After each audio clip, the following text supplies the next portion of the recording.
Chapter 9 Key Areas to Build Your Net Worth 173. Preface. Our world is in a crisis. We are in a crisis involving the understanding of worth and net worth. Many people remain ignorant of their own worth, whilst arduously struggling to build a net worth. This book will address the two dilemmas. It will give you an understanding of your worth while taking you through the process of building your net worth. For only a person that knows his worth is confident enough to build a net worth for himself. I am releasing this book as part of a 50-book collection to commemorate my 50th birthday anniversary. My personal journey has helped me realize that self-worth is at the basis of all achievements. You need confidence to make incredible achievements in life. You especially need self-confidence to be able to create a net worth. Every man has a worth, but not every man has a net worth. Worse still is the fact that most people are not aware that it is in their power to be able to create their own net worth. I therefore want to congratulate you. How wonderful it is that you are holding this book in your hands, about to begin on an incredible journey. Let the journey begin, the journey to discover your worth, the journey to create the skills that are needed for you to create your own net worth. Let's change the world together. For the love of God, church and nation. Dr. Sunday Adelaja. M. Introduction. Any years ago, I decided to purchase a new shoe for myself, so I went to one of the largest shopping malls within the city. On getting to the shopping mall, I went into one of the shops where shoes were being sold. When I entered this shop, I was immediately welcomed by the shop attendants and shown around the large collection of shoes on array. There were so many shoes within the shop, I thought within myself that if I had to try out all the shoes, it could take me several years to figure out which particular one to buy. I began to go from shelf to shelf, thinking which one to buy with the guidance of a shop attendant. The attendant taking me round the shop was not helping my situation at all. He was trying his best to convince me on why I should buy each and every shoe. When we got to a new section of footwears, he would immediately begin to list out all the characteristics and why that type of shoe was the best for me. The more the young man spoke, the more confused I became.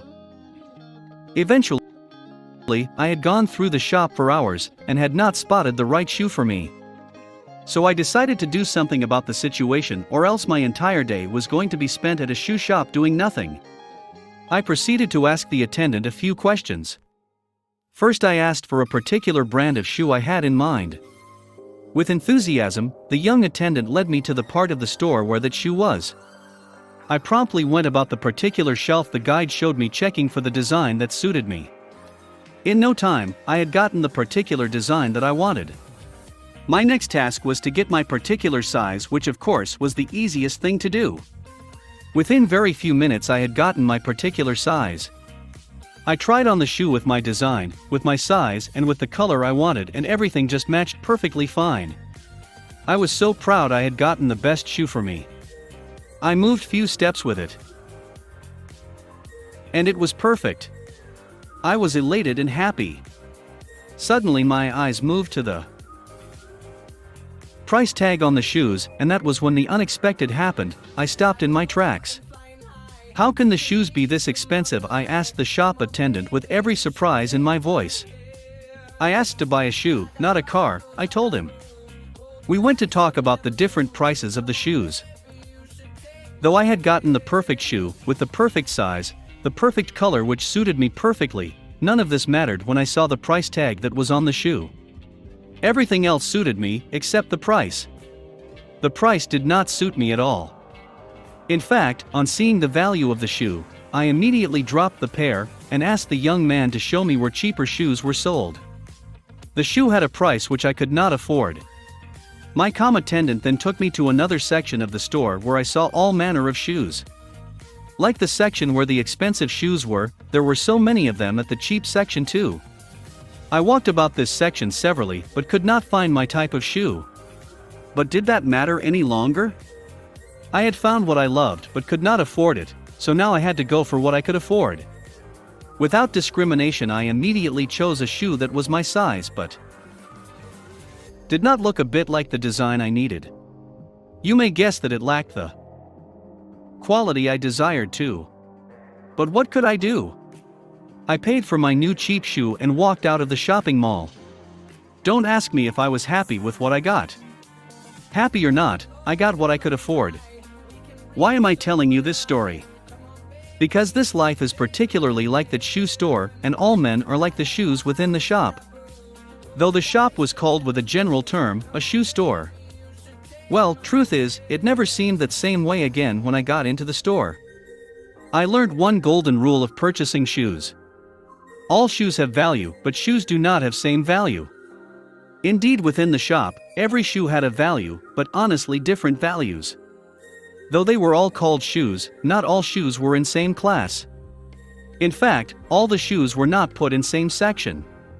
While some shoes were made of the cheapest of leathers and rubber, some were made of the rarest of materials such as crocodile skins. While some shoes sold for a few dollars, there were some shoes in the store which sold for several hundreds of dollars. While some shoes were made by the manufacturer down the street, a few of the shoes were imported. And while some shoes were displayed loosely by the door, there were some too expensive that they were put in special show glasses. What am I talking about? When you put together the material with which a shoe was made plus the cost of making it, together with where it was made, and the brand of the manufacturer, you have what is called the net value or net worth of the shoe, hence its price also. The price of a shoe, like in my story, determines who and who cannot afford to purchase the shoe. You will also agree with me that who purchases the shoe determines how the shoe will be used. There are shoes so expensive you do not wear them every day. I really do hope you get the point I am making. All men are like those shoes, we all have some worth, but we do not have same net worth. As a matter of fact, we all have some value, but our net value differs. Have you noticed how at certain times in the news, you hear reports of several hundreds of people dying in a certain place at a time, yet their death changes nothing? However, there could be one man who when he dies alters the events that goes on around the world and puts the world to a standstill. I heard that the entire light in the world was put out the day the man who invented the light bulb, Thomas Edison, died. The difference between Thomas Edison and several of this other men who die without notice is in their net worth. Why the world remembers nothing of certain people, same world cannot forget some other people. The reason is the difference in the net worth they were able to build while on the earth. Unlike the shoes which I used earlier in my illustration, every man from his worth can build and increase his net worth. You can build your net worth. You can build your net worth to rank in the likes of men such as Bill Gates, Steve Jobs, Mark Zuckerberg, and Warren Buffett of this world. Irrespective of who you are, where you were born, what you can do or cannot do, irrespective of what your starting capital in life was, you can raise your value so high that you are needed for the most important jobs and invited for the most important meetings. You too can be a man of great net worth. I am sure you have heard of the net worth of people being talked about. For example, in 2016 it was estimated that Bill Gates had a net worth of $78.7 billion while his friend Warren Buffett was rated $74.2 billion in net worth. Well, we may not like the idea or what is being done, but there is a grading system in this world that allows every man to be ranked.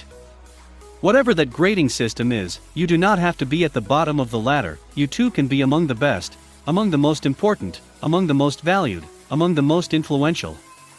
All you need to do is to learn the secrets. In this book, I have put together very vital principles and secrets that will help, in spite of where you are right now, to increase your net worth many folds. In fact, through this book, I have taught how you can estimate what you want your net worth to be, and how you can practically move from where you are to where you want to be. No doubt you too will be a champion. I hope that you do not just read this book, but that you will digest every word. If you will go beyond reading this book to applying every principle that we have in the book, without any uncertainty, you too will rise to the apex of the ladder. Come with me now and let me show you some timeless principles to increasing your net worth. For the love of God, Church and Nation Sunday Adelaja. Chapter 1. You already have a worth. In this chapter, I am going to discuss critically about what I call your starting capital in life. You see, every man has a starting capital in life, and it is called worth or self-worth. Your self-worth is totally different from your net worth. While you were born with a self-worth and is a gift of God to you to begin your life with, your net worth is what you build here on earth and what you choose to do with the resources and gifts that you have been given. The focus of this book is how to determine your net worth and how you create and increase net worth for yourself. However, I must first remind you through this chapter that you have something already. You have a worth, a self-worth. What is your self-worth as a human being? First of all, we know we have worth because we are created in the image and the likeness of God. And we are people of worth because God lives in us. But that understanding that God lives in you might not be giving you any value. That understanding that God is in you might not be exploited and put to any use. There are a lot of people in life who, though God lives and resides in them, are still useless on the earth. So it is possible for God to live in a man and for that man to still be useless in life. A man, though carrying God, may be of no worth to himself, to his family, to his nation, and to the people around him. God living in you will mean nothing to you. It might not be of any worth to you until you act on some things. Through this book and beginning from this chapter, I am going to be focused on teaching you how to maximize the fact that you carry God, hence you have a worth. I am going to be focused on how you can convert that innate worth into your gross net worth on the earth. You can accomplish, you can be a champion, you can dominate, and you can reign on earth with the virtue of your net worth. No man was born empty.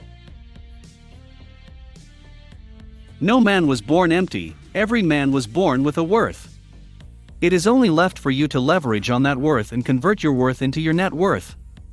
For example, I once had an experience which can be used for the perfect illustration. I was in Singapore at a time. While I was there, I had some pastors from America with me who were pastors of Nigerian descent. They wanted to travel with me and I obliged them. There were other pastors with me also, some Swedish pastors, some Russian pastors, and some Native American pastors with me. What I noticed was that each time I wanted to do anything, the Nigerian pastors would run to me and always tried to help me. One particular day, we were going to the airport. My main bags were in the hand of my assistant, but I had two little bags with me which were just handbags. One of the Nigerian pastors came to me to help me with the handbags. This young man already had two heavy bags with him, yet he started dragging my two small bags from me, wanting to take the bags from me. He said to me, "You are our apostle, you should not be carrying anything." When I saw that he was not going to give up easily, I replied him and I said, "If you didn't have anything in your hands already, perhaps I would oblige you. You are already carrying too much. It will be wrong for me to allow you carry so much burden while I do nothing with my hands. Why should you be taking mine as well?" He insisted on helping me, and when I saw I was not going to win with him, I gave him one of the bags.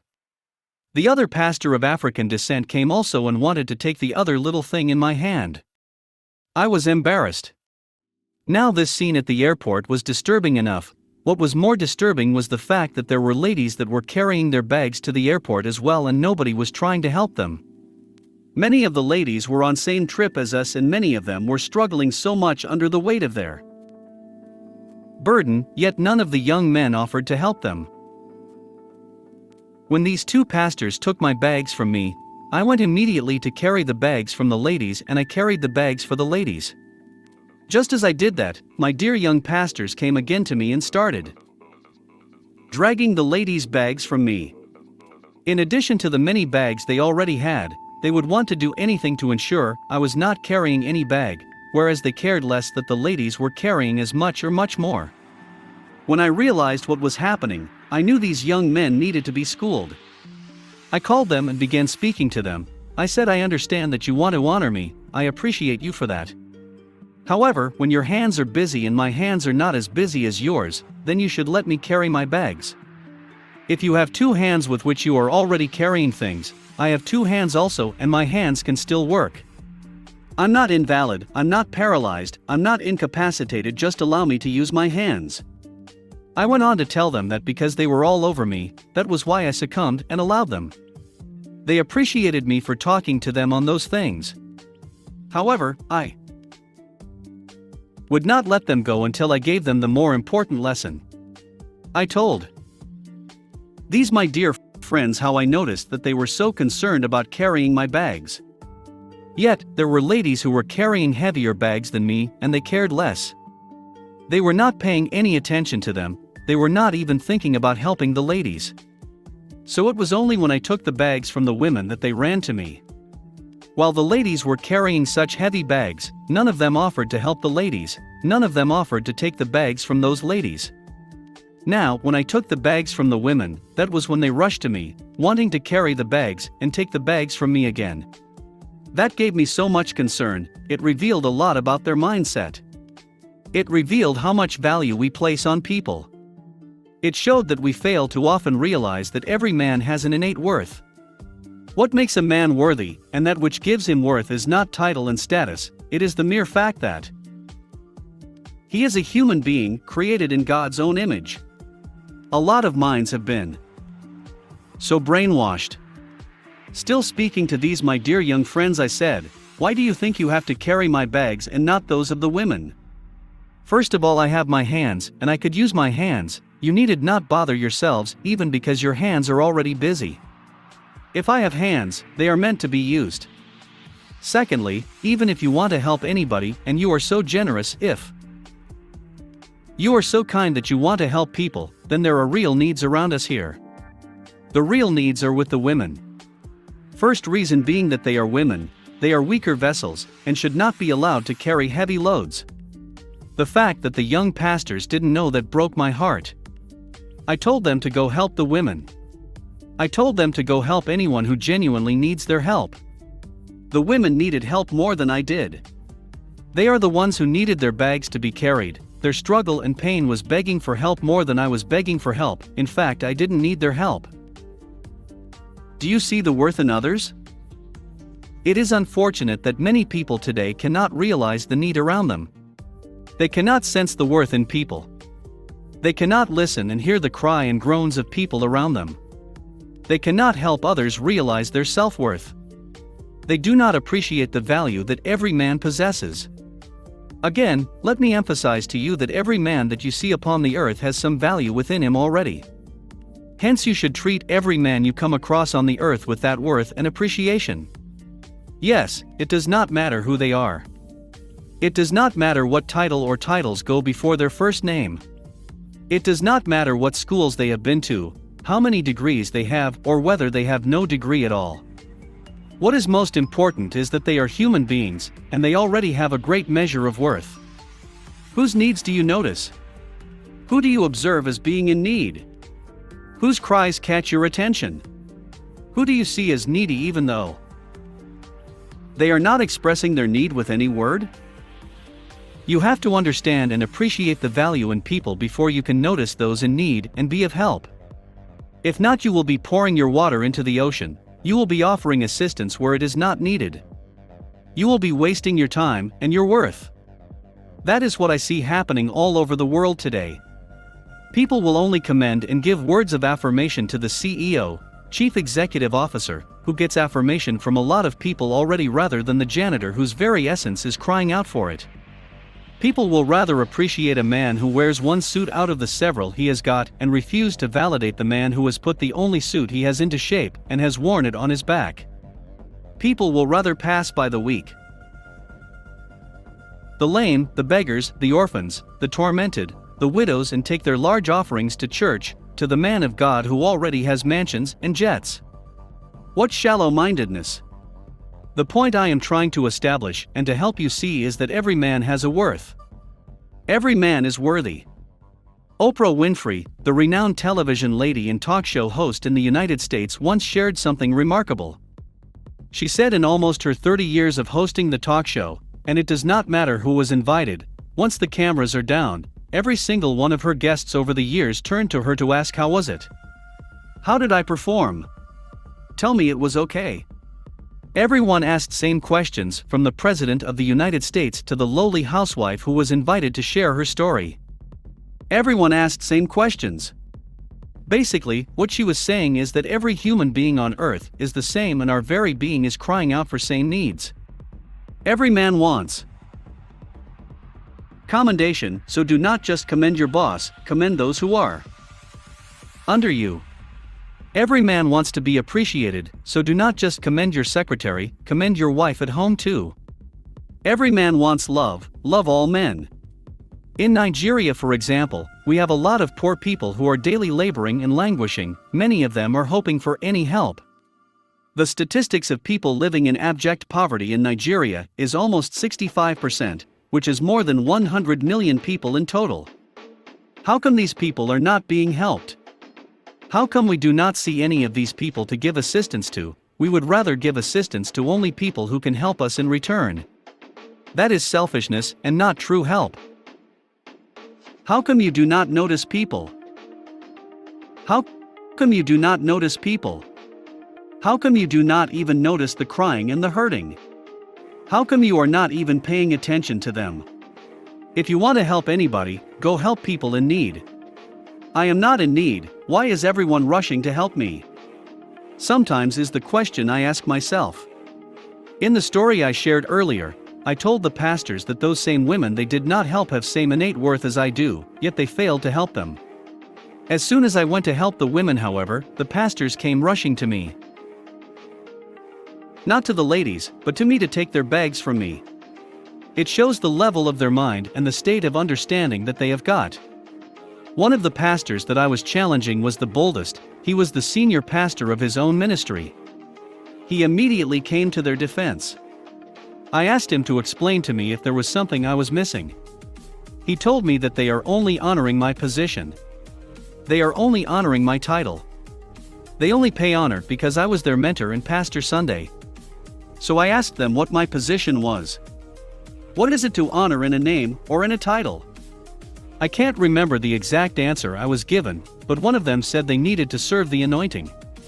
According to them, I was the one who was the anointed one. I was the big person among them, I was the pastor, and because of that they had to serve me. In my estimate, such a thought is one of the mothers of all evil in the world today.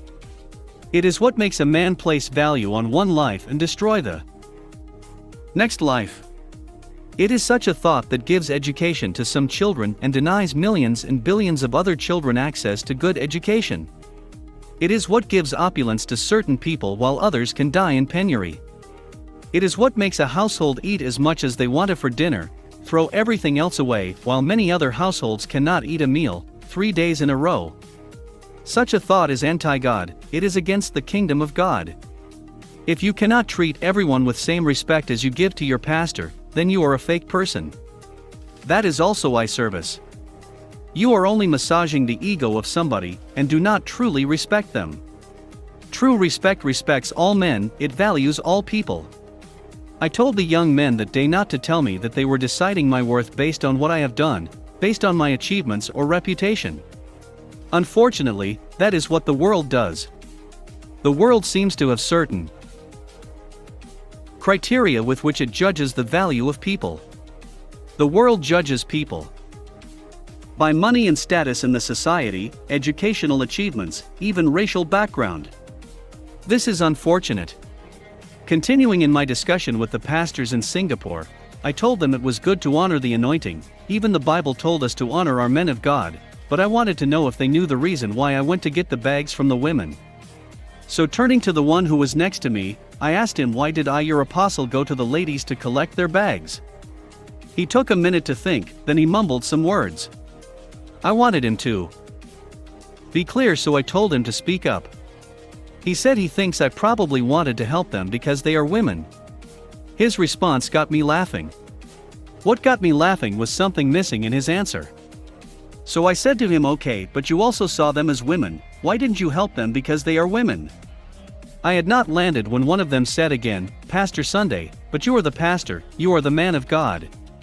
So I pulled their attention closely and taught them some clear principles. At the end of our discussion, I said to them, if you really want to follow me and be my disciple, if you want me to be your mentor, and you want to be my mentee, then you need to understand my philosophy.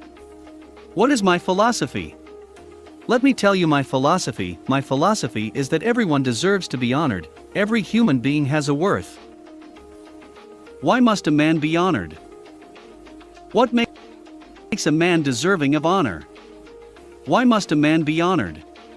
The answer is not far-fetched, because he is a human being.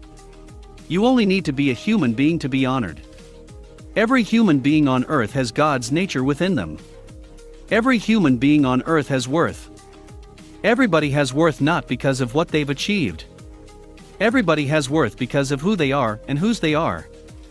For the secular world, they view your worth by what you have done and achieved.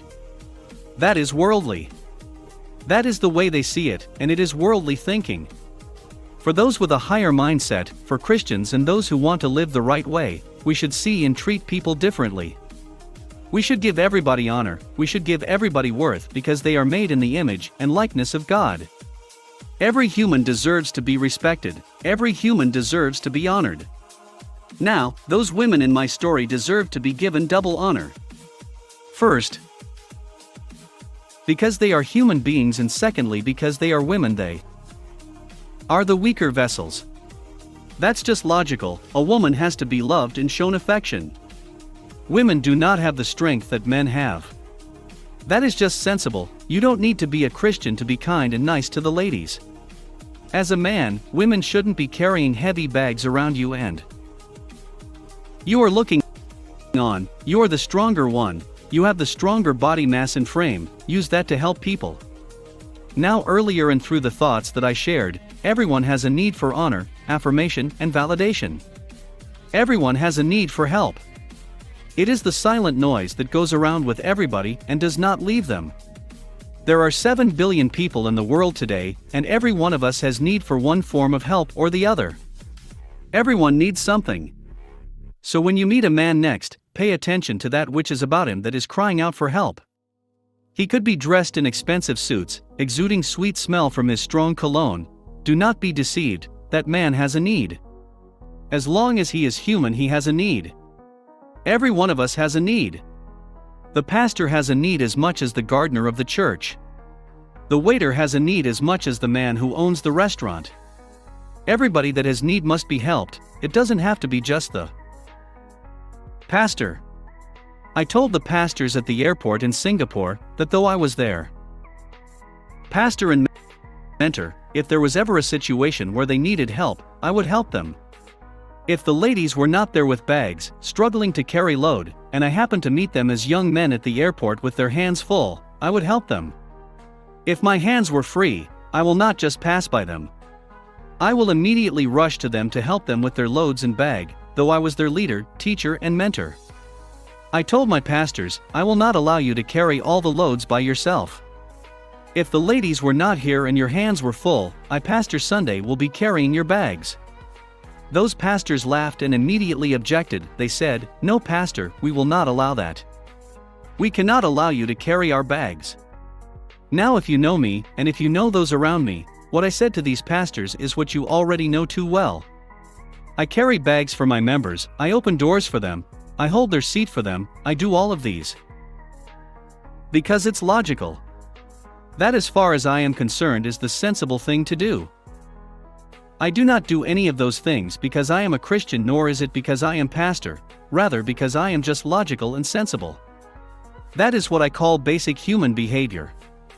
This is what you ought to know and do before we can call you a human being at all. I have 2 hands, you also have 2 hands. Your 2 hands are busy, my 2 hands are free. It's just common sense that I should come and help you because my hands are free. But those my pastor friends were saying they would not allow me to do that because I'm a pastor. I was ashamed because I knew they were pastors too. What they were inadvertently saying was that they would never do that for their own members. Your position does not determine your worth. It is not your position that decides your worth, it is not your achievement that determines your worth. What decides your worth is that you are human. Just the fact that you are human itself gives you worth. It also makes you to be deserving of worth, honor, and respect. So it's just pure logic that I see that you are overloaded, and that I should help you. I just have to be human. It shows I am human. Oh Pastor, you are the big man. You are a big man too because God lives in you. It's not just pastors that deserve to be honored. The Bible says give honor to whom honor is due. While it is okay to honor your pastor, to honor people in higher position, it is what the general people do. It is what is common, no one needs to be taught to do that. However, more importantly than those people in higher position, we must honor people who are lower than us. Real men treat the gateman with same respect as the chairman. Again, on what basis must you do that? Because the Bible says that we should honor all men. Honor all men, even pastors must honor their members, and those in higher positions should honor those who are in lower positions. It's a tragedy the kind of churches, sanctuaries, companies and organizations we have today. We make the members not just to honor the pastor but to worship them. It's only the members honoring and adoring the pastors. It is only the employees who honor the employer, it is never the other way round. Not only do we allow those who are below us honor us, respect us and almost worship us, many times we treat these people like they are our property. We dehumanize them, we rob them of their dignity and pride. We task people on what we cannot do ourselves or tasks we cannot allow any of our loved ones to do. If you are a boss at work reading this, I charge you to honor those who work for you. If you are a housewife who has come in contact with this book, I challenge you to give honor to the maids and young girls in your home working for you.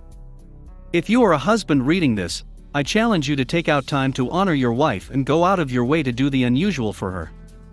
This must not be a one-time event. You must do this every day and consistently till it becomes your new lifestyle. Many pastors and chief executives think they are the only ones who deserve to receive the honor. But that is wrong, a pastor is supposed to give honor to his members as well. A chief executive is supposed to give honor to people on his payroll same way that those people honor him. We all are meant to honor all men because God is in every man. You honor God when you honor all men. You see, my friend, you cannot truly honor God if you cannot honor all men. You can only honor God when you honor men. You only honor God to the extent to which you honor men. You cannot truly honor God that you cannot see if you cannot honor the men that you see here all the time. So you cannot truly honor God if all you do is dishonor men. I have seen men who will mistreat their wives and immediately jump into the car on their way to a worship service. I have seen a lot of women who disregard their husbands and make life for such men miserable, yet these women honor their pastors so much, the one who does not live with them at home. So many women will rain abuses and curses on their own husbands, yet cannot look the pastor or their boss at work in the eye. When you practice such selective honor, you are only destroying yourself, you are not honoring God. We tend to look down on what is around us and term it as common. We tend to only honor the people we think we will need help from. You are not to just honor those who can help you, you are to also honor those who are so weak that they cannot render help to you. In the scriptures, Jesus said, "I was naked, and you did nothing about it." When you saw the poor guy and you looked down on him, it was not the poor guy that was naked, Jesus said he was the one that was naked. Back to that same scriptural reference, why did the people immediately respond like that? Why did they say that they didn't see Jesus naked? They didn't see him naked because they were not looking for the poor guy, they were not looking for the ordinary people. They were looking for Jesus. They were looking for the guy with the shiny face and clothes of fire. We look for the supernatural and despise the ordinary things. Yet, God is often in the ordinary things, that is why it is so easy to miss him. Now Jesus gave them a shocker. Jesus said that the way you treat every ordinary person that is naked, that is hungry, that is sick, the way you attend to the beggars, the blind, the weak, is the way you are treating me. As a teacher at school, the way you treat your students, as a doctor and nurse, the way you treat your patients, as a banker and office person, the way you treat your clients, as a prison warden, the way you treat the prisoners, that's the same way you are treating God. Jesus was very emphatic when he said, "It's me, that's me that you were attending to. I was the one you neglected, I was the one you bypassed, I was the one you didn't honor, I was the one you didn't respect, I was the one you spat on, I was the one you hissed at. Yes, I was the one. I was the orphan. Child around your house with torn clothes. I was the widow whose situation you knew about and you did nothing. I was the child at school whose tuition could not be paid and got thrown out of school. That was me and that is me." So Jesus didn't say it was the poor man you didn't feed, he said you didn't feed him. He didn't say it was the poor man that was hungry, Jesus was the one that was hungry. So it's not about you and the poor man, it's not about you and the hungry or wretched man, it's about you and God. That is how God sees it. Is it not incredible how we tend to overlook people, and we claim to serve God? It is incredible how we can jump over people in need and run to be part of a worship service, thinking we are serving God that way. Is it not amazing how we overlook the potholes, the death traps on the very roads that lead to our cathedrals? We wouldn't serve people, but we claim to be serving God. Again, what a tragedy. So I personally think that if you go to a church where they only teach you how to honor the pastors, the big men and the church leaders, you are supposed to be on your way out of such a citadel, in fact run away from that church. God does not look at people same way that man looks at people. Far from it. God measures us differently. A great man is going to die. Many years ago I read the story of a particular church. It was a very interesting story, and it will help you understand what I am discussing with you better. In that story, God revealed to this church that he was going to take someone special to him away from them. It was told them that a great and significant man in their midst was going to die. The church immediately began to fast and pray, not wanting to lose any great man in their midst. It so happened that all the emphasis of their prayers was for their pastors and deacons. They would mention the name of each pastor and deacon and the large donors in their church to God in prayer. Everyone began to do all that they could do to pray for those they considered great and significant among them. 2 weeks later, the church gardener died and people hardly noticed. Nobody cried or mourned, they were too busy praying against the death of their pastors and the significant people in church. Several months later, the whole church was still busy praying and fasting. Eventually, God spoke again to the church that the one dear to his heart, the great and significant person, had long been taken. There was no need for such prayers again. So while the whole church was so focused on their pastors and the large donors, to God the great man was the church gardener. Lessons learned. Everybody deserves honor, everybody deserves to be respected, and everybody is valuable. What makes you valuable is not the money you have, it is not the position you occupy. Of course those things are important, they make you valuable too. The fundamental value and worth that you have is first of all the fact that God is in you. You are made and created in the image of God. That is the most important thing that makes you valuable first of all. You are God's likeness, and the Bible tells us that if you don't love your neighbor that is nearby, then you cannot truly love God. There is no way you can claim to love God if you don't love people. And we can only love people when we value them. Highlights from Chapter 1. 1.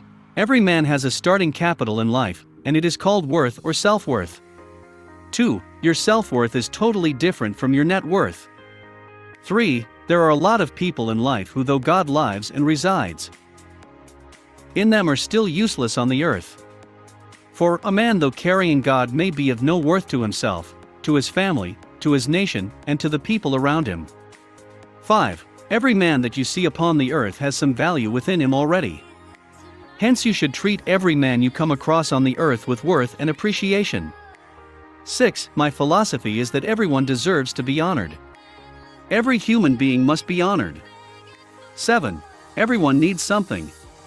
Every man has a need. Chapter 2. Responding to the worth within you. In the first chapter, we have looked critically at the fact that every man has a worth within him. We have also discussed why it is very paramount and essential for you to respond appropriately to the worth that each man possesses. Again, I must remind you that beyond having a worth, there is that which is called a net worth, and that is what I will focus on in this entire book. Earlier in the book, I explained to you that every man has a worth, but not every man has a net worth. We will consider these matters in greater details later in the book. Having discussed extensively on the worth which every man possesses, and how we should respond to that, we will shortly consider and talk about net worth.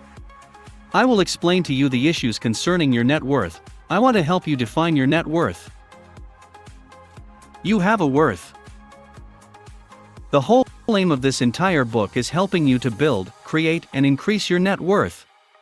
I am going to delve into that shortly, but before I do that, it is very appropriate that I teach you how to respond to your own worth. Some people understand the worth in others, but fail to acknowledge the worth in themselves. Before we can consider strategies in building your net worth, the foundation is for you to understand your own worth, and how to respond in the right ways to the worth that you carry and possess. I have taught you that every man has a worth, and I have taught you how to respond to the worth in people. However, you have a worth too, and I must teach you how to respond to your own worth.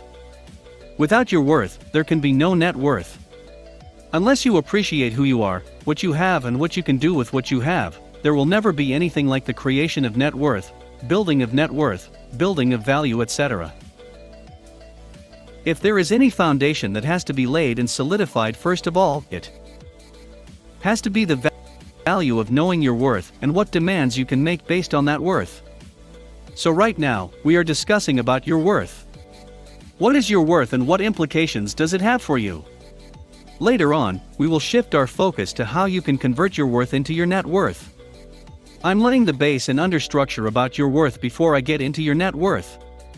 Building your net worth is one of the most important topics you will ever learn in life. However, before you can learn how to build your net worth, it is crucial and important that you learn what your worth is and what implications it has for your life and destiny.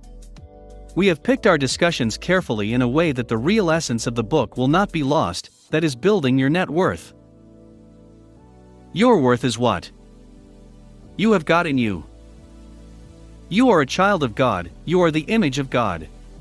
Even though we honor all men, we honor presidents and governors, we honor kings and queens, we honor prime ministers, pastors and ministers. Though it is good to honor all these people, I'm not saying you should not honor them or disregard them. However, the very important thing is that you also deserve to be honored.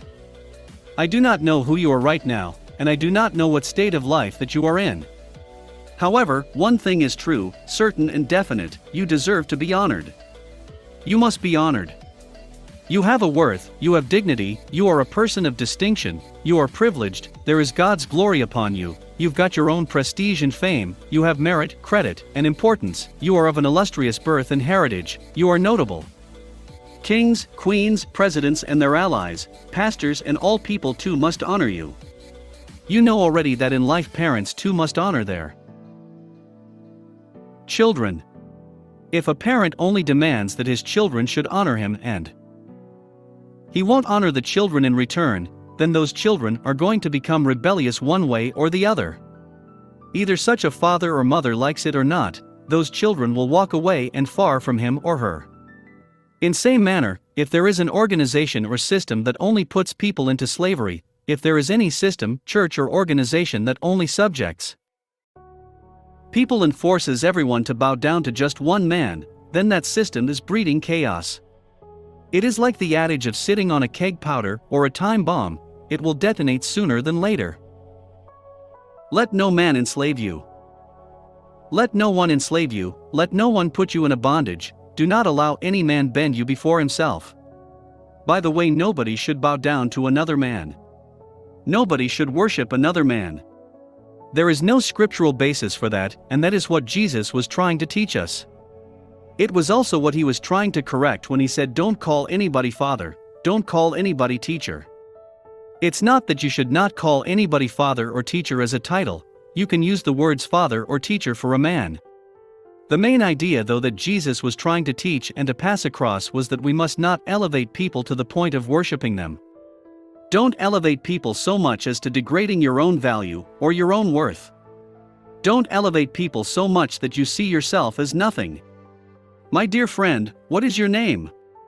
Paul, Richard, Jane, whatever your name is, I plead with you, friend, don't ever be in a system or a church where they make you feel as if you are nothing. Such a system may offer you a few things as benefits, but what they are taking away from you is what can never be replaced. What is being stolen is your dignity, it is your worth, and it is your capability. What is being robbed from you is the very essence of your soul. Do not give any man on earth the right to reduce you to the shadows of a human being. Don't ever remain in a system where they pull down your worth, your honor, your glory. That should never happen. Do not give any man that right, in spite of whatever name he bears or title he carries. Whether it's pastor, apostle, bishop, doctor, or your boss at work, nobody has the right to humiliate you or dishonor you. Don't allow men to dehumanize you. Do not be trained with the element of disgrace. Don't allow men to use disgrace as a method of training you. Don't allow people to shame or to break you. We should never use shame to teach people. We should never use disgrace to say I'm just teaching you a lesson. Don't ever use disgrace to teach people. When you use shame, disgrace, dishonor, disrespect as a way of teaching somebody, you destroy their humanity, you disgrace their humanity, and you shatter their humanity. You bring down the honor of God that is upon their lives. The Bible says that God has crowned us with glory and honor. Psalms 8:5 says you have made them a little lower than the angels and crowned them with glory and honor. The goal of the slave master is to break the spirit of the slaves. The goal of the oppressor is to destroy and shatter your spirit. The goal of torture is to make you hopeless and to make you see why you can never do anything in life without them. When you are under such systems, you are really under manipulative systems, that is control, that is witchcraft. You have got to run for your life. You understand now why it is important for every man to first build his worth before we can ever have the mention of building net worth. Listen to me, my friend, God is saying to you, don't you allow any human being to dishonor you, to disgrace you, to disrespect you. No matter what you have done or what has happened. No matter what your past or background is, no matter what grounds anybody has against you. Do not allow men to debase you. Even if anyone is going to discipline you, then let them discipline you out of love. Even if they are going to punish you, let them punish you out of love. But they should not touch your glory, they should not touch your honor, they should not touch your worth. You should never allow any human on earth to pull down your worth, your humanity. The Bible says God, the creator of heaven and earth, so much honors you. Can you imagine that? God honors you and me? Even God does not shame you, why should a man? God honors us so much that even God will not disgrace you in any way. Even God will not dishonor you. Why will God not disgrace you? Because if he dishonors you, he dishonors himself. Hence any man who dishonors you dishonors God. God will not dishonor a man because it will mean he will be going against himself. God would rather put honor upon your head. God is an elevator of your head, he is the lifter of your head. He doesn't put shame on you. He doesn't pull you down, he doesn't disgrace you.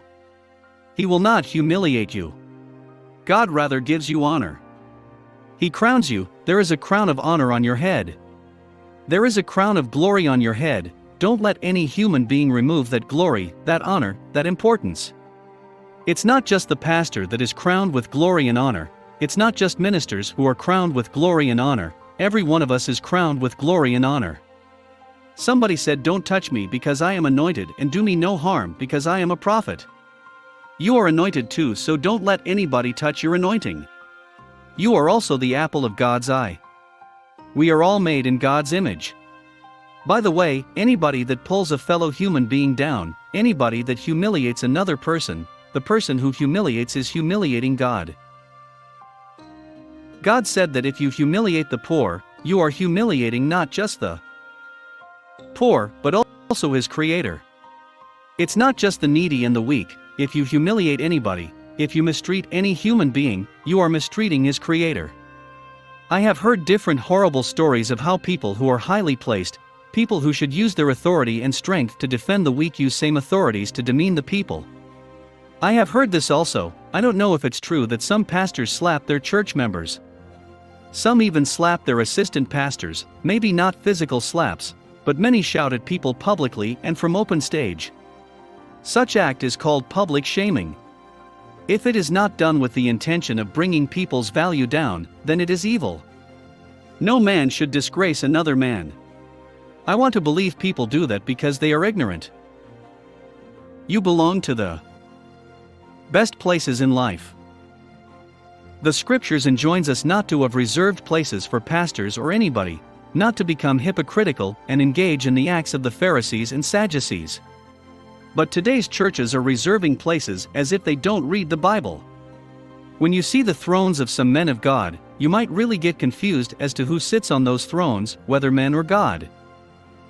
Unfortunately, a lot of these things are happening in our churches today. In the church where I pastor, and indeed all of our churches, we have the first row where the pastors sit. But those seats are common and same as those everyone else sit on. We do this because every man has value and must be treated properly. There is no seat set up that you must not be able to sit on in life. The best places are for you too. During our church services, people go onto the stage to dance or for one thing or the other. When they are done, some of them choose to remain in the front row and sit around me and every other person. This often is alarming for some pastors who visit us from different parts of the world. After services, some of them come to me to ask, "Pastor, what was that? Why will you just allow anyone sit with you?" After the message and I make altar calls, some of these people who come forward are those who want to give their life to Christ. It is at such moments these guest pastors know and realize that some of these people are not even born again. In fact, in a particular scenario, one of the newly converted persons took my seat and I sat in the next place to him. My guests often wouldn't believe that was happening. They couldn't believe what their eyes saw. That is because we have elevated ourselves above any other human. This shouldn't be. In fact, as a matter of fact, if you are anointed, God has elevated you, and it is to serve other people. If you have been anointed by God, you are to serve other people. If you want to be the first, you have to be willing to want to be a slave. You have to be willing to be the last. If you want to be the greatest, you have to be willing to be the least. That is just the way this kingdom works. What makes you have worth? All of us have worth not just because of the positions we have or because of the money we have, or because we are pastors or not. We have worth because God created us. He created us in His image. You don't even have to be a Christian to have worth. It is not just Christians who have worth, unbelievers have worth because they are created in God's image. Christians have worth because they are created in God's image. Muslims have worth. There are at least 1 billion Hindus in the world today, and each of them has a worth too. Every human being is supposed to be equally respected because they are created in God's image and likeness. We are supposed to exalt people, to honor people. We are not supposed to disgrace people, not to humiliate, not to break people. In same manner, you must not allow or permit anyone treat you lesser than you deserve. You are supposed to love people, to bless them and to show them the love of Christ, and it must be vice versa. I am not saying you are to live your life expecting these things from people, but I am saying that you do not hang around people who will treat you otherwise. I love to continue with my earlier example. If God honors people, and He says don't give a special place to people in the church, we shouldn't do it. It means don't have preferential treatment in the church. Too sad, some people are doing exactly that. We shouldn't do that. We should be like our Father who is in heaven. We should honor people. The special seat is a symbol of the fact that we are not to put some people above other people. Make sure that everybody is treated equally. That is the way things are in the kingdom of God. We should know that everybody deserves honor, everybody deserves respect, not because of who they are or what they have, but because God's image is in them, God lives in them. Even if they are not born again or are church folks, God's image is in them still, so we have to honor them. I will have to say here, however, that the special seats are made for order. In that case, it is understandable, but order must not be a reason for putting down the dignity of another. Special word for women and wives. Permit me at this point in our discussion to address women and wives. Oftentimes in talking about oppression and being disrespected, women are the worst hit. I'm sure discussing issues of women is fast becoming sensitive issues. I know I'm going to a dangerous place now, but it is imperative for me to still talk about it. So if you are a woman and you are reading this, then read carefully. My advice to women and wives is not to allow any silly man anywhere beat and pound them, and they still remain in that house. Don't allow anybody to humiliate or to constantly embarrass, mortify and shame the nature of God in you to that extent. Abuse is not just the physical torture you receive. There are many other forms of abuse and varied ways by which abuse is being done and carried out. Don't allow moral abuse. Don't allow anybody to denigrate you and put you down. You have been crowned with glory by your Father. The Bible says that men must treat women as co-heirs of God's inheritance. Men must treat women as princesses. I call my wife princess because the Bible says I must treat her as the daughter of the Most High God. Women must be treated with honor. The Bible says husbands must treat their wives with love and honor. They are daughters of the King. Don't allow anybody to emotionally abuse you, mentally abuse you or sexually abuse you. Don't allow anybody to humiliate you. If anybody tries it, call the police or law enforcement agents on him and get him to the prison. That's the rightful place for such a man. If the police will not come to get him, take your bags, pack your materials, and with confidence tell him just to let you know that you will never see me here again. If you are a brute, go and be a brute to another animal. You can't be a brute to me. Go and be a brute to wild animals. Go and be a brute to whoever you want. One thing is certain, you can't be a brute to me. Let everyone know who you are. Raise your shoulders high and your head straight. Tell anyone who cares to listen to who you are. I'm a daughter of the Almighty God. I will not allow any man to remove the glory that God has put on me. I will not allow any human to reduce my glory, to reduce my honor. I will not allow any human to humiliate me. I will not allow anyone to put me lower than where God has placed me. Read again carefully. I'm not saying you should go and divorce. I'm just saying pack your load and leave that place. Someone might probably be telling you to endure. People may say that through your endurance, God is going to save the brute through you. Attention! Let God save the person himself. You are not the savior of the world. It is God who is the savior of the world.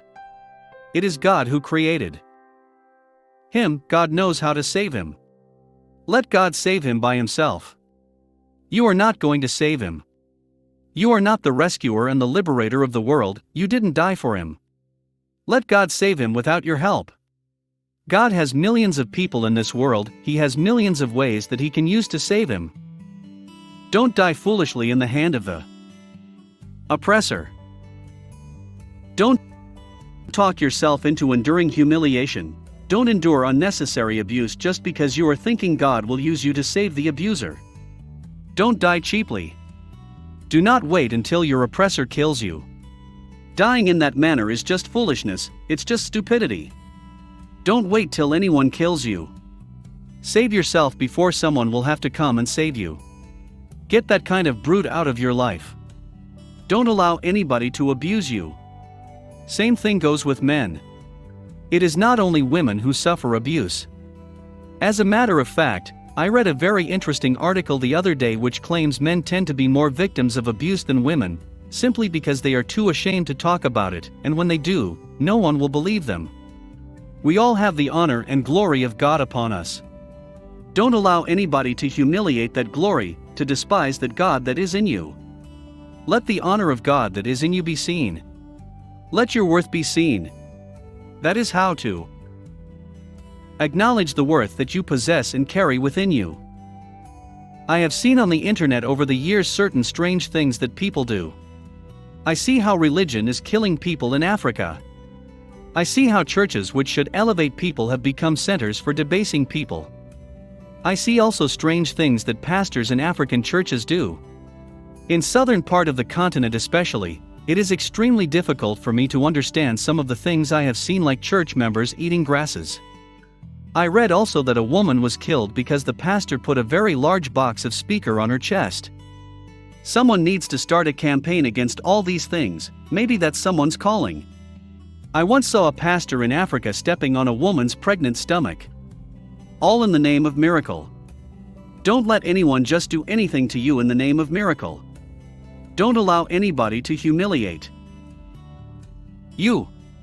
You have worth because of what God has done for you. You have worth because of the God that lives in you. You have worth and you deserve to be honored and respected. Now that you understand your worth, now that you know that when it comes to worth, no one is superior to you in life.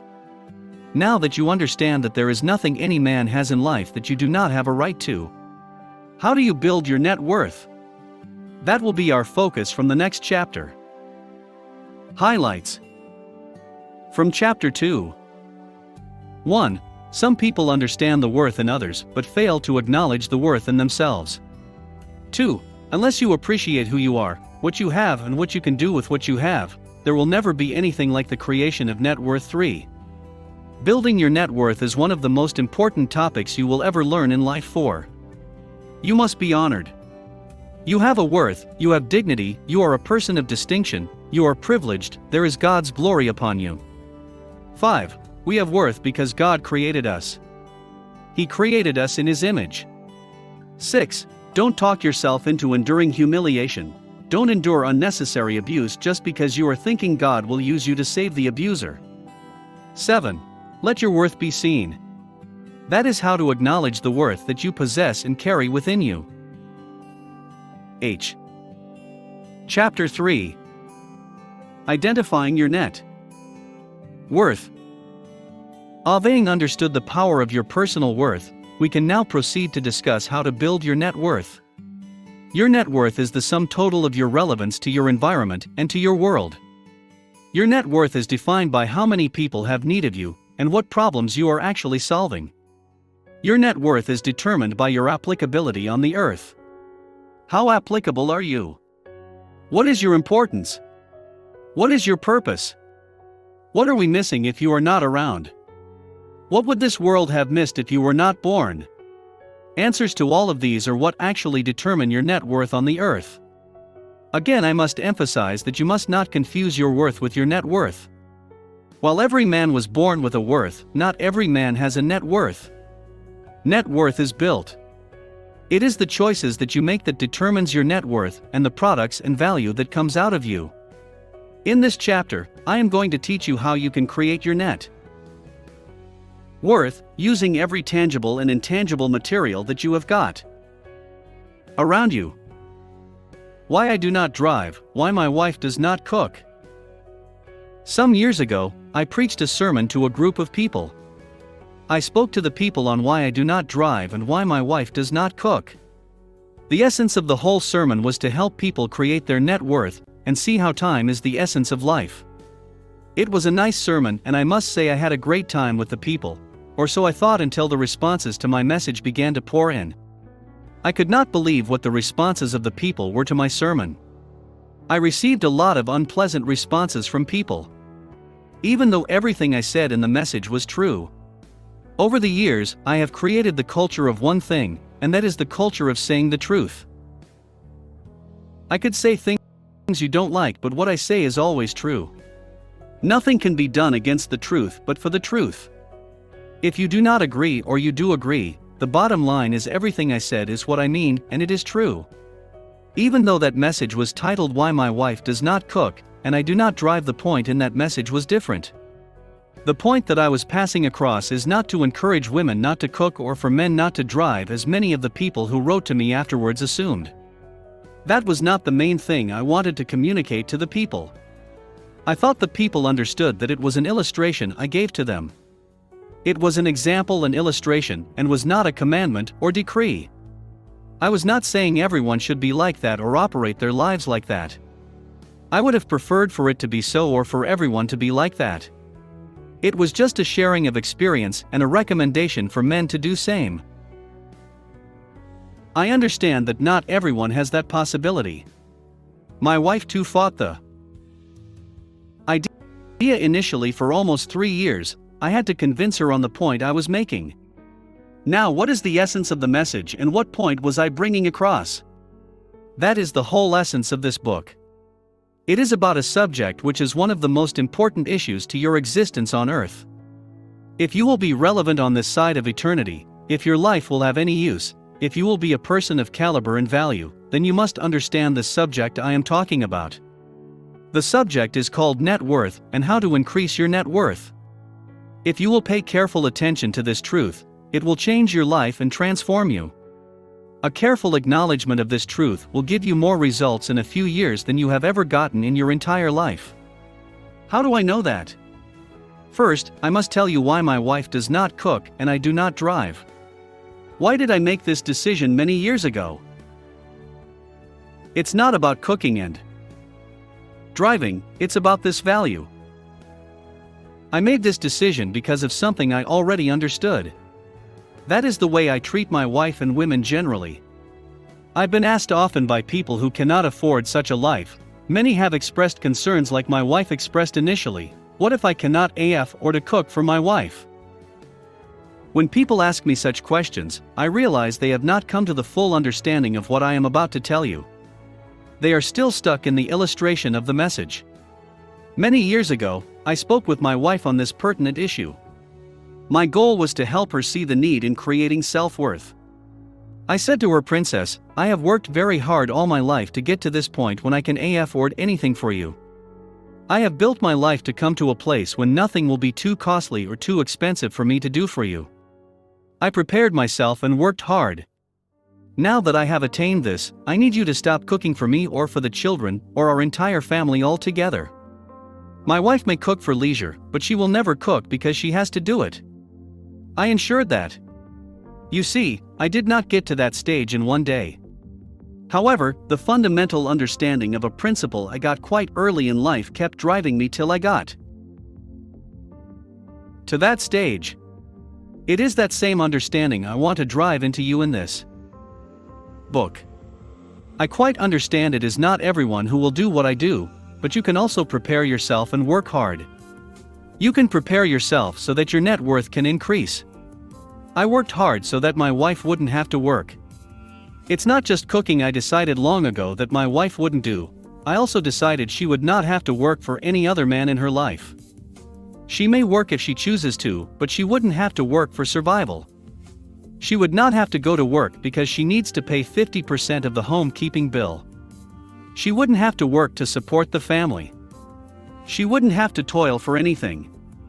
That was why I worked extremely hard all my life. Concerning cooking, I have some good friends who disagree with my point of view.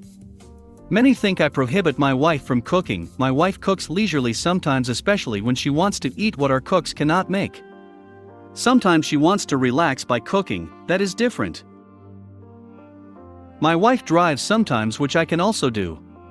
However, it is not about its prohibition. The main point of that illustration is simple: net worth. It's about building and increasing net worth. If you want to cook, please go ahead.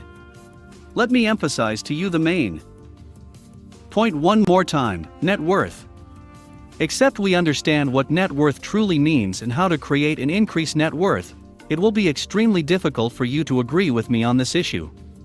I hope over the next pages to help you see why creating net worth is of higher priority than cooking, driving, or washing dishes. You must not miss this essential point in your life. Without net worth, life would be worthless, simple, and of no value. There is a principle of life which I came to understand and of course which informed making some of this strange decisions I have discussed with you. The principle is this: it is good to use the most part of your day where you are most effective. Do you get that? Now, how does my wife not cooking and how does my hiring drivers increase our net worth? That will take us to another very important subject matter called time. You see, everything in this life is quantified by time. Your life is quantified by time and my life is quantified by time. We all are rated and quantified by time. That is why in the business world, you have a value right now. We can measure how much you are worth in an hour. How do we do this? Because we can measure your productivity within 1 hour. We can measure how productive you are, you can measure what values and goods you have produced, we can quantify the services you render. We can rate you. If you want to know how much you are worth in an hour, let us look at the last 1 hour of your life that just passed now. How much value did you bring forth? When I understood this principle properly, I had an idea of what 1 hour of my life could be worth. I began to double up my efforts on the amount of values I could birth within 1 hour. I knew 1 hour of my life was too precious to be spent driving, and that of my wife too costly to be spent cooking. We could pay people whose primary calling are in those areas while we also give ourselves maximally to what we do best. We both began to harness how much value we could give birth to within an hour. The results we got was shocking, hence my passion in writing this book for you right now. You see, my friend, time is life. Time is passing away every second like water dripping away from a jug. Imagine having a jug of water with you right now on one hand and a cup on the other hand. Now picture water dripping from that jug into that cup all the while without stopping. That is how life is pouring out. That is how my life is slipping off, that is how your time and life too is slipping off. None of us can escape it. A lot of people wander off in life without accountability for their time or their worth. They give a portion of themselves to everything and a portion of themselves to nothing. Consequently, their lives have no consequence, weight, or results. This is the life majority of our world live. What a pity. 3 ways you could spend your life. Let me mention here briefly 3 ways you could spend your time, consequently your life. Much details and emphasis will be laid on this discussion in a later chapter of this book. However, for a brief mention, there are different things you could use life for. In fact, there are 3 major ways time and life could be spent. First, you could waste life like failures do. Secondly, you could spend life like a mediocre. The third and final is that you can convert your life into major solid life investments. In my own case, I happen to think that cooking is one of the least things for my own wife. When I met my wife, what attracted her to me was not her cooking skills. In fact, I never got to eat anything she cooked until much later. When I met her, whether she could cook or not was immaterial to me. I saw splendor in my wife, I saw grace, I saw potential. Then, I took it upon myself to cultivate all of her potential into manifested wealth and self-worth. I discovered that the best place where that would be cultivated would not be in the kitchen. I understood what an hour of being in the kitchen could do. I had the option, a good food or a purposeful wife. I chose the latter. Now, by her worth, an hour of my wife's time can successfully pay cooks for our family for an entire week. This is what all great men know. This is the main reason people of influence do not drive their own cars or cook their own food. It is not just mere opulence or affluence. No, there is a purpose behind it. They can see the bigger picture, they see clearer. A man of worth and significance understands his worth and the advantage of increasing his net worth. He knows his worth in an hour can pay his driver or chauffeur for an entire month. That time while his chauffeur drives him from place to place, he is busy using the time to create wealth. The poor look at the life of the rich as mere affluence or opulence. No, the rich understand strategy and the skill of constantly increasing self-worth. For some other women, cooking is a way that could bring the best value out of them to the world. Many women have found purpose and calling in cooking and by all means must be encouraged. Some women are so gifted and purposeful with cooking, spending the rest of their lives doing it is no problem. My wife, however, brings value to the world in other areas outside cooking. Cooking is not her primary calling. I in same vein bring value to the world on other scales other than driving. We choose to focus and concentrate on those areas where we are strongest and best. We channel all of our energy into the direction where we can get the ultimate returns and fulfillment. A lot of people put in all of their energy into investments that have no value. Imagine a man who wants to be a soccer star spending his entire day at the beach swimming. Though he is putting his strength, energy and focus into something good, he can as well forget about being a soccer star. That kind of investment will not bring him the best return. Your time is an investment. Your time is your most important asset and investment in life. When you put in your time into the wrong investment, there will be no results. When all of your day is spent driving when your call is not to be a driver, how can you have gains and meaningful returns? How can you be a person of worth? Also, the rich understand that time must be gained at any cost. People of worth will spend any amount to be able to recover or buy to themselves more amount of time. The average man thinks money over gains, but the successful people think about gains over money. What do I mean? The successful people will pay anyone any amount they need to pay them in order to buy some time for themselves. They will then use that time to create value for themselves, increasing their self-worth. The unsuccessful man, however, does not know this secret. His priority is money, his goal is money. He could work several hours in return for peanuts. He could spend his entire life in a month working for salary. He works with all might and no brain. What a wretched life! In the illustration I used earlier, some women derive their ultimate fulfillment from cooking, and I must emphasize that such women should be encouraged. My wife and I have lots of cooks in our house, and they do their work as a calling and ministry unto people. That is what they have discovered about themselves, and that is what they serve to the world. While I do not say women should not cook, everyone makes their choice. The point remains the same: each person should and must maximize their time. You must serve yourself to the world in the areas of your greatest potential. Another example I love to use is the time people spend in public transport. Same time is being expended by everyone within a train or subway. A person of value in a train could be reading trying to add more value to himself, while another person could be writing trying to create value. However, you will discover that majority of people on that bus are just staring at nothing in particular, talking carelessly or totally lacking respect for the passing time. Do you remember our illustration of the water dripping away continuously from a jug? Such lives are like water dripping away from a jug. No value. What a waste! What I am saying is this: that same 1 hour on the bus can be used to create a higher value. Let me stress the point so it cannot be missed: our net worth is determined by the value that is created within an hour of your day. That is one of the greatest truths every human being on earth should know. If you really want to be successful, then you must pay attention to that statement. In fact, this is among the biggest factors that separate all men in life, the successful from the unsuccessful. Here is the statement again: your net worth is determined by the value that is created within an hour of your day. Therefore, every hour of your day is determined by what value you create. Some people do not even pay attention to the value of 1 hour.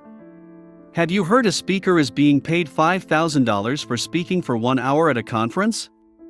Have you ever heard a comedian could be paid $10,000 for a show? Perhaps you have heard how musicians and singers are paid several millions of dollars for few hours of performance at a concert? Do you wonder why soccer stars are not being paid same amount? Some earn ridiculous amount for playing a single match. What they are being paid for is not just their skill. Skill? Yes, but much more important than that, they are being paid for their value and contribution to the game. The term in the business world is called net worth. That is how the world, the entire world, rates them. They are being appreciated for developing themselves. They are being thanked for their ability to bring pleasure to mankind through what they do, and how they do it. What is your current net worth? I know you were probably hoping and praying that I wouldn't ask, but let me ask you right now, what is your net worth? How much are you worth? What is the value of an hour of your time?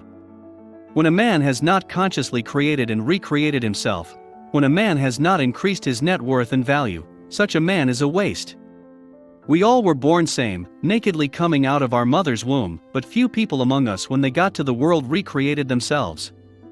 By recreation I mean, they worked extremely hard to add value to themselves, to become a person of worth. Examples of such men include names like Richard Branson.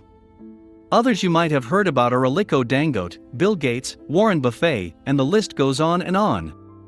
I am teaching you to create the best value from your 1 hour. If the best value from you is to cook, then go ahead. You must cook in a way that there will be no other cook in the world who can cook like you. You must cook in a pattern that the world will give up anything to taste your dishes.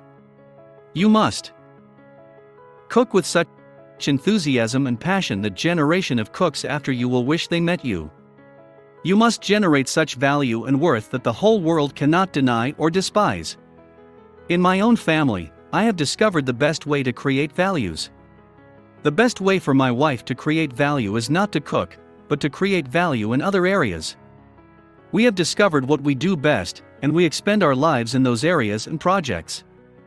Now, my wife has added so much value in herself that today she has worldwide influence. She is being invited to speak all over the world on different subjects. She has so much value coming forth from her that people want to listen to her again and again. It did not come that easy. She labored and toiled, creating value in herself in the best area possible for her. Another area in which she has created immense value is in adding value to our children. The time she invests in our children is of higher value, worth and significance than to invest same time in cleaning, scrubbing and washing. What are your daily priorities? The most important lesson, if the focus will not be shifted, is about comparative advantage. Compare what you do daily and think about your priorities. What are some of the things that if you do today will give you the biggest leverage in life? Comparative advantage states that not everything is of equal value in life. Let me explain it to you again this way. A successful man understands comparative advantage and uses it to his gain. A successful man is never busy, because he decides a few things he wants to do in a day and simply does the few that will give him the best profits and returns. A successful man could focus on just one thing or task in a day, and will not back out till it is done. That is comparative advantage. We have heard stories of people who could condense all their activities into one task, and will focus on just one thing for many years till they achieve it. Poor, ignorant and unsuccessful men on the other hand are always busy. Activity does not always equate productivity. Unsuccessful people do not understand comparative advantage. They want to get so many things done. They are always moving from pillar to post, all motion, no goals. Such a pattern is a waste of life, time and resources. When you ask many men who they are and what they do, they cannot define it. They are like the ancient saying which goes thus: Jack of all trade, master of none. So what is comparative advantage, and how does comparative advantage work? The law of comparative advantage says that we all have same time, and time can be used up for anything. However, it is not everything that has equal results. Are you confused? Do not be. Let me explain it to you brilliantly. This is the point about comparative advantage. The same amount of time, same 1 hour or 60 minutes as you may choose to call it, is given to all men. That time could be invested in the laboratory, or in the cure for cancer. It could be invested in walking in the park and merely sightseeing. Same 1 hour could be spent at the stadium or on the beach leisurely. Here is the kicker: the cure for cancer seems to me to give more value than just walking leisurely through a park. I hope you understand it now. What is it that you must do that will give you the best return, value and investment on your time?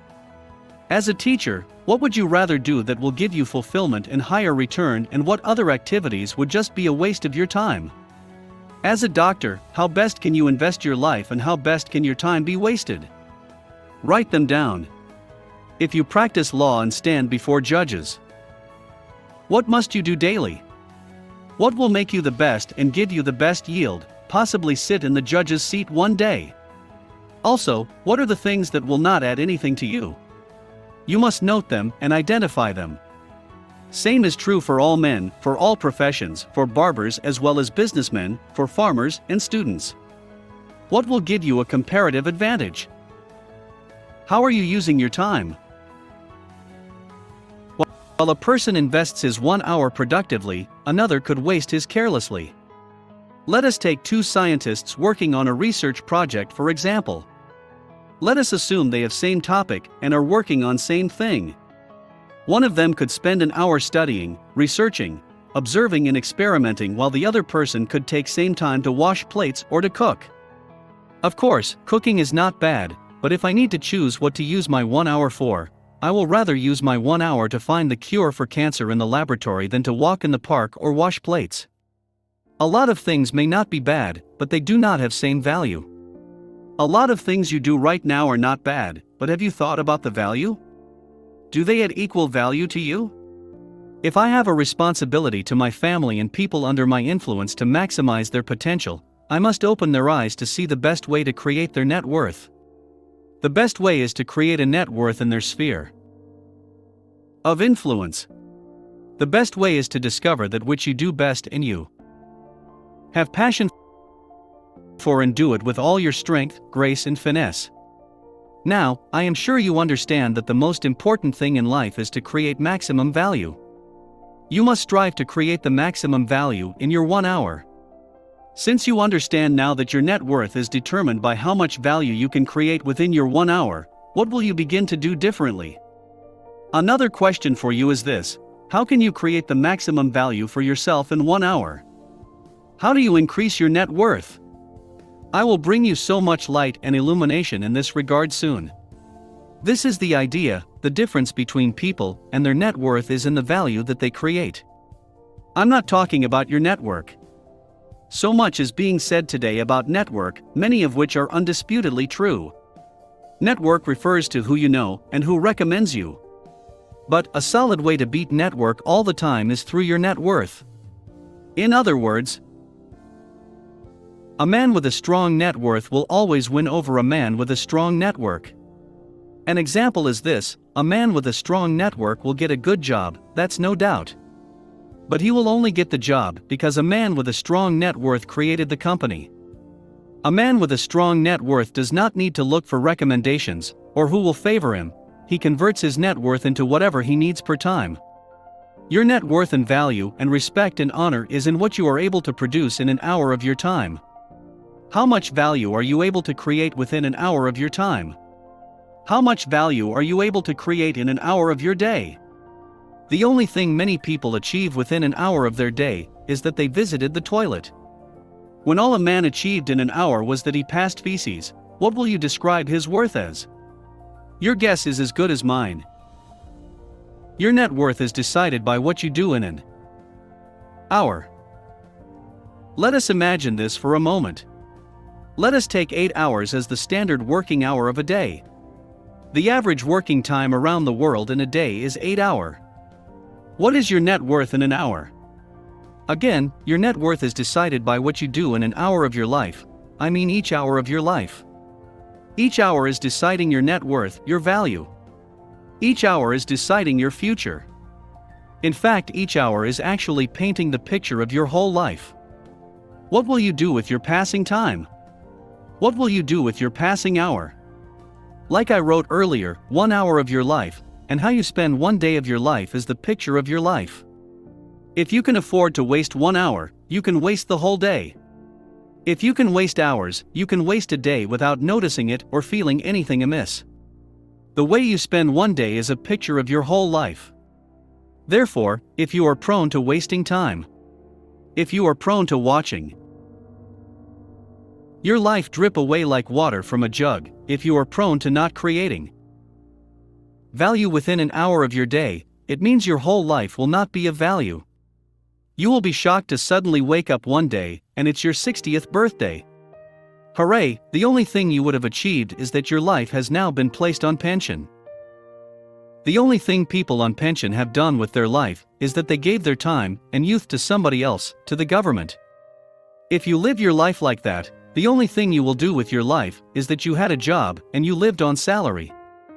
Salary is the monetary compensation for your life and time you willingly gave away.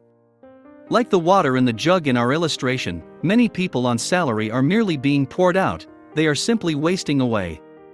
Why? It is definitely not because God does not love you.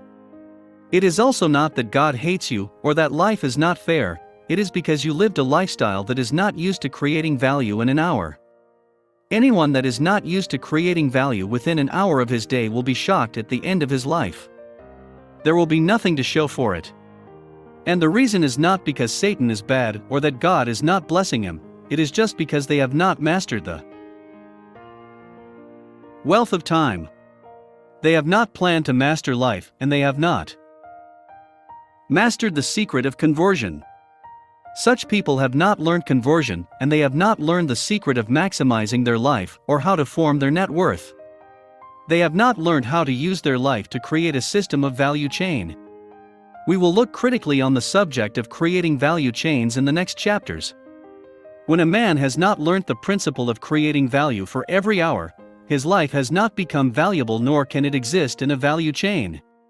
Due to this reason, such a man merely thinks the most important thing in his life is getting a good job. Getting a good job is mortgaging your life. The greatest thing about your life is not your job, it is your assignment, work, calling and purpose on the earth. It is for what reason you have been configured and the problem you were sent to the earth to solve. A lot of people in life give this up in exchange for survival and peanuts they are given at the end of every month. At the end they give you pension, which is basically saying to you, go and die. Pension is saying thanks, we got your best years from you, now retire, and let your children do same for us. The slavery where you have served and the bondage you have served is also reserved, it is still here waiting for your children. Give your children too an opportunity to enroll. Then your children, when they have not been trained differently, will also work for salary, your children's children also. This is a tragedy. It beats my mind that this is the way many people live their lives today. In fact, it is not just the way many people live their life, but that is also the way several generations before them lived. Except such people are delivered by such a book and material as this, several generations after them stand at risk also. Don't live your best years in servitude. I once met a man working on a government job who was so proud to tell me that his forefathers served on same job and same office. I wish he understood what he was saying, but he did not. This man was simply saying his forefathers and himself have perfected the art of servitude. They have been enrolled into a life of transgenerational slavery. Except he has a mental shift and a change of perspective, the fate of his children unborn could have been determined already. Do I have anything against working on government jobs and private companies, collecting salaries? Not necessarily so. But I am totally against working on a job that does not allow you create value. I am against you spending 8 hours every day in places where your productivity is undermined and undervalued. I am against you living like ants, from hands to mouth. I am against you working when the sole reason you are on the job is for survival. I am against anything that does not bring out the best in you or maximize your potential. When you put all of this together, you will discover that there is probably no work anyone can create for you that can truly maximize your potential except the one you create for yourself. What do you think? I will be surprised if you agree otherwise. A life based on a job and salary is not a good life, and it is not the best life. I am trying to get your mind to wrap around what the best life is for you. I am talking about a full life and being in charge of your life. For you to be in charge of your life, then you must be in charge of your seconds, minutes and hours. Let me put it another way, for you to truly be in charge of your life, then you must be able to determine the outcome of every single moment of your life. You must be accountable for every single second and moment of your day. You must be able to account for every hour of your life. Every hour of your day must be creating a definite value. Every hour of your day must give the world a tangible value and worth. You must strive within every hour to either add value to yourself, add value to others, or create a product of value. So, dear friend, having known this that you just read, what are you going to do about it? How are you going to begin to create your net worth? How will you begin to derive value for each hour of your life? How can you optimize your lifespan and existence on the earth? I have a passion, and that is not to see a single second of my life wasted. Yes, I mean not a single second. I understand that every time I have on the earth is an investment, and what I do with it is my responsibility. What you do with your own time too is your responsibility. Wake up, don't waste away, do not drip away, like the water in the jug continuously dripping off into oblivion. Highlights from Chapter 3. 1. Without net worth, life would be worthless, simple, and of no value. 2. It is good to use the most part of your day where you are most effective. 3. Everything in this life is quantified by time. Your life is quantified by time, and my life is quantified by time. 4. A lot of people wander off in life without accountability for their time or their worth. They give a portion of themselves to everything and a portion of themselves to nothing. 5. There are 3 major ways time and life could be spent. First, you could waste life like failures do. Secondly, you could spend life like a mediocre. The third and final is that you can convert your life into major solid life investments. 6. A lot of people put in all of their energy into investments that have no value. 7. The rich understand that time must be gained at any cost. People of worth will spend any amount to be able to recover or buy to themselves more amount of time. 8. The average man thinks money over gains, but the successful people think about gains over money.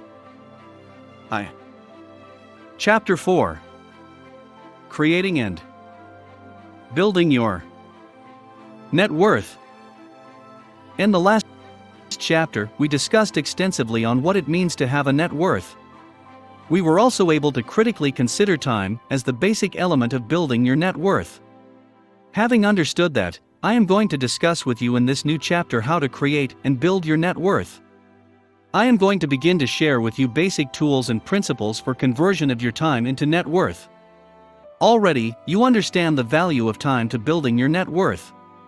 I am sure you clearly remember that without value for time, there will be no value for life or existence. Do you still remember our example of the jug full of water continuously dripping away into a cup or bowl? Yes, I am sure you remember. That is how everyone's life is continuously dripping away. You cannot stop it, it's how life runs. It is how life is built to run. As you are reading this book now, time is passing away. Time was passing away when you were sleeping, time was dripping off while you were driving and cooking, time was dripping away when you were watching television. I know you have often wished to stop the clock, so that it would not run, and you would have enough time to do what you wanted to do. You are not alone, I have severally wished so too, same with every man who has lived on the earth. However, stopping time is what no man, no scientist, magician or miracle worker has ever succeeded to do in the world. Time is running, and it is running very fast. So how can you maximize time? What can you do to get the best out of your passing time? How to use your time effectively? There are 3 major ways by which time can be used effectively. 1. Invest time in yourself. Only few people invest quality time in themselves, yet it remains one of the best uses of time. Time invested in yourself can be converted to becoming anything. When time is put into yourself for constructive purposes, only then can you become a person of worth and value. A lot of people in the world today spend time while many more waste their time. A person of worth, however, creates a good time for self-development. When I came to understand this truth, I made solid and concrete decisions about my life. When I clearly understood that it is the worth that you put within yourself that can only come out of you, my life changed drastically. I converted this time of self-investment into moments of solitude, and my moments of solitude into moments of value. I decided to create a week of solitude for myself every month, and I have done this consistently for the last 20 years. If you want to know the secret of Pastor Sunday, that is one. Right there. My week of solitude is a week I do not come in contact with anyone but just being away, learning, studying, and meditating. You see, it is impossible to become anything tangible in life in the midst of the ever-busy and buzzing moments of life without taking time away for solitude. Apart from taking a week off to be in solitude every month, I have consistently practiced the art of self-study for a period of 3 to 6 hours every day since I was in the university. People of worth are people who study, people of value are people who create the time to be alone in self-meditation, self-study, and solitude. A computer programming language says garbage in, garbage out. It is whatever you put within yourself that can only come out of you when you are under pressure. 2. Invest time in others. People of worth and value add value to others. Adding value to other people and to your world is the great use of life. When you are not adding value to others, you are merely living for yourself, and to only live for oneself is death. If there are men whose names ring for their impact and contribution in their generation, it is because such men created the time to add value in other people. As a leader, if you will not be forgotten the same moment you are dead, you must consciously begin to add value to other people today. You must start nurturing young people and pouring yourself into them. As a parent, if you want your future to be secured and the generations after you secured, you must begin to create time and value in your children. It is so sad today that a lot of parents have no time for their children.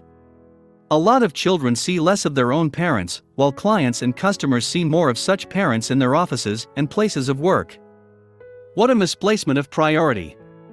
I once read,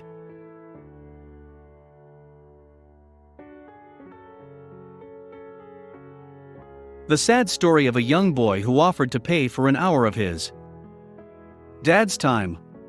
The storyline is about a man who always comes home from work late, tired and irritated. The night the event I am about to describe happened was not the first time he was coming back late. He came home late every day. However, this particular night he found his 5-year-old son waiting for him at the door. "Daddy, may I ask you a question?" "Yeah, sure, what is it?" replied the man. "Daddy, how much money do you make an hour?" "That's none of your business." "What makes you ask such a thing?" the man said angrily. "I just want to know." "Please tell me, how much do you make an hour?" pleaded the little boy. "If you must know, I make $20 an hour." "Oh," the little boy replied, head bowed. Looking up, he said, "Daddy, may I borrow $20 please?" "Why do you want the money and what will you use the money for?" the father grumbled. "Because I want to buy an hour of your day tomorrow, the little boy replied. "Daddy, can I have $20 now? Can I buy an hour of your time tomorrow?" If you had to choose, would you rather choose to have more money or a great future for your children? Think about it. Statistics says almost 72% of African American children are growing up without the presence of a father. These set of children have been described as a high-risk group for prostitution, thuggery and armed robbery, including many other vices. A staggering 85% of young men in prisons are said to have grown up in homes without the presence of a father, and almost all of the prisoners in prisons lacked proper parental care growing up. Please think about this again. Again, when we live for ourselves, we die. But a life that is well invested in other people is a great life. My life has been that of constantly pouring out of myself into other people. I have come to understand the value that people hold, and there is no way I can treat anyone lesser than they deserve. I have seen people move from the sidewalks of life into the main spot. I have picked people off the streets, alcoholics and drunkards, men that the whole world had completely given up on. I have spent a great deal of my life cleaning such men and cultivating their potential. Today, many of these people are successful businessmen, top parliamentarians, politicians, and diplomats. I have seen the incredible things that can happen when we add value to people. There is no purer joy, no better way to expend life. 3. Create a product. While it is really excellent to add value to yourself and add value to other people, the third and very important way to use your time is to create products of value. Every product that we make use of today was produced by somebody. In other words, someone spent an incredible moment of their lives to produce what is today called the computer, the telephone, the iPad, wristwatches, etc. In fact, this book you are holding right now is a product of time and time well invested. The products you generate show what your true value is. A man who has no product has no value. When you have products of value, you can solve problems in different parts of the world simultaneously. Your presence can be felt at the same time in different regions and continents of the world at the same time. You can be in the United States helping people to get through life, and at the same time be in Nigeria influencing people. Your products can duplicate you. Steve Jobs gave the world the iPad. His iPad is today in millions of homes solving many problems. Everywhere you see an iPad, you have seen a Steve Jobs. That is what your product can do for you. Do not die barren. Do not die fruitless. Do not die without using your time to birth something that the world can remember you for. The products you make build you a net worth. Long after you are gone from the surface of the earth, your product will still continue to live on the earth. Hence the only way to keep living after death, the only way to keep speaking after death, and the only way to keep influencing people after your death is through your product. I have written entire books on this subject of conversion, and how you build products that will outlive you for thousands of years. If you must increase your net worth, you must seek to convert your time into products. The net worth of Bill Gates today is said to be $76 billion.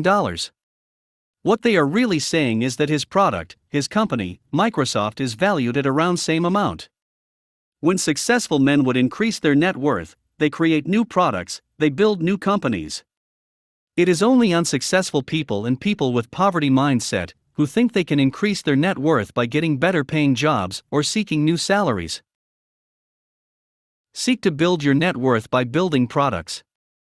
Seek to increase your net worth by converting your time into products of value. What goods and services can you render? What value can you give? What creativity can you bring to a value that is being given already? How can you do old things in a new way?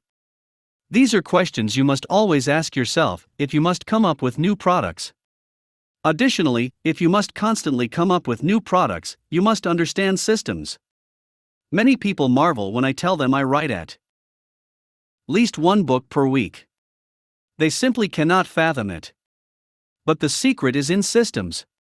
With systems you can rain down products on the earth until the entire earth is soaked with your ideas. You can let the world get soaked with what you offer, that they find you in every street corner or in every home in the world. The power of systems makes you do that. An example is the McDonald's food chain. McDonald's began as an idea of two brothers which they started at the back of the house. Today, McDonald's is found in most major cities around the world. What took an idea from the backyard into international recognition? The taste of burgers? Not necessarily that, it is the power of a good system. The McDonald's system has successfully launched and turned the McDonald brothers' ideas into a global and worldwide vision. Finally, it is either you are adding value to yourself, or you are adding value to others, or you are creating value into some goods or services. If you are not monitoring every hour of your day, if you cannot account for everything that you do for every hour of your day, then your net worth will be empty. If you cannot account for what value you create every hour, then your value will be zero upon the earth, your net worth will be absolutely nothing, you will become bankrupt. A man who has no value for time will be a worker for the rest of his life, he will just be on salary for the rest of his period on the surface of the earth, living from hands to mouth. Such a man will be a pathetic sight at the end of his life, because he is not converting his life into worth and net worth. Such a man is not converting his life into value. When you live your life purposelessly without judicious use of each hour, then you are not creating a value chain for yourself, you have become a victim of life. The greatest wealth in life is time. The greatest wealth in life is not salary or job or money. The greatest wealth in life, and the greatest resource in life, is time.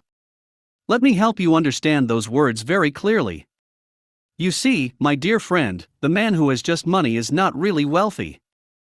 Money is just a material, an expression of wealth. But the man who has time has wealth, because time is wealth. This is why every day, every man is equally wealthy. God made it that way in order to be a just God. Let me use this illustration to help you understand it better. Let us assume we both are given 2 small tins of maize seeds to do anything we desire with. Let us assume none of us is instructed on what to do with the seeds we are given. You may decide to cook yours and eat. When you have the maize seeds prepared as food, even though you have the physical food, you are still poor. You are still poor because though the maize seeds could become food, it is not the best use at that particular time. Now imagine that I immediately seek out the best soil for my own seeds and I immediately begin putting the seeds into the ground, though at that point in time, I may appear poor and hungry, but I am truly wealthy. Same is with money and wealth. Money is a form of wealth, but is not the strongest form of wealth. Time is the strongest form of wealth. Time is the strongest form of wealth, because your time can be converted into whatever you want it to be converted into. Time can be converted into money, time can be converted into building, time can be converted into goods and services, time can be converted into influence, time can be converted into cars, houses, lands, etc. Time can be converted into whatever you desire for it to become. Here comes one of the greatest words again to learn in life, the word conversion. The greatest thing you could discover in life is conversion. The greatest word to learn in life is the word conversion. You must know and learn the secret of conversion. Conversion is bringing every minute, second, hour, and day into account and value. It is optimizing your day. It is the ability to look at the moment that just went by and show to us what you made from that moment. What did you achieve? What did you produce? If you can become a master in converting your time into value, you can become anything that you want to become. Anyone can become anything they want to become if they can discover the value of time. Time is wealth. Time is resource, time is more than money, time is life. If you learn to convert time into anything you want to convert it into, you can become whatever it is that you want to become. Everything is a product of time. Everything that we see today is a product of time, everything is made from a certain use of time. Time creates everything. Everything you see now is a product of time. Every child is a product of time, every adult is a product of time, even you are a product of time. If you didn't stay in the womb of your mother for 9 months, you would not have been alive today. In spite of how your parents or family try, if you won't be in the womb for 9 months, you would not have been seen on the earth today. It is that time of incubation that created you. You are a product of time. You are a creation of time. You will not be working or talking today, if not for the value of time. Everything on earth today is put under the value of time. When you give birth to a child, within 3 months, the child is already making attempts to sit down. This is not just happening because you are in Europe or Africa, it is happening same way everywhere including America, Asia, and Australia. It does not matter the color of skin or the part of the world, something happens to the child in 3 months. 3 months creates value in a child that the whole world can see and appreciate. In 3 months the value of sitting is created in the child. After a period of about 6 months, this child begins to crawl. Where did that ability come from? Still time. It is the time that has created that value and ability. The period of 6 months has provided within the child certain grace, and that grace and ability makes the child begin to crawl after the defined time. Everything is created from time. That is a universal principle. Everything that got created because of time. In fact, time creates everything. Still talking about the child in our earlier example, when it is about 1 year, the child begins to walk. Do you see that? Everything is made out of time. My iPad is a product of time. It is a product of time invested in creating it. When you buy anything in the store, you are not paying for the thing specifically, you are paying for the time in producing that thing. The price tag is not just about the raw material that was used in producing it, you are paying for the time that the manufacturer used in producing that product, and of course the time it took him to acquire the needed skill to make such a product. You are paying for the time of the people who worked to produce it. You are paying for the time of the people who came up with the idea. You are paying for the time the manufacturers spent in doing research and in adding value to themselves. This is why you are paid a salary for a time. Usually salary is paid within a month. When you are paid a salary, it means you gave a month of your life for the exchange of the money you are paid. It is an exchange. For example, if you are paid $300 at the end of the month as salary, you are only being given that amount for a month worth of your life. Again, everything is a product of time. My house was built in 9 months, it could not have been built in 2 days. Everything is time. Time is the raw material from which everything is created. Time is the source from which everything is created. Therefore, if time is so important, it means you can take a hold of time and decide to become anything you want to become. I once spoke to people about knowing a group of friends in my childhood. They were a group of 7 friends who were always together and who did everything together. They decided to make something tangible out of themselves within a period of 6 years. 6 years later, 5 of them decided to convert that period of time into products and values. They had an engineer and a doctor among them. They took hold of the time they had and through labor, and through hard work converted the time into whoever they wanted to become. One of them who wanted to become an engineer converted the time in the school of engineering and became an engineer. The one who wanted to become a medical doctor spent same amount of time in the medical school, converted the knowledge in the time through work and through studying into achieving his dream.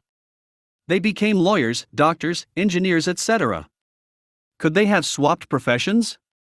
Yes, they could have swapped. All that was needed also was a change in the conversion process. They applied time into a conversion process and became who they sought out to become. With time, you can build, achieve, or become anything. All that is needed is taking the time that is available and converting your time into an added value. You decide what value you want to add to yourself. I once shared that those childhood friends could have become anything that they wanted. It is easier and more pleasurable, satisfying and fulfilling if you first of all find out what your calling is. If you are called to be an engineer, you must be careful not to convert your time to becoming a medical doctor. You will not be as satisfied, as fulfilled if you are converting yourself into someone or something else. If you are called to be an engineer, and you got to convert your time into your area of calling, then it gives you more fulfillment and more joy. You are exactly like a fish in the river. You run and accomplish easily within your natural sphere. You do everything with grace and ease. If you are called to be an engineer, for example, but you are forcing your way in conversion through medicine, then you are swimming against the tide. You are like a drowning lion. A lion is struggling for survival within the water, not because its gene or its strength has waned. A lion's biggest struggle in water is because it is out of its strength zone. Many people are out of their strength zone in life. They live each day out of their strength zone, they operate every day with depleted energy. They totally lack focus. There is no way such a life can be productive. Here is the beautiful thing. You can convert time to become anything. If you can master time and every moment of your day, then you can decide whatever it is that you want to become. There will be no stopping you. You can become anything. How do you build your net worth? Let me give you some concrete points and give you more concrete facts. What I am about to tell you will elevate you and cause your net worth to increase. When you pay attention to this that I raise, there is no doubt that you will be on your way to the top. Again, here is the question: in a day, in an hour, how do you increase your net worth? Let me begin by telling you the most important thing in this your newfound journey: discover your calling. Yes, find out what your calling is. The first thing to do in order to increase your net worth is to discover your calling on the earth. While entire books have been dedicated to this subject, and I have many books on this topic myself, I want to help you discover your calling in this book in simple terms.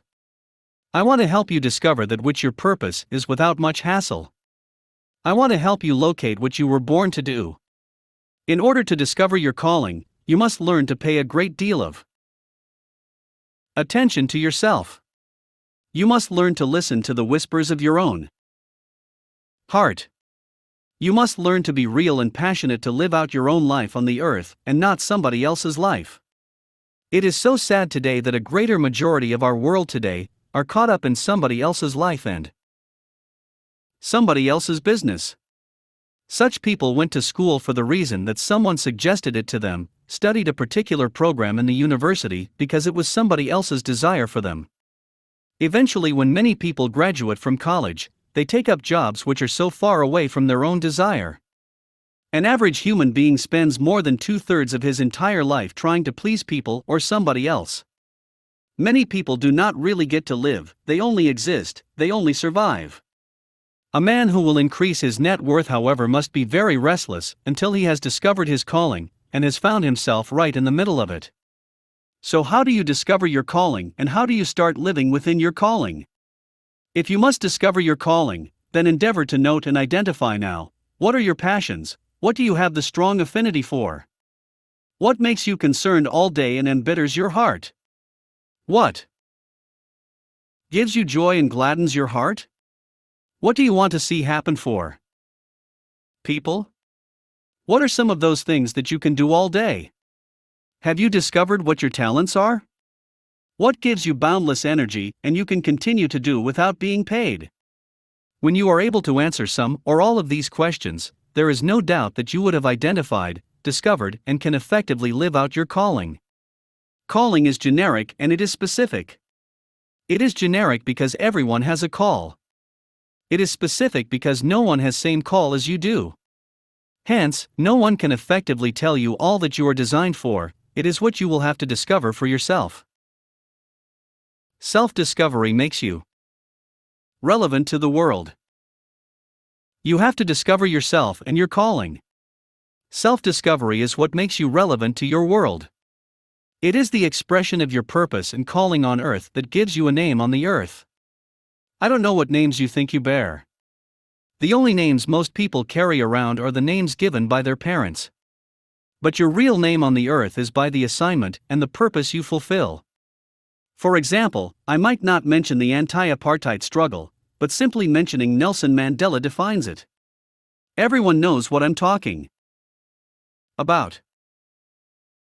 That was the name that Mandela bore. He was not just carrying Nelson around, and we begin to wonder which of the Nelsons he is. Same way, when I mention about human rights activism in America and the liberation of the blacks, you would almost immediately talk to me about Martin Luther King. King had a name because he fulfilled a purpose and an assignment. Your calling and assignment will give you a name on the earth. What are your natural talents? What are your natural abilities? What are some of those things you can do without being taught? Answers to all of these will show you the weapons you have in your arsenal with which you can conquer in your lifetime. When you have discovered what your calling is, then you have to make sure you are converting every minute and every hour of your day into adding value in your area of calling. In 1 hour, you must ask yourself this question: what am I doing right now that is adding value to me in regards to my calling? What am I doing that is making me better? This information that I'm going to acquire, this meeting I'm going to? How is this thing that I'm exposed to going to help me to fulfill my calling? How can I use it and convert this information into making me become whom I'm supposed to become? How can this thing be used? Imagine having me in a room where there is a lot of light. Now imagine also that the light is not hot, neither can it cut through glass. If you take that same light and use laser and the power of a laser to bring it into a focus, if you turn same amount of energy of laser to convert it into a single focus, imagine the power that light will have. If you focus the energy that is just giving light, the energy that is otherwise powerless and ineffective, if you turn that same amount of energy through a laser, it becomes extraordinary. When that energy is applied and brought into focus through the power of a laser, it could become like hot fire. It will cut through anything. It will become an energy like the light the welders and iron cutters use. It could break through any iron because it is focused. Same thing happens when you convert your energy and time into a concrete specific area of calling. When you know your area of calling, then you are laser effective. When you begin to ask the right questions. When you ask questions that will bring you a lot of benefit, questions such as this information that I am reading now, how can I use it to advance myself in my area of calling? How can I use it to advance and further myself within the area of my calling? How can it help me to become better? How can I be more valuable in everything that I do? When you ask questions like this, you begin to avoid distractions as much as possible. You will not be a party of endless, unproductive meetings. Every single hour of your day will have meaning to you, and you will convert it to add a lot of value to yourself. You become a conscious person who pays attention to every single minute that is in your day. That means you are concentrating all the energy into laser focus. The result is not just going to be some lazy results, rather your effectiveness will soar and become higher. When you are working and you are converting every minute into benefits. When you are actively developing within your calling, when every activity is targeted towards improving yourself, then you are already increasing your net worth in that 1 hour. The difference between people is in what they do in an hour. Let me remind you that difference between people is not in race, color, country or economy, height or size. The major difference between people is in what they do in an hour. What amount of value they are able to produce within an hour of their day. The difference between people and their net worth is in what they are able to produce in an hour of their day. If we are to estimate right now, what value did you produce in the last 1 hour? Did you succeed in producing or in making any products? What value was added to you? Were you able to add value to anyone else? The answers you give to these questions are what determine whether you have any values or not. If you have not been productive, what are you going to do about it? How are you going to become more productive? Or are you just going to be like the water in the jug, just dripping away without any benefits? You can convert your time into benefits for yourself. You can convert your time into added value for others. You can also use your time to make products. You do not have to waste your life. Highlights from Chapter 4. 1. There are 3 major ways by which time can be used effectively. Invest time in yourself, add value to others, build a product too. When time is put into yourself for constructive purposes, only then can you become a person of worth and value.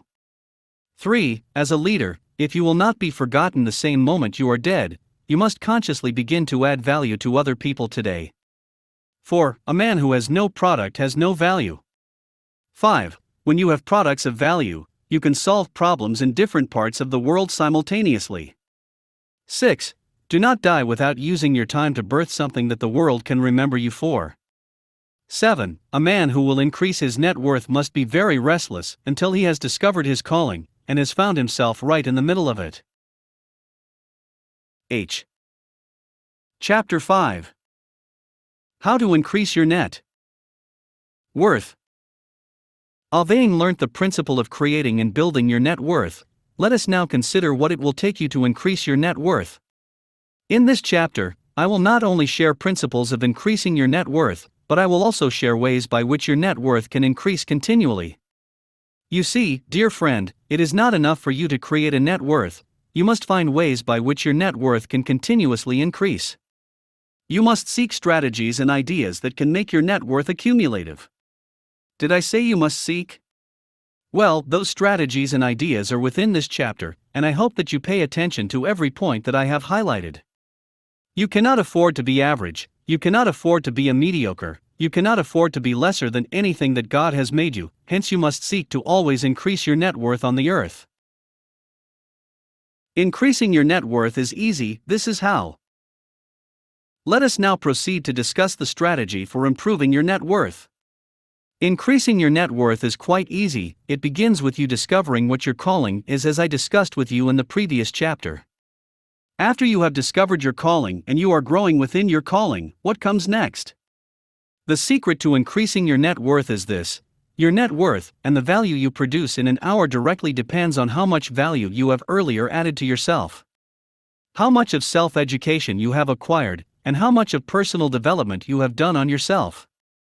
This is why personally I do self-education a minimum of 3 hours every day. Many times I am in solitude every day studying for upwards of 6 hours. Why am I doing this? Why am I so committed to personal development that way? It is because of a secret that I have learnt. I have learnt that it is the amount of value you have created within yourself that will determine the amount of value you can create outside of yourself. The amount of value you have added to your mind is what determines what comes out of you. This also determines the amount of value you can create as a concrete product. This is why it is almost impossible to see any truly successful person who is not a reader. You cannot see anyone who truly made it to the top who is not addicted to books or to reading. This is a major secret of life. I once read the story of Bill Gates, the richest man in the world, where he stated he had read at least a book per week since his childhood. It is unlikely you will find a man with such a lifestyle who would not do extremely well. Great minds are great readers, and people of worth are people who are constantly adding value to themselves. You might be surprised that only a very few people in life know this. Of the very few people who know this, only a fewer percentage of people adhere to this rule and principle. You would have raised yourself so high on the ladder of life if only you will be intentional about your self-education and self-development. You will be among the people with a very high net worth, and your net worth will increase exponentially. If you have done a lot of self-education and added value to yourself, your net worth will always grow. If you stop adding value to yourself, your net worth will also stop. How do you add value to yourself? So how do you add value to yourself? You add value to yourself by constantly educating yourself and looking for new opportunities that will always add to you. You add value to yourself when you choose to gather resources and materials that will increase how well you function. You add value to yourself when you choose educational programs that will help you meet the right people. You will add value to yourself when you constantly ask people around you the right questions. Many years ago, I decided to always intentionally ask the right questions from everyone I meet in a bid to learn something from everybody. Needless to say, that journey has been incredible for me. It has added immense value to me. I discovered that I could learn something from everybody.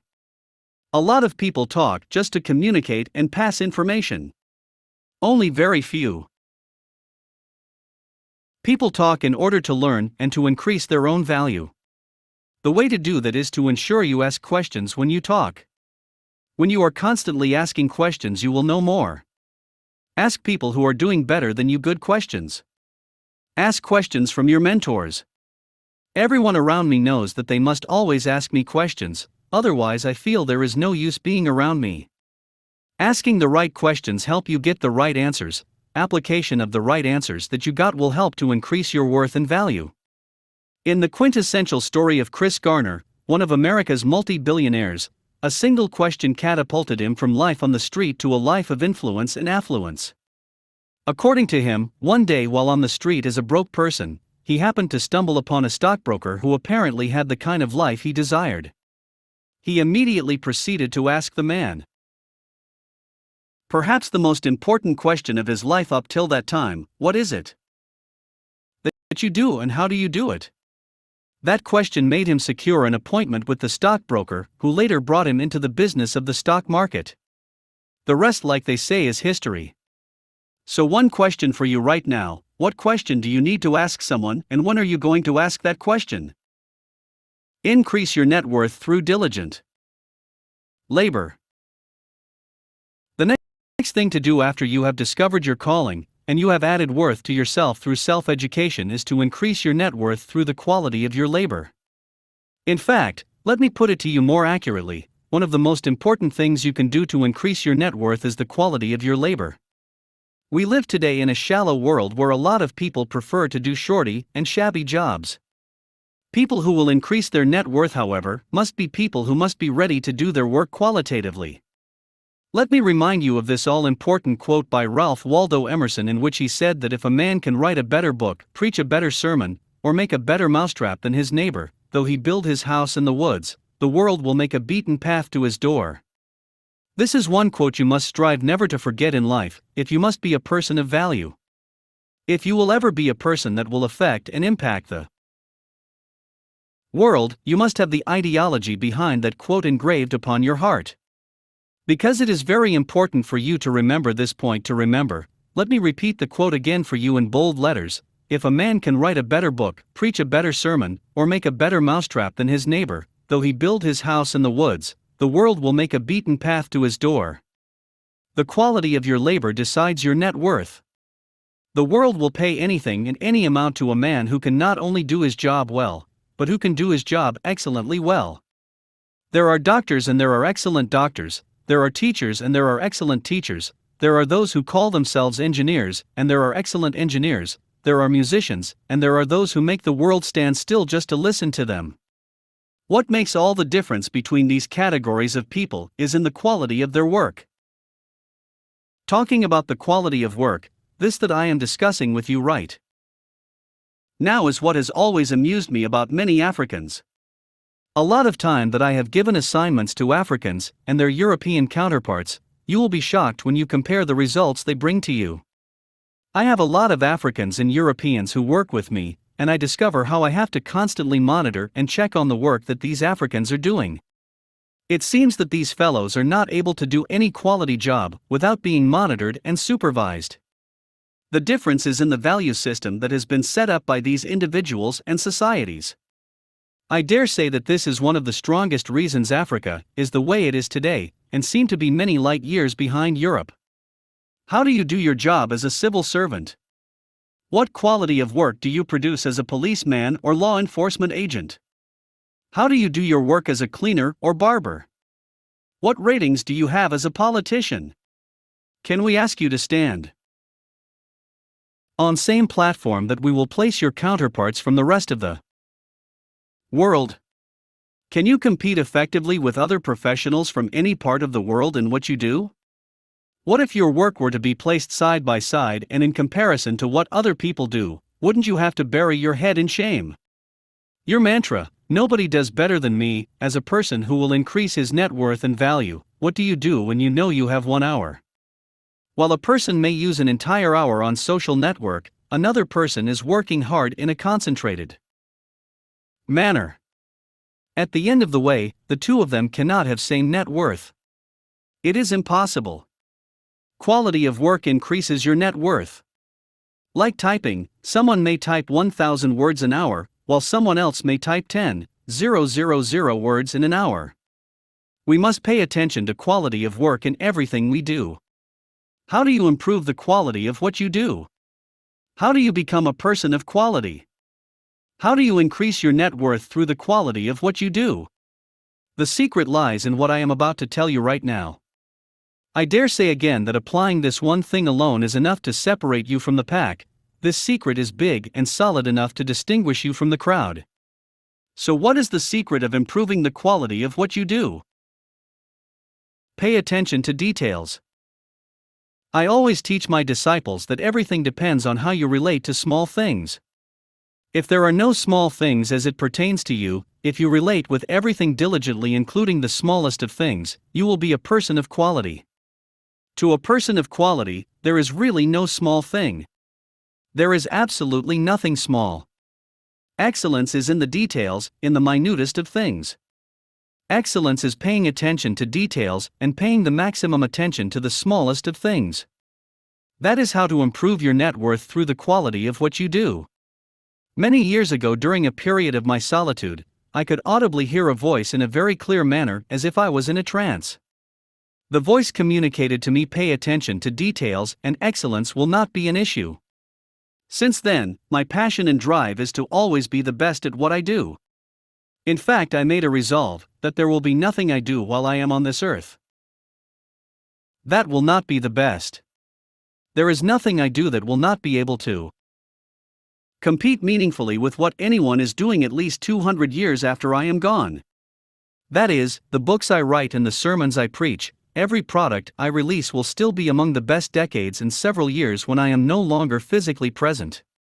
Nobody will outprepare me, outdo me, or outclass me. It is a resolve of excellence. That is how to improve your net worth. There are a few names today that are known and identified with excellence. One of such names is Donald Trump, the 45th President of America. He did not just become a person of extreme worth and class in the real estate world before joining politics, he labored for it. He was a man who paid extreme attention to details. I once read one of his books where he said he personally inspects every material that will be used for any of his construction works by himself. He does this to ensure that only the very best is being used. According to him, he knows every tree that are on all of his golf courses by name, the year they were planted, and what country they were brought from. You cannot have a man pay such level of attention to details, and he will not be successful. I have met a lot of people who cannot even remember what they had for lunch, talk less of knowing what they did or achieved with their last paycheck. Pay attention to details in your finances. When it comes to paying attention to details, one major area of relevance is in your finances. I can categorically tell you that I know what I do with my every dime. That is why I do not carry money around, because each and every of my money has already gone to work for me, and I can tell you what work they are doing. If you will not become impoverished in life, barely making it by each day, if you will not become a burden to the society and a liability to neighbors, then you must pay attention to details in your finances. When raising people in my master classes on money, helping them to become millionaires, I task them to begin to record every money that comes into their pocket and every money that leaves their pocket and where it went. A lot of these people do not find it convenient initially, but like I always tell them, there is no other alternative to becoming a millionaire. Many of these people became millionaires within a year of practicing this. Discipline. What am I saying? Only people of value practice the discipline of details. In your marriage, are you paying attention to details? In living with your spouse and children, how attentive are you to details? Do you know what is going on in your own home? I am amazed at men whose wives will take a full day to look good at the salon, and when such wives come home, they get no appreciation or commendation from non-observing husbands. There is no way such a wife will be happy. However, when attention to details is being paid, when you notice her new dress and shoes, the makeup, the new handbag, etc., you will help her understand she is valuable to you. By so doing, you are adding a great deal of worth and value to your marriage. If you want your marriage to work, then pay attention to details. If you want to increase your net worth in the family, pay attention to details. So, from the above paragraphs, we have carefully established that to men of worth, details and quality of work is everything. As far as such men are concerned, there are no little things, there are no unimportant things. Everything is important to them. If you do your work with the attitude of doing quality and the best things, then you are a person of worth and of value. Whatever your hands find to do, you have to do it with all your heart. If you could do quality work or labor, then it will improve your net worth. The quality of labor you perform with your attitude to little things will determine the heights you will attain in life. When I see anyone who can do a job excellently with great attention to details, then I can pay such a man anything for the job. When I see people who do things qualitatively, I want such people to be around me and to work with me. Unfortunately, we have only few of such people. Many people are only waiting for the important things to come first before they give in their best and all their heart, but if you only wait for the important things to come before you work excellently, then it will never come. So if you are not responsible, and you do not do quality work in small things, you will never be able to do quality things in bigger things as well. Conclusively, read this famous words by Martin Luther King Jr. He said, "If I cannot do great things, I can do small things in a great way." Increase your net worth by creating a demand for yourself. How else do you increase your net worth? When you have discovered your calling and are walking in it. When you have worked so hard on adding value to yourself. When you have become a person of skill and you are now doing very quality job.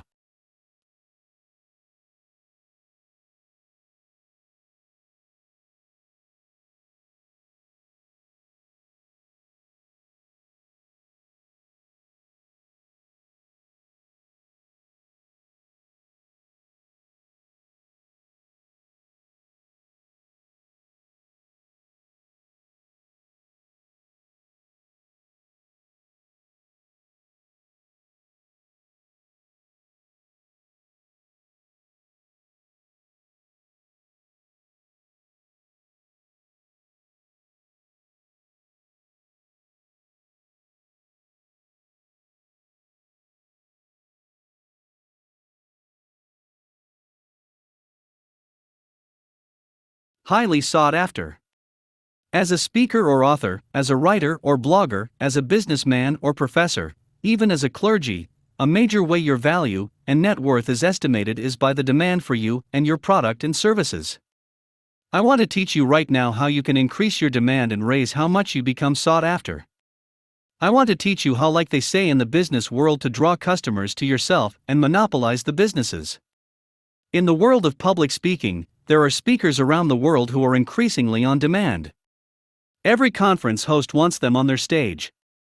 The invitations for me every year often get so overwhelming that within a year, I have to turn down several hundreds of invitations to speak.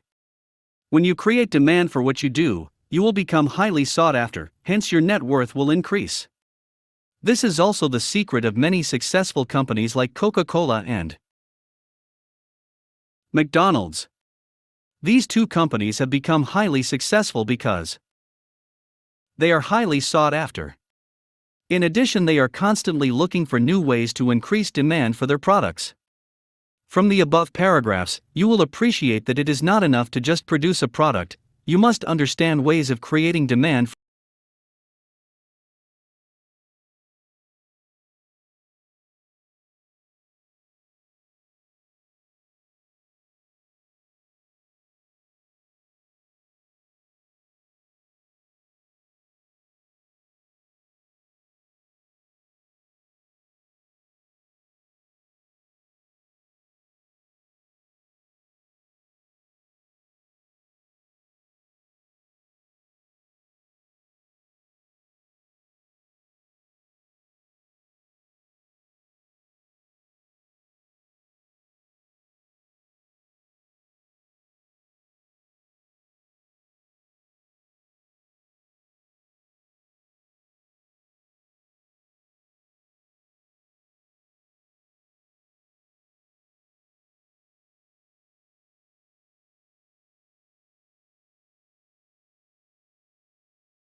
The following week, several letters began pouring into the young lawyer's office. Many people now began to demand for his services and legal advice. Letters began to pour in for him at a rate that it became overwhelming. He had to employ the assistance of more people. Shocked, the young lawyer went to the senior lawyer to ask what the old man did that caused a drastic change in his situation. The young man noted that the old man said nothing the week before they were together. The old man replied simply and calmly, "That week when we walked down the street together with my arms around your shoulders, I was only recommending you to the world. The world can now trust you and your service based on my reputation." The young lawyer had learnt a lesson he will live to remember. I hope you have learnt a vital lesson through that story also. Many people struggle in life because they failed to learn secrets. Progress and advancement in life, however, is not in the struggle, it is in the secrets that you have learnt. When you ignore the secrets and the vital principles, however, a life of struggle becomes the result. Proper mentorship can increase your demand tenfold within the twinkling of an eye. Do not be foolish, don't ignore mentorship. However, please note that mentorship is not slavery. Mentors lay their backs for you to climb, they do not suppress you or oppress you. Create a value that has demand. You must learn how to create demand for the service and good you are making. People who have created demand gain more net worth drastically. Even if you cannot create demand, look for demand, study and channel your effort into creating value that is already having demand. Make sure you have demand for the value you are creating. You also have to study your competitors and find out what you can learn from them. Study the business and look for gaps that you can fill. What is currently being done? How can you improve on what is being done? What innovations and ideas can you bring to the business? What things, if done or carried out, will drastically change the face of the business? These are things you should constantly ask yourself. Increase your net worth through the power of attitude. Now we must consider other things that you can do to improve your net worth. The next thing that will increase your net worth is the right attitude. For example, as you read from me, you have probably read in the earlier parts of the book where I said my wife does not cook. Now what a lazy mind will immediately begin to imagine is how I am so rich that I can afford such a lifestyle. A lazy mind's focus will be on my money and the superficial things rather than the essence and the wisdom behind my decision. It is regrettable that not many people actually stop to think in life. A lot of people are just superficial with no root, hence no depth. I have major reasons why I said my wife does not cook. It is easy for you to assume that I am living well on others. Many people simply have the wrong attitude. When you have the wrong attitude, you will not be able to think properly. Your mind will not be focused on the right things. Opportunities will pass right in front of you, but you will not be able to see them due to prejudice and the wrong attitude. Rather than for many to learn, they are only critical. Critical people do not learn.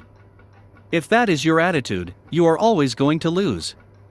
You are not adding worth to yourself by always being judgmental, suspicious of people, and paranoid. You cannot be progressive in life that way. I personally know people who have something against everyone that exists in the world. Some people have allowed so much of bitterness and anger in their souls that they no longer see anything good in anybody or anything. For such people, they will complain about color white being white and color black being black.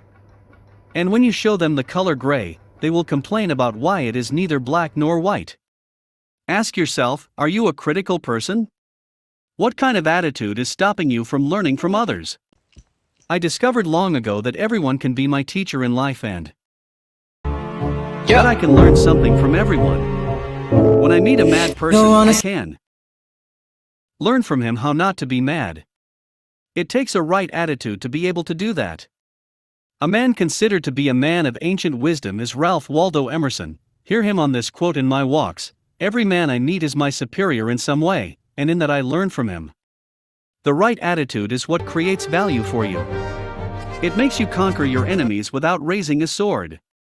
It helps you learn the strategies of your enemies without being cynical or critical. It helps you make friends with people who would otherwise have been your opponents. It gives you influence and partners.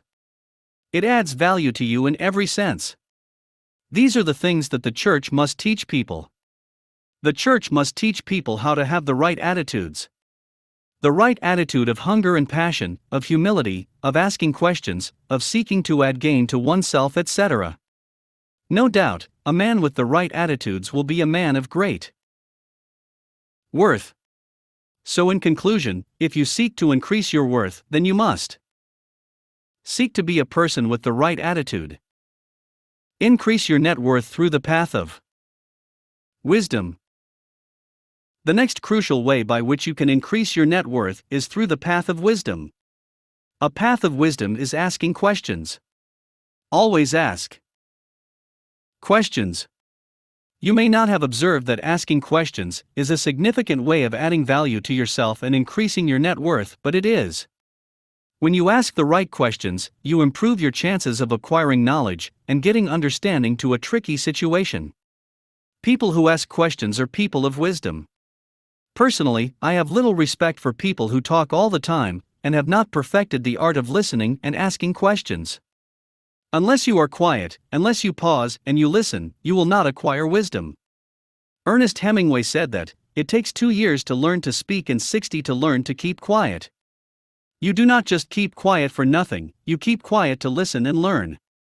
When you keep quiet and listen, you observe. When you observe, you then ask questions on whatever may not be clear to you. How can this increase me? How can I use this to improve myself? How can I use this to improve my product? What is behind this? How can I use this to improve the lives of other people? Everything that comes to your ears must be used in asking questions. Everything that comes to your eyes must be made use of in asking questions. You must ask questions about everything that you see and where you are right now. Questions such as, how can this that I am seeing help me in the fulfillment of my calling? How can this help me produce a better product? How can this help me produce better service? Everyone around me knows they must always ask me questions. That is how I know that they are serious about learning. I once wrote a book called Why Questions Are More Important Than Marriage, Children and Faith in God. Can you imagine that? Asking questions is more important than marriage and children and even faith in God. Of course, a lot of people might want to criticize that immediately, but there is no doubt that you will be convinced when you access the full material on the topic. If you must increase your net worth, then you must not just know everything that has been discussed in this chapter, you must apply them also. There is no doubt that you would have increased your net worth a great deal if you will put all of the above principles to use. I congratulate you in advance on your increasing net worth and profile. Highlights from Chapter 5. 1. You cannot afford to be average, you cannot afford to be a mediocre, you cannot afford to be lesser than anything that God has made you, hence you must seek to always increase your net worth on the earth. 2. Your net worth and the value you produce in an hour directly depends on how much value you have earlier added to yourself. 3. The amount of value you have added to your mind is what determines what comes out of you. 4. It is almost impossible to see any truly successful person who is not a reader. You cannot see anyone who truly made it to the top who is not addicted to books or to reading. 5. The quality of your labor also decides your net worth. The world will pay anything and any amount to a man who can not only do his job well, but who can do his job excellently well. 6. To a person of quality, there is really no small thing. There is absolutely nothing small. Excellence is in the details, in the minutest of things. 7. A major way your value and net worth is estimated is by the demand for you and your product and services. Chapter 6. Expanding your net worth. Any ideas and strategies have already been discussed in increasing your net worth. There are still so much more tips and strategies which you can use to increase, grow and expand your net worth. In this chapter, I will be giving certain rare tools to grow and expand your net worth. Remember that I said earlier that increasing your net worth is your personal responsibility. It is not just enough to create your net worth. You must ensure that your net worth and profile is constantly on the increase. There have been many stories of people who at a point in their life were people of influence and great net worth, yet ended their lives in penury and great shame. What could have caused that? The reason is because after such people created their net worth, they failed to apply strategies, ideas and principles that will constantly grow and expand that net worth. So how can you grow, increase and expand your net worth? Expand your net worth through the power of focus. A way by which you can expand and increase your net worth is through the power of focus. This is one of my favorite topics to discuss with people. It is my favorite because the power of focus has caused me to win on many grounds in my life. A lot of people who know me personally understand this to be one of my secrets and a principle which gives me one of my greatest leverages. I implore you, my dear reader, to pay attention to this that I am about to discuss with you. As a matter of fact and without any doubt, if you pay attention to this singular point alone, you would have increased your own net worth many folds. The ability to work and not notice anything else. The ability to focus and concentrate, the ability to give the maximum and optimal attention to what you are doing increases your output at least 3 times. Again, that depends on your level of concentration. That depends on your level of focus. Your concentration could increase you from 3 times to 10 times. Focus, just like I discussed with you much earlier in the book, is giving all your senses to the task at hand. In an earlier illustration, we talked of the light and the lamp. Let us bring back that illustration again. A light that is not focused cannot cut through anything, but when it is focused through a laser, it becomes fire. A light that is focused can cut through a tree, wall, metal, or iron. A focused light can cut through anything and any barriers. Focus increases your efficiency many times over. The ability to convert 1 hour of your day and bring yourself to focus, working very hard on same thing, will make you get results that will amaze you. Many examples abound in this area. Let me share one of them with you. Have you heard of a man called George Washington Carver? He was a scientist and a discoverer.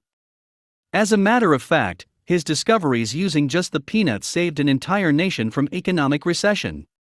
From the peanut alone, he was able to make up to 300 to 400 amazing discoveries. What was the secret of this man? Focus.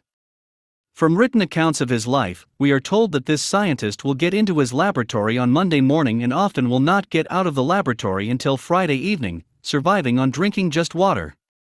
As a matter of fact, he does not get out of the laboratory willingly on Friday. It is his aides and workers who would usually break down the door after knocking repeatedly with no response. The man was always so focused on working on his project that he was totally oblivious of any distractions around him. When eventually they accessed him, he would ask why they were calling him out of the lab so early that he just got in on his projects. That morning, his workers out of shock would then respond that it is Friday, not Monday. The man was so focused that he couldn't even observe he had been working for a week and not a day. There is no way such a man with such level of concentration will not be a genius. There is no way such a way with such laser focus of attention on his job will not be the best at what he does, a man of immense worth and value. Can you give same level of attention and concentration to what you currently do? Can you be found in solitude for an entire week working away to solve a problem? Can you become a person of focus on what you do? When I learnt this secret, I began to take entire week out of the whole month away on personal solitude away from every distraction around me. It is extremely difficult if not impossible to be a person of worth without such a lifestyle. Why is it that people like George Washington Carver who would go into a laboratory on a Monday would often be gone for a week till Friday, not eating and in that enclosure doing research? He understood the principle of focus as a way of increasing his worth and value. Another example is that of autistic patients and savants. A savant is a person affected with a disability, such as autism or mental retardation, who exhibits exceptional skill or brilliance in some limited field such as music, mathematics, or painting. A popular example of a savant is Kim Peek, often called the Rain Man, who has read over 12,000 books and remembers every single thing he has read. Why am I bringing up this story and example? Because it has been found that the reason autistic patients and savants possess such incredible ability and genius is due to their depth of focus and concentration. Autistic patients are often not interested about so many things going on around them, hence they have the ability to focus on a specified thing and become the perfect master of that thing. It often seems that whatever the special people focus on, they tend to become a genius at it. While the goal of the story is not to despise those who are autistic, it is to help you see the incredible power latent within every one of us if only we will put a fraction of our concentration power to use. So again, what was the secret of George Washington Carver? It was focus, and that was why he became one of the greatest inventors in the world. Well, there is no doubt that if you will implement all these that you have learnt, you will become a person of tremendous worth and value. However, another way by which you can increase your self-worth is through the instrumentality of diligence. Expand your net worth through diligence. Diligence is a virtue that you must master if you will expand and increase your net worth. Diligence is doing everything to the best of your knowledge. Diligence is being concerned with everything, and not just what you think pertains to you alone. A lot of people dodge responsibilities and behave in a way that nothing concerns them. Nothing is ever their responsibility, and nothing concerns them. They care about nothing. If you must increase your net worth, however, you must understand that everything concerns you. Everything concerns a diligent person, and a diligent person is concerned by everything. A diligent person is interested in everything. A diligent person takes interest in how everything is done. He takes careful note especially of the things that will help him to become better in his area of calling. I have often wondered why people attend conferences and programs and refuse to take notes or write anything down. Some attend lectures and come back empty-handed. The reason is simple: they are not diligent. They are not interested. Though they are in class with their eyes physically open, their minds are not. Therefore, the first key to being diligent is having interest in what you do. When you are interested in your work and assignment, you will give all of your heart and attention to it. You will pay careful attention to every detail. Your life depends on the value you create in an hour. Let me give you some examples of how your life depends on the value you are able to create in an hour of your day. You could use time to become anything you want to become. There is no limit, you have the wealth of time. I have often emphasized that the wealth of time makes everyone equally rich in life. When a man who currently has no job on his hands understands this secret, he will see why he is probably wealthier than anybody else around him. That, though, is a discussion for another book. Thanks to the wealth of time, you can become anything that you wish to become. It all depends on how you use your time. With time you can become an engineer, a medical doctor, a pharmacist, a writer, a journalist, a singer. Are you wasting your time? Are you spending your time or investing and converting your time into added value? In life, it is either you are adding value to yourself or you are adding value to others. We already established that before in this book. It is either you are paying attention to details or you are glossing over everything, wasting your own life. You can determine from now not to waste your time. You can determine not to waste your life. You can determine to become a person of value by discovering your calling and working very hard to develop yourself. You can become a person of focus and diligence. You can build a prison around yourself so that your time and life will not be wasted. If you do not build a prison around yourself and guard your time jealously, others will put you in their own prison and waste your time immensely. At the end of your life, you would have lived a pitiable life. You would have ended up wasting yourself in the business of others with no value to yourself, to your family, to your generation, and to your world. Again, understand that diligence will improve you. Diligence to everything that has been shared with you. Diligence to your calling.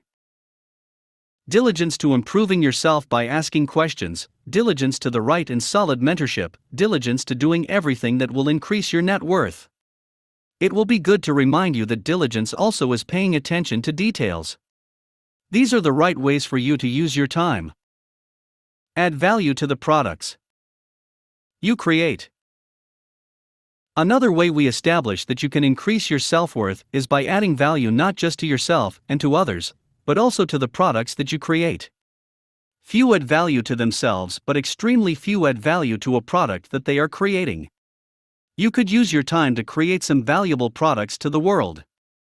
That's how you create a value chain, and that is how you can become anything you want. An example is a book I read a long while ago where someone talked about how to become a millionaire.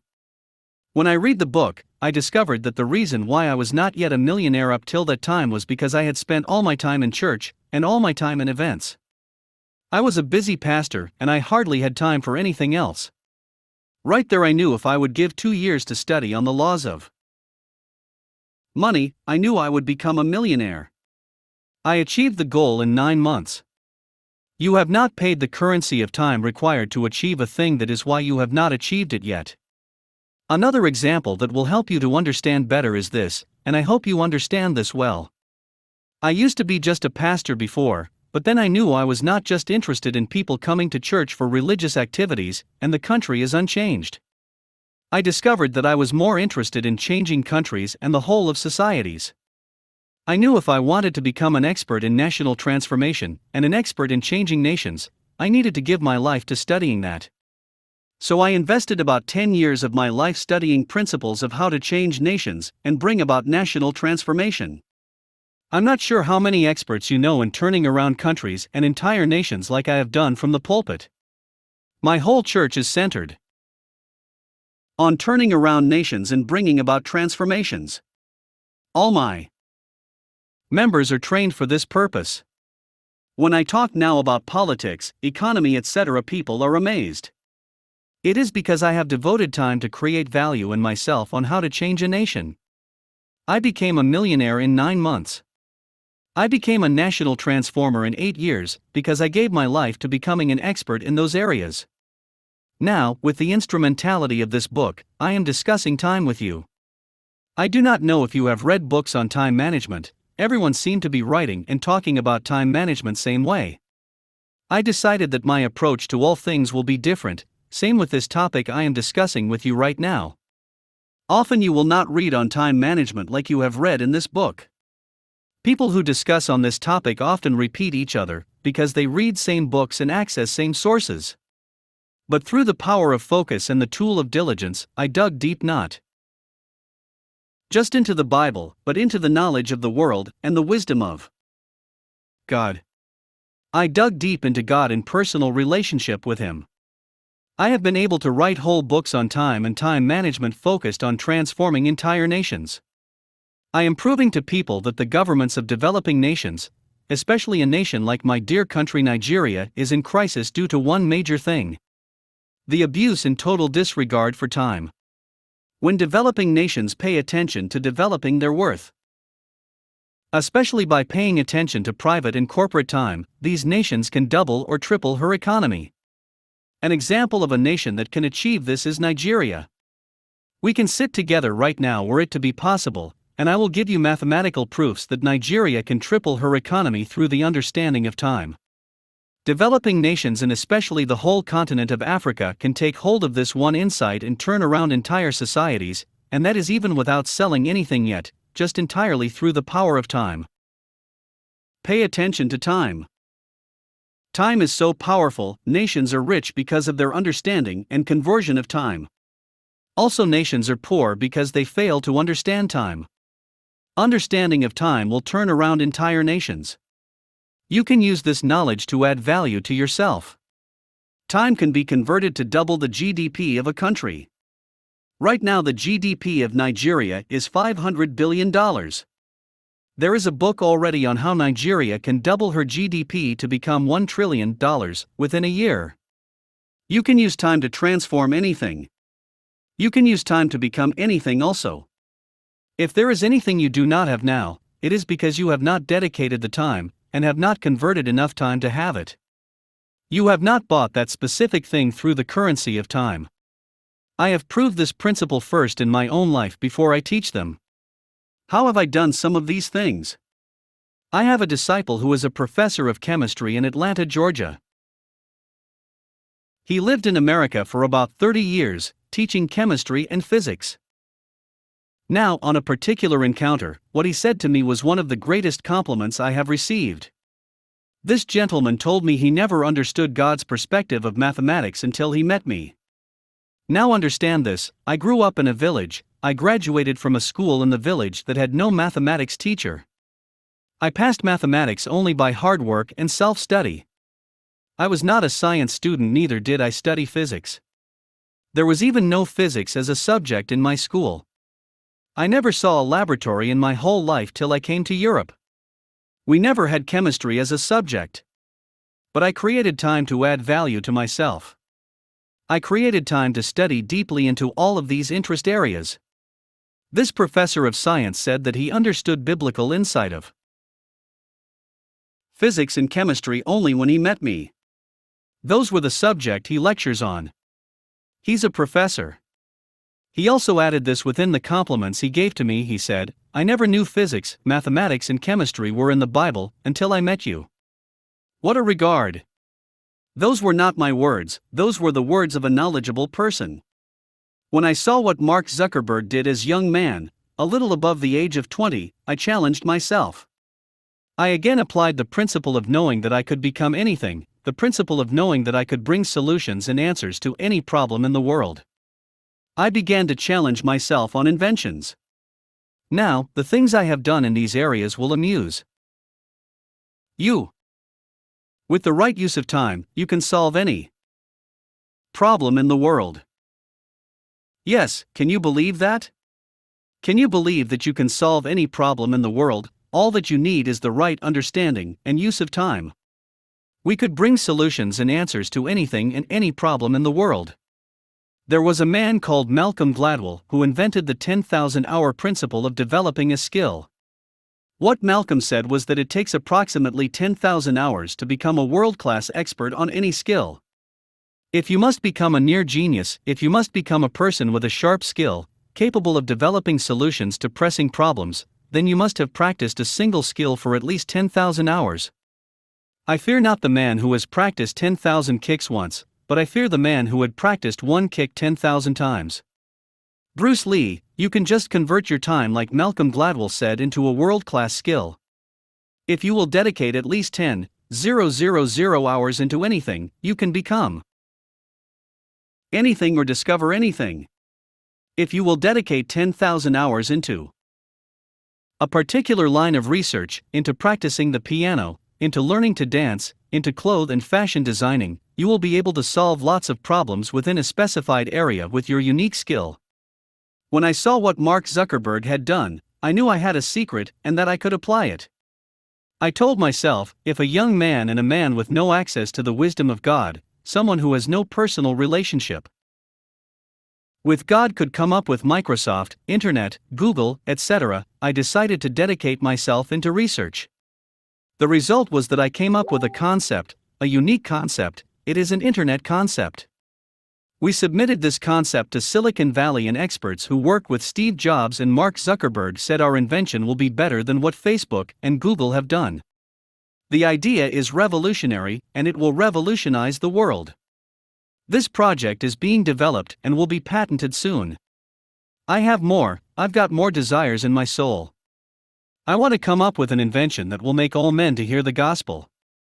I want an invention that would have 5 billion people on a platform. A design to actualize this is what I have done. This invention will bring together 5 billion people. It's been critiqued by Silicon Valley, and they attest to it being extraordinary. This is just an idea.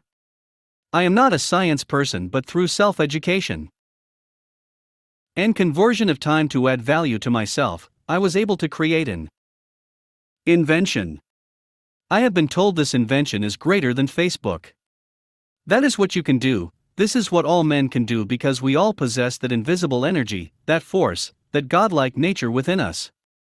It is present in every one of us and within every single human being without any exceptions. If you are African and you are reading this, you can devote yourself to finding answers to energy problem or to problems of electricity, and you will find answers to it. You can do anything that you devote your time to do. You can become anything that you devote your time to become. You can become anything, it is your choice. I want to bring enlightenment to all men, especially to Christians, to become enlightened. I want to bring light to people's minds. Everything is possible if you learn how to convert time. You can bring solution to the problem of diseases in Africa and the plague of poverty in the world. You can convert time into anything that you want to become in this life. I have another illustration here, and this will perhaps be the last in this chapter. I came up with a technology and idea of creating the greatest business ideas in the world. Only scientists and learned men of skill will understand this. I once discussed this with a friend, a professor. He confessed it was huge and that he could not even handle it. To handle such an idea, only scientists will work on the project. This will be a tool for Africa, and I am convinced about the revolution it will bring to the continent that was otherwise termed the Dark Continent. When ideas like this are up and running within the continent, no one will dare call us illiterate and backward any longer. We will gather the best of scientists in Africa. I will reveal and teach this to them and train them on how to create the business ideas in the world in the area of food production. I have this right now. I am sharing all of this with you so that you too can know that you can discover whatever it is that you want to discover. You can be an answer to a problem. You can be the miracle the world needs in the areas of cancer, HIV/AIDS, diabetes, etc. You can solve named and unnamed diseases with no current cure. You can be the solution. With all these that have been said and discussed, I quite understand the ignorance of people when they tell me, "Pastor, face your calling and just preach." Why should you limit God when God has given you the mind of Christ? Why should I limit God when I know the secret of conversion, and that I can become anything that I want to become in life? Again, let me reinstate that you too can become anything you want to become in life. You have the greatest wealth that is available on earth, the wealth of time. If you will use the force of conversion through labor, through work, you can choose what you want to become and do conversion on it. Use the principles you have learnt in this book to achieve it. You can become anything. There is no excuse for failure in life. Everyone knows this already. When I became a millionaire in 9 months, I decided to create other millionaires. Within 3 years, we had created more than 200 other millionaires. All of them are alive and testifying. Why? Because life is about the secrets you know. Life is really buried in the secrets. Here is one more principle for you to know, understand and apply. Read this carefully. I hope you understand it quite well. There is no excuse for failure in life. What you just read right now is so important I need to repeat it for you in bold letters. There is no excuse for failure in life. There is no failure in life either. There should be no one who fails in life. No one should fail. There is no room for failing. There is no reason why you should fail. Why do people fail nevertheless? Though I am too convinced there is no reason why people should fail and not become successful. Still people fail. Are you still wondering why? It's simple, and here is the reason: because they do not know the laws and the secrets of life. This is why I have devoted my life to teaching laws and principles. If you attend churches regularly on Sundays, then you have Sundays to listen to sermons, but you need a hungry search for laws and principles. Life is about secrets, about principles, about laws. The laws and principles of life are what make life predictable. Yes, the laws and principles that govern life make it predictable. Hence, all you need is to understand what these laws and principles are and apply them. This book is entirely about some of those laws and principles. Let me tell you this: the only people who fail are those who fail because they do not know the secrets of success. Otherwise, there are those who know but are not willing to pay the price of hard work or conversion. There are no failures and no reason to fail in life. No one was created a failure. The only people who fail do so because they do not know the secrets and the laws of life, the principle of success, or maybe they know but are negligent of the demands of success. Again, life is predictable. In all my books and teachings, I emphasize on the laws and principles that govern life, hence you have an opportunity to learn. Again, life is predictable. Life is built on laws. Life is built on certain laws, hence such laws make life foreseeable. That is why people who do not know God can be successful. I am about to tell you something that will shake you up a bit, so I advise that you brace up and get ready for it. People are often shocked when I say to them that on the earth, you do not need to know God to be successful. I guess you are shocked now. I told you you'd be shocked. Let me repeat it again carefully, and I want you to read it carefully. On the earth you do not need to know God to be successful, if you will like to argue with that. Then the Forbes list of the world's richest men is there for you to look at. There is no Christian among the names on the top of the list. God did not design that Christians should be excluded from the list, the ignorance of Christians did. On this earth, you only need to know the laws of God and the principles He has established to operate on earth for your success. If you know these laws, you obey and apply them, you will be successful. If you do not obey these laws, you will be poor, wretched and unattractive, even though you are the most praying human being on the earth. You do not need to be a believer or go to church, you just need to believe in God's laws and to believe in yourself. However, I must state that if you do not believe in God, you will still go to hell despite the fact that you are successful. If we believe in God, then why don't we use His principles and laws? Because we don't use the principles and laws of God is why we are not successful. We do not obey His laws. We only believe in God and not His laws and principles. That is why it seems God does not help us anymore. You must now understand His laws. You must understand His principles, the way He makes everything to function.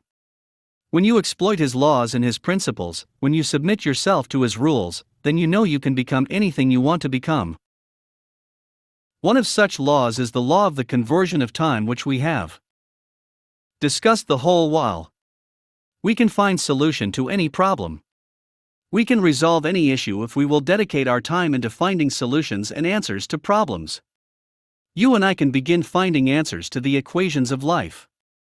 We can choose to dedicate ourselves, in spite of obstacles, to put any target before us, and we will attain it. If any human being was able to attain any amount of success or any achievement in any sphere of life, then anyone can repeat that success. If anyone was able to achieve anything, then you too can do same and do better. Your success, however, is only dependent on one thing: you have to discover the secrets. You also have to be willing to pay the price. I told you earlier of designing an invention which experts have said is better than Facebook, better than what Zuckerberg had done. It was extremely challenging for me. Mark developed Facebook in perhaps 6 years. I spent 2 years of my life researching and developing what could bring the entire world into same platform. In 2 years, I got the solution. I got the illumination and design. Something that could communicate the gospel to everyone, even in the remotest areas. Well, I hope you have learnt a lesson or two on how to increase your net worth. I hope your life will now be for the better. I hope our world will feel your impact. I hope you can use these vital lessons to become a person of value. Don't just be religious, do not kill time through religiosity, account for your life. Time is life. Highlights from Chapter 6. 1. The ability to focus and concentrate. The ability to give the maximum and optimal attention to what you are doing increases your output at least 3 times. 2. The ability to convert 1 hour of your day and bring yourself to focus, working very hard on same thing, will make you get results that will amaze you. 3. If you must increase your net worth, you must understand that everything concerns you.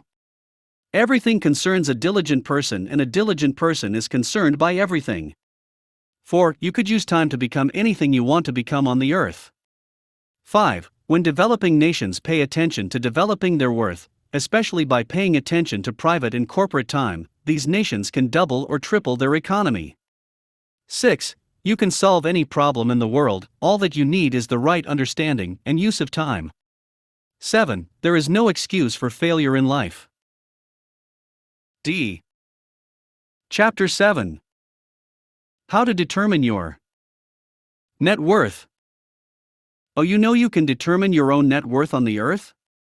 Do you know you can set your mind on what value you want to have in a few years, and with planning you can achieve it? Right now, I want to teach you how you can determine your own net worth. In this chapter, we will also be considering critically how to increase your net worth using the currency of time. The essence of this book is creating your net worth. Earlier we have talked about how to increase our net worth. We have also considered in details what a man's net worth is. We have come to understand the difference between a man's worth and his net worth.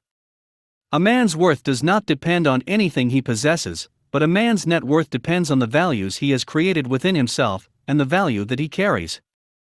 In this chapter, however, we will be considering something highly critical and different. The point of consideration here is totally different. The topic or point of focus we have to consider in the next few pages is how to create your net worth. Net worth is totally different from worth. I must emphasize that many times, people are confused about the difference between worth and net worth. I have made this clarification for you. You have to always remember and understand the difference between the two. First, you must understand that every man has a basic worth. We all have a worth and we deserve something because we are carrying the image of God, we are created in the image and likeness of God. That is the basic worth that every man possesses and carries. However, when we talk about net worth, we are getting on to a totally different ball game. So, the focus for us right now is creating your net worth through your time currency. Every man has a worth, but not every man has a net worth. Every man has a worth, but not every man has a net worth. To put it more accurately, every man was given a basic worth or capital to begin life with. And like all issues of life, every man trades differently with his capital. Some have traded with this capital and have made lot of increase with it. Unfortunately, we have a greater percentage of people in the world who are not even aware of this capital, talk less of trading with it. This basic capital is the capital of time. If you read the previous chapters carefully, you will understand that every man on earth is equally wealthy, because every man on earth has equal time each day. The difference between people all over the world is that men trade with their time differently. While there are a lot of people who do not value time and are not living and using their time consciously, there are a few others in the world who are conscious and are trading with their time judiciously. Earlier, we discussed quite well about time and considered all the aspects that have to do with time. If you read those chapters carefully, you will understand by now that you are equally as wealthy as any other man on this planet. Everyone is wealthy and we are all equally gifted by God Almighty. God gave to each man every day an equal amount of wealth. God gives us the riches of time on a daily basis. He endows us from heaven on daily basis. What we do with that wealth or resource that we are given on daily basis is every man's choice. That choice, however, is what separates our individual net worth and value through life. God on his own side has done what he needs to do. Unfortunately, many so-called learned and educated people are still busy going to places of worship and religious centers to beg God to give them something that he has already given them. People pray all kinds of ridiculous prayers. I am embarrassed personally when I hear people pray prayers such as, "Oh God, bless me, bless my work, bless this, do this." What depth of ignorance! We are just wasting our time and troubling God for nothing. God must be looking down upon us with such pity. Yet there is nothing that he can do except we pay the sacrifice and the personal price of acquiring knowledge. God has given us many different resources. In fact, everything that exists within you and around you right now is a resource which can be used and converted to produce whatever it is that you want. For example, God has given you your eyes, nose, ears, hands, etc. Some people come to this world without eyes or legs, some people even came without hands. But you have everything, so you are already endowed by God. Our biggest endowment is time. The biggest and most important endowment that we all have is the endowment of time. That wealth is given to everybody equally, and it's being renewed to us on daily basis. A part of the scripture says that the faithfulness of God is renewed every morning. God is equally faithful to every man, and that faithfulness is expressed as his laws and principles which he established upon the earth. One of the strongest guiding principles on the earth is the principle of time.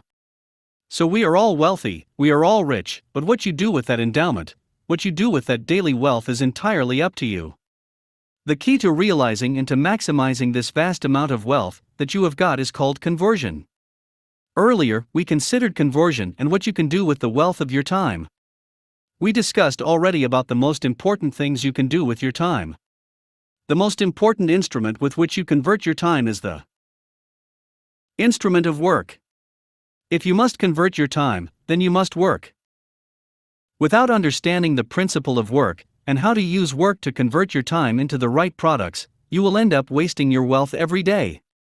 You will end up squandering all that you have and all that you've got, you will end up wasting your life. Without work there will be no blessing. Work brings out the potential in you. Work beautifies you. Work moves you towards your purpose daily. Work helps you maximize your brain and helps you to think. When you have not discovered the beauty of work, you are only surviving, you are not yet existing. You are every day being laid up as a material for other people to make use of. Without work, there is no production and effective management of your life. With work, you become a solution to the problem of the world and the problem of everyone around you. To put it in simple terms, without work, you have no value. Men who do not work constitute a waste. When I'm talking about work, I'm not talking about job. I am going to discuss this with you in greater details in the next chapter. I am going to show you why you must instantly become a workaholic. However, right now we are focused on learning how to create your net worth through your time currency. Net worth is not talking about your worth as a human being. Rather, net worth is talking about how much you cost, how much you are valuable to the people around you, and how valuable you are in the marketplace. Net worth is talking about how valuable you are in the eyes of men, in the eyes of the world, in the eyes of people. Your net worth describes how people see you, how much people are willing to offer for you or your products to be around them. The real world we live in estimates every human on earth not by their worth, but by their net worth. You may not like it, but that is just the real world we live in. Your net worth depends on how much value you have been able to create in yourself. For example, I have a couple of young people who work around me. Some work on my social media platforms and others have varied assignments they do for me. Some of these people edit my books and for that I pay them a certain amount of money. Now why is that I'm not paying just any person or someone who is just passing by that amount of money? Why am I not just giving money to just anybody?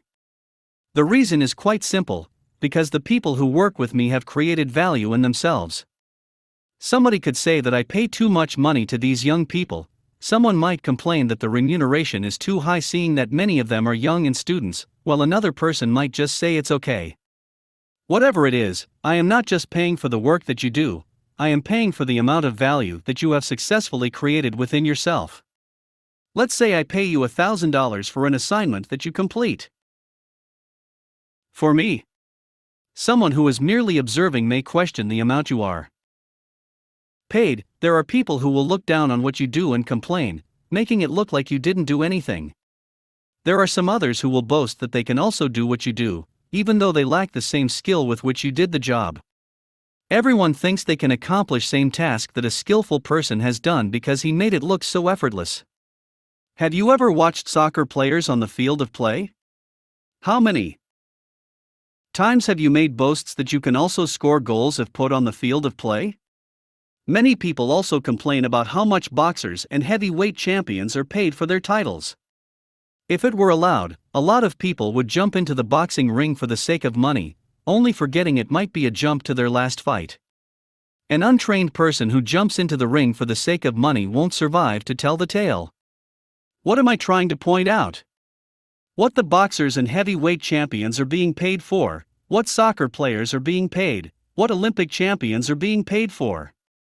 It is not just about the entertainment that they provide, it is the value that they have created within themselves. It is how high they have improved on their skills and how rare it is to find someone else who can do what they do the way they do it. I could do that, you may say, but wait till you try it out. Why it might be impossible for you to recreate same intrigue, same interest, and same charm that any celebrity out there possesses right now is because you have not created same value that such celebrity has created within himself and yourself. I hope you understand this quite well now. Well, there are so many people who make attempts with different work around me and simply fail. They fail to do a satisfactory job. You will agree with me that it is simply impossible to pay those who cannot create very standard work same money as those who create excellent work for obvious reasons. Because I couldn't see the value of their work, they do not get appreciated with same value. The value of the work of such people is not convincing to me that they have what it takes. So what made those who create excellent work to convince me that they have what it takes? Because these people have taken time to add value to themselves. The people who work to edit my books have developed themselves in the skill of language and the skill of writing. Some have added value to themselves in the area of knowledge, and some among them are simply highly skilled with their hands. When these people convert some amount of time in their lives to develop that skill, then they get appreciated. Maybe you spent 1,000 hours in school writing and learning how to write. Some of these, my dear friends, have spent more than 5,000 hours writing, developing and sharpening that skill. Perhaps while their colleagues busied themselves with many intangible thoughts and duties, they busied themselves focusing on their gift and working way into the night to sharpen their gifts, adding value to themselves. A man called Henry Wadsworth Longfellow once said that the heights that great men reached and kept were not attained by sudden flight, but they, while their companions slept, were toiling upward in the night. I really do hope you understand this point that we are raising and sharing about here. This is really potent enough to change your life. Right now, you can spot the difference when my staff write or speak. You cannot argue the fact that they are highly trained. I have poured myself into them every night and day, and you can see a bit of me in every one of them. They also have taken the time to get trained. They have taken the time to toil and become sharp, distinct, and well-defined. Each of them holds a ground, a field, an area of calling that they dominate effectively. Thanks to time, thanks to the value of time, these fellows converted their time into value, they converted their time into worth. They endured the pain. And they created that value within themselves. They didn't just allow time to pass by even though the period of training is the period of suffering. Everyone suffers through the period of creating value within themselves. These, my dear friends, were no exception at all. They suffered too, they labored, they toiled. A lot of them went through difficult times at the time they were creating that value within themselves. Some of them probably had nothing to eat. The process of adding value to yourself could be painful. When you are in the process of adding value to yourself, nobody sees the product yet, nobody sees the result yet. Nobody sees the product at the time because you were in a process. And if there is anything that process does well, it is that process masks the product. Process usually does not reveal the product until the end. Let me give you an example and illustration. Have you ever been to a building site before? Have you ever been to an estate that is under construction? What do you see on these sites? You see rubble, you see dirt. There is nothing attractive to you about the estate because it is under construction. Well, it is like that because the estate is under process has hidden the beauty of what is being built. You cannot see it, but within a space of time an edifice will emerge. It is almost unbelievable when you visit that same site again within a few months later. Your mouth would probably be opened in wonder at what will be staring at you. Same it is when you are building yourself and adding value to yourself. The process of adding value to yourself is extremely painful, especially at the initial stages. Your body will be giving you all manner of suggestions and will give you reasons why that personal discipline you have chosen is impossible. When you start training yourself, few hours will begin to seem like days and days will begin to seem like decades. But if you can stick to your training, if you can keep adding value to yourself, no doubt about it, within a short time, you will become a champion. The whole world will hear about you soon. When I resumed at my school in Russia, I applied this same principle. Because I resumed to school very late from Nigeria, one of my professors told me point blank that it would be impossible for me to cope academically. In fact, he was so sure that he swore as an atheist to go light candles in church if I ever passed. I knew the solution was for me to add value to myself. I needed to develop myself aggressively. I needed to put knowledge into my brain. One of the decisions I immediately took was to spend 6 hours every single day in the library, including Saturdays and Sundays. I determined that there was nothing that was going to make me break from that discipline. Was it easy? Of course no. Was it difficult? Saying it was difficult will be an understatement. As a matter of fact, when I had spent an hour in the initial days when I began, it often seemed I had spent the entire 6 hours. I would sit down for a few minutes and would instantly begin to imagine the clock running faster and the day getting dark. It was tough, but young as I was a man of resolve. I stuck to the discipline. What was the result of the exercise? I did not just pass, I excelled above everyone who had been in those classes before me. I passed the Russian language more than the Russian kids who were born and bred in their own native land. I kept adding value to myself same way till I left the school. Eventually, I was able to set an academic record that remained unbeaten for more than 25 years, even after I had left the university. That is how to become a person of worth and value. That is how to create your net worth. I understood that I could convert my time into value, and if I generated great worth of value, I would be a person of immense worth. You can be a person of worth. My dear friend, you can be a person of worth and value. You can achieve far more than you think is possible. You can do the impossible. You can become a person of immense worth. You can create value to yourself and for your world. Through the value that you have created within yourself, you can solve any problem in this world. I am fond of saying to people that every problem in this world is only making a demand or request for someone with a commensurate amount of value.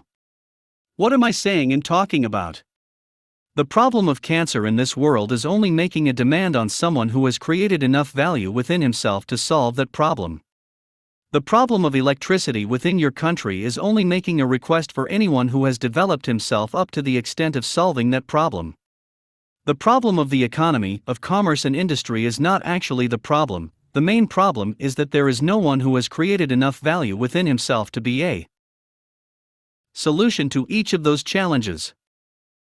Now that you know this, what will you do? What problem will you solve? What solution will you become?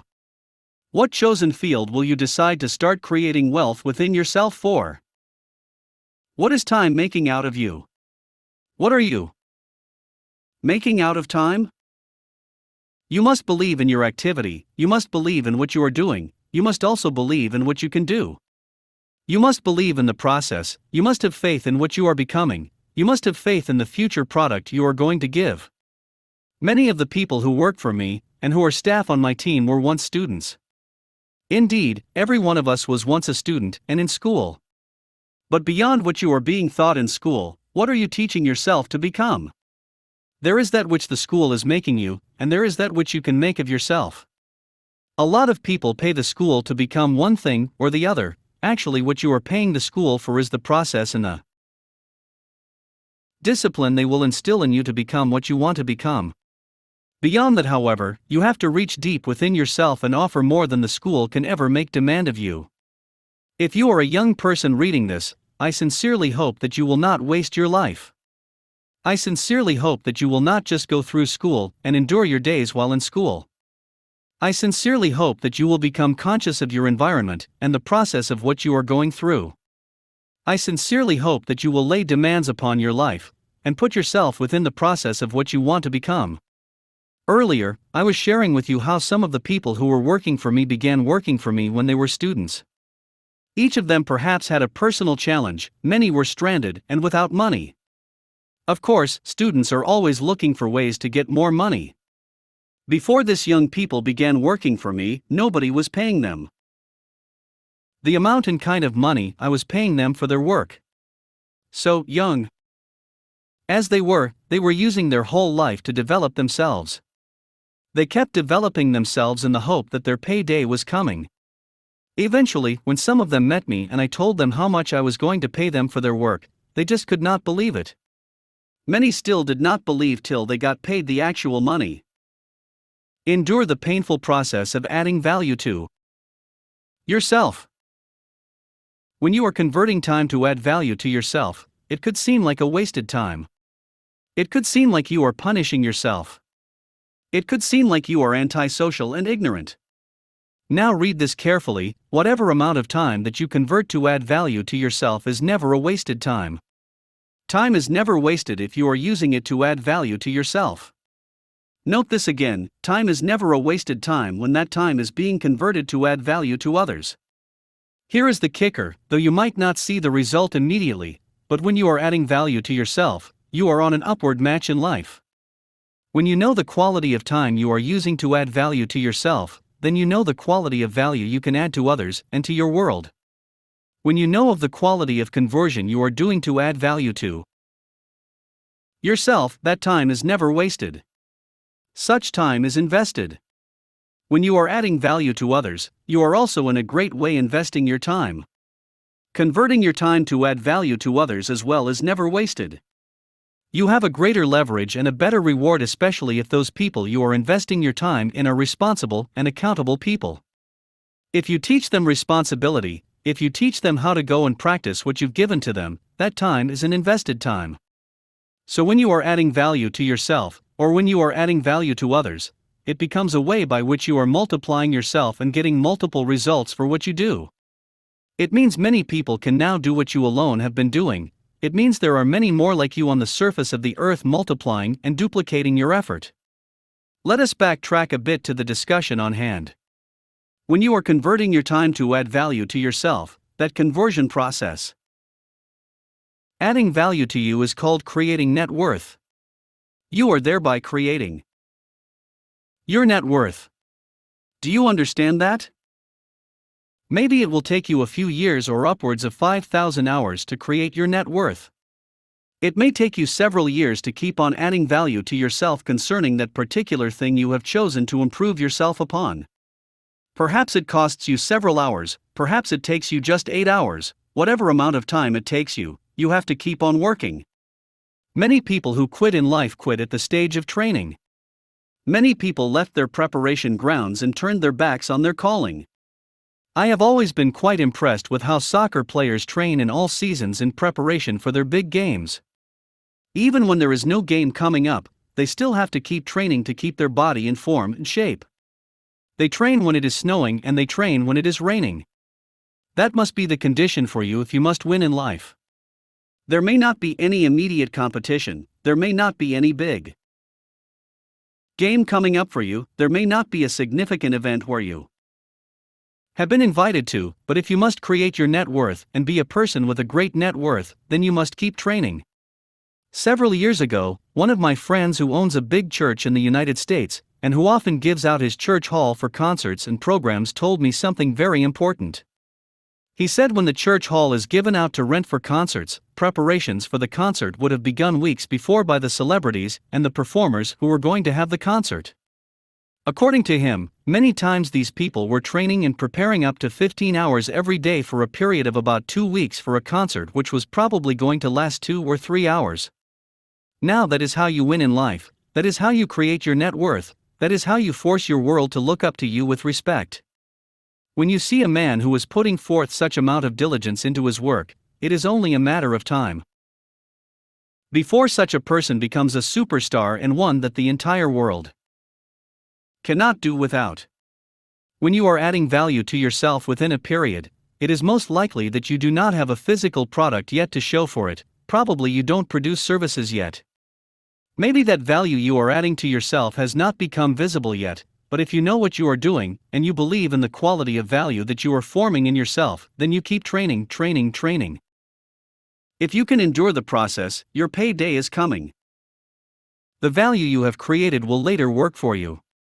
The value you have created in yourself will later run returns to you. That value you have created and formed within yourself will advertise you, it will showcase you to the world. The value you have created will later on pay you for the rest of your life. That value you have created and formed within yourself will yield returns for you and bring wealth to you. That value, the immense wealth within you, will attract whatever your need in life might be. If you will keep working hard, your payday is coming. Now pay attention to this. I know you are probably working very hard on yourself right now, and you are probably about to quit because you have not seen results yet. You probably want to stop all preparations you have been in yourself because you have long expected glory day, and it has not come. If you will pay attention to this, it will change your life forever. Those little hours that you are right now using in adding value to yourself will become your bread tomorrow, it will become your finances tomorrow, it will become your greatness tomorrow, it will become your net worth tomorrow. The value that you have added to yourself decides your net worth tomorrow. I have learnt that value creation is cumulative. What do I mean? The little preparations you made on yourself today will add up to the little preparations you will make on yourself tomorrow. If you will keep at it, and will not stop, eventually all the little preparations will add up to produce from you a star, a glorified personality. Do you doubt what I said about your preparation being cumulative? Let me tell you the story of the Chinese bamboo tree. In China, there is a tree that has been called the Chinese bamboo tree. I think it is an ancient story and one that is capable of impacting you greatly. This remarkable tree is different from most trees in that it doesn't grow in the usual fashion. While most trees grow steadily over a period of years, the Chinese bamboo tree doesn't break through the ground for the first 4 years. Then, in the 5th year, a remarkable thing begins to happen. The tree begins to grow at a rate that is totally unbelievable. In fact, in a period of just 5 weeks, a Chinese bamboo tree can grow to a height of 90 feet. Now imagine if whoever planted the Chinese bamboo tree had given up on it and refused to water and fertilize it any longer.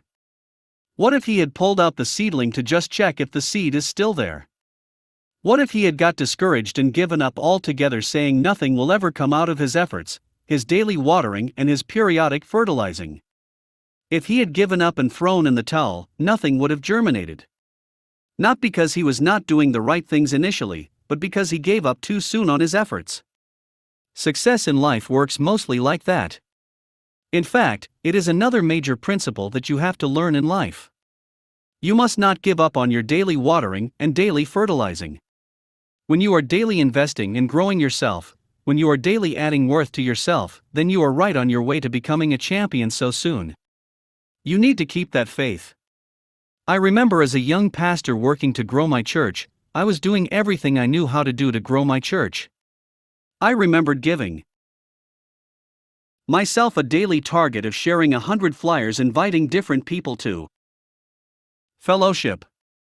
That meant I had to see at least 100 different people each day and invite them to fellowship.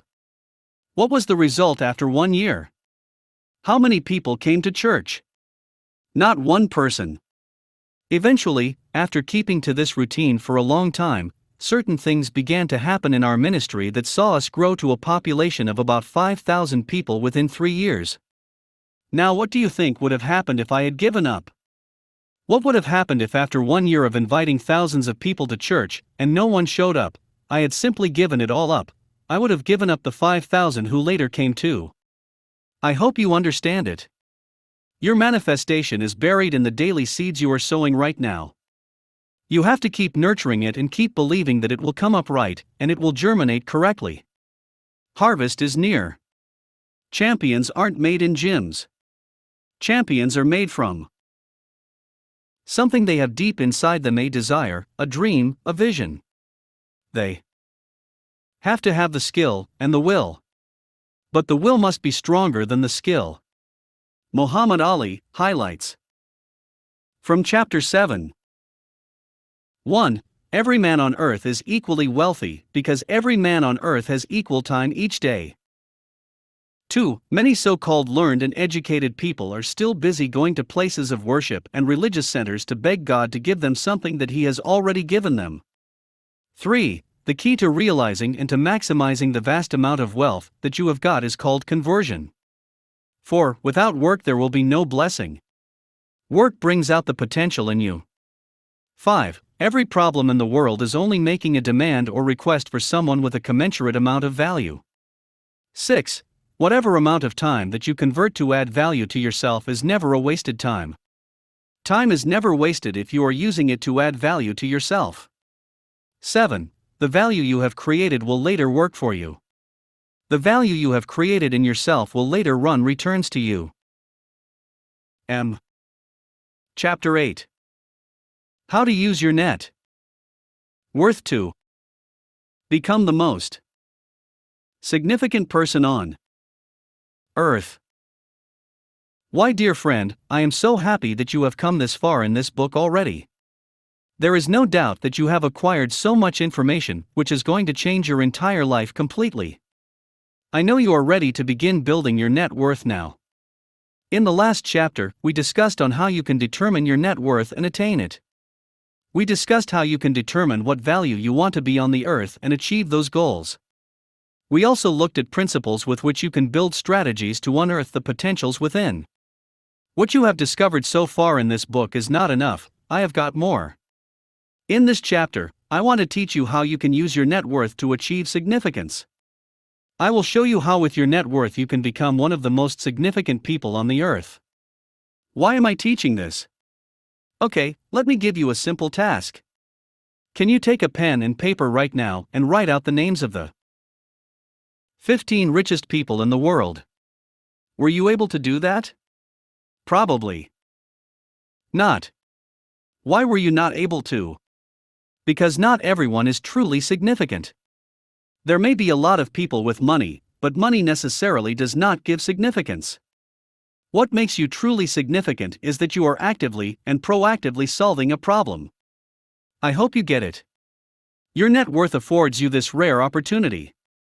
Net worth is not about building an empire, building your net worth is about being an answer to the cry and problems of humanity. That is what makes you significant.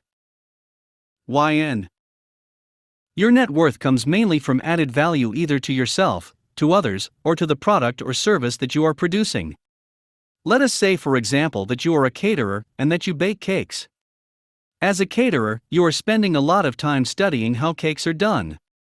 Let's say you devote 2 hours of your time every day into studying cake and finding designs and techniques that will give you a competitive brand. You are simply devoting enormous amount of time to the art of baking cakes, how to make better cakes, how to make cakes that are healthy and suitable to buy, etc. You are also discovering in the process how to find and use new ingredients for cake, how to create fashionable cakes, how to promote, sell and market it. If you study 2 hours every day about the subject, nobody necessarily sees that effort except people who are very close to you. However, you should know that what you are doing, though not seen by anyone, is adding value to you and your products. You are creating value for yourself. Even though right now there is no money to pay for a car you want to buy, though there is no money to pay for your house, or you are living in a rented house, though there is no money to pay for comfort and luxury, you have something which is greater, you have value. You don't need to worry about that. You know that when a farmer goes to the farm, he takes a seed and plants it. In all cases, it takes some time for the planted seed to germinate, to grow, and to begin to bear fruit. It is same thing with each and every one of us. We need to keep on converting time. Even though the fruit is not visible easily and immediately, the most important thing is to keep on creating value. You are converting your time into value. When the right time comes, like the tree that is planted, its time will come anyway.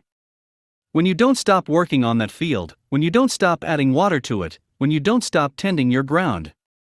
If you keep on adding value to yourself, if you keep on converting the wealth of time into added value to yourself, one day, definitely one day, your time will come. Announce yourself to the world. Another aspect that is critical as you keep on adding value to yourself is to pay attention to something very critical.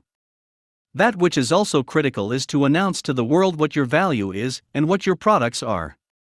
Do not be silent about what you do, let the whole world get to meet you through your products.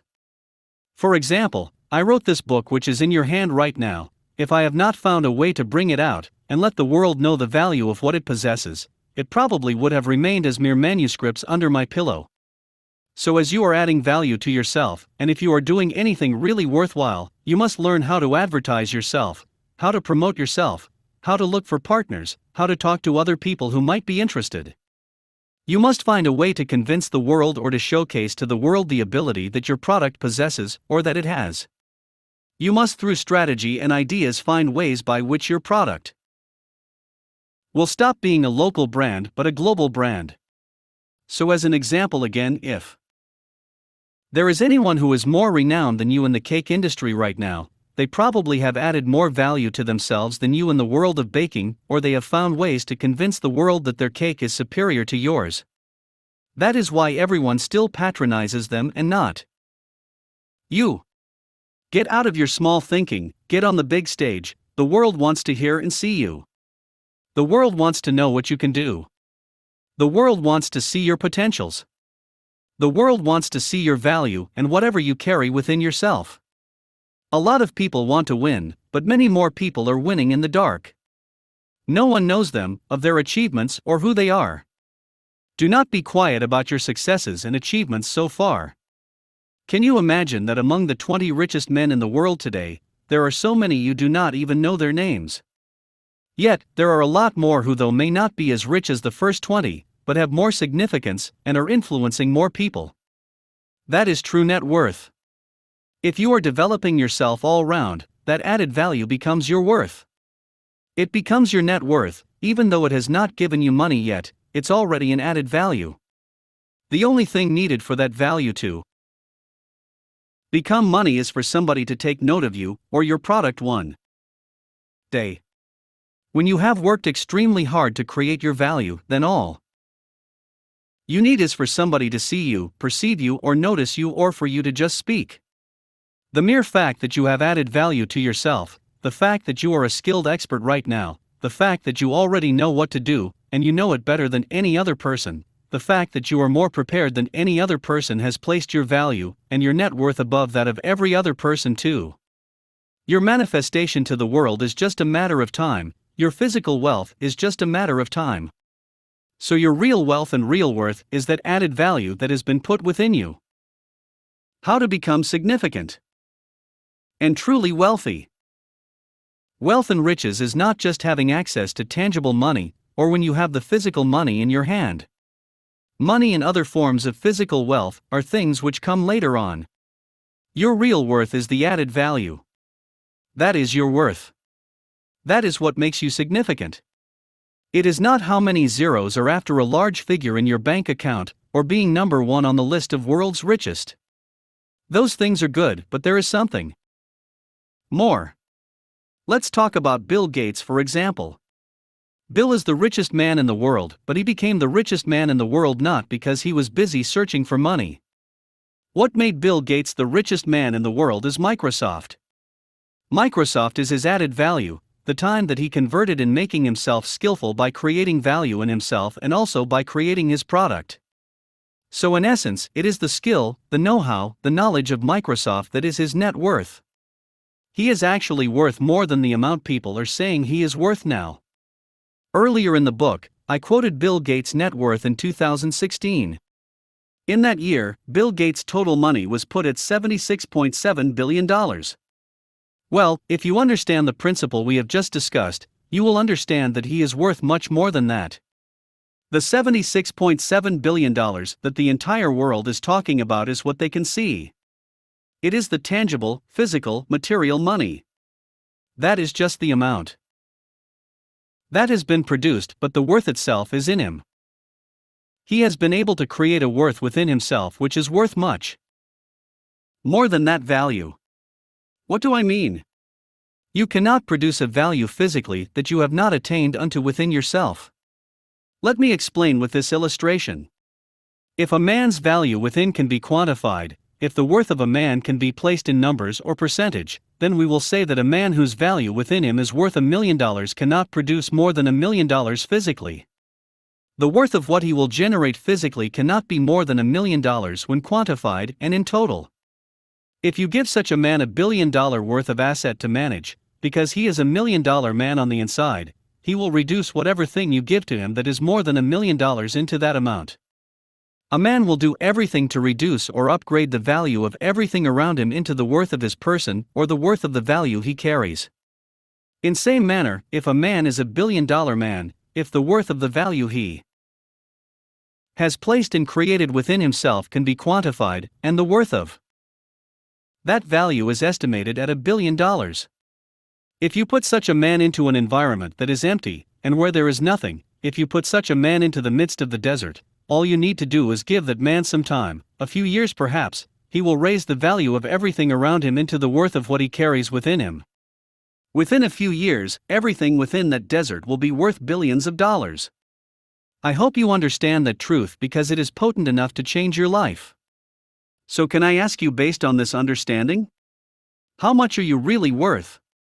I am not talking about the money in your bank account, I am talking about the worth of value you possess within. Your net worth is the value you carry within. Your total net worth is the total value within you right now. Concerning Bill Gates, the fact that he was able to create and generate that value in himself, the skill, the expertise that he has developed in himself, that is his net worth. His net worth is the value created in him.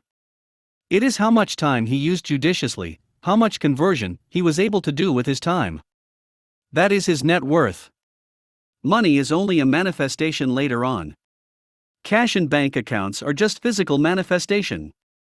So we shouldn't run after money. It is not money that makes us rich, it is Not money that determines our worth. Money only comes to confirm the worth we already created in ourselves. Your net worth could be accessed differently.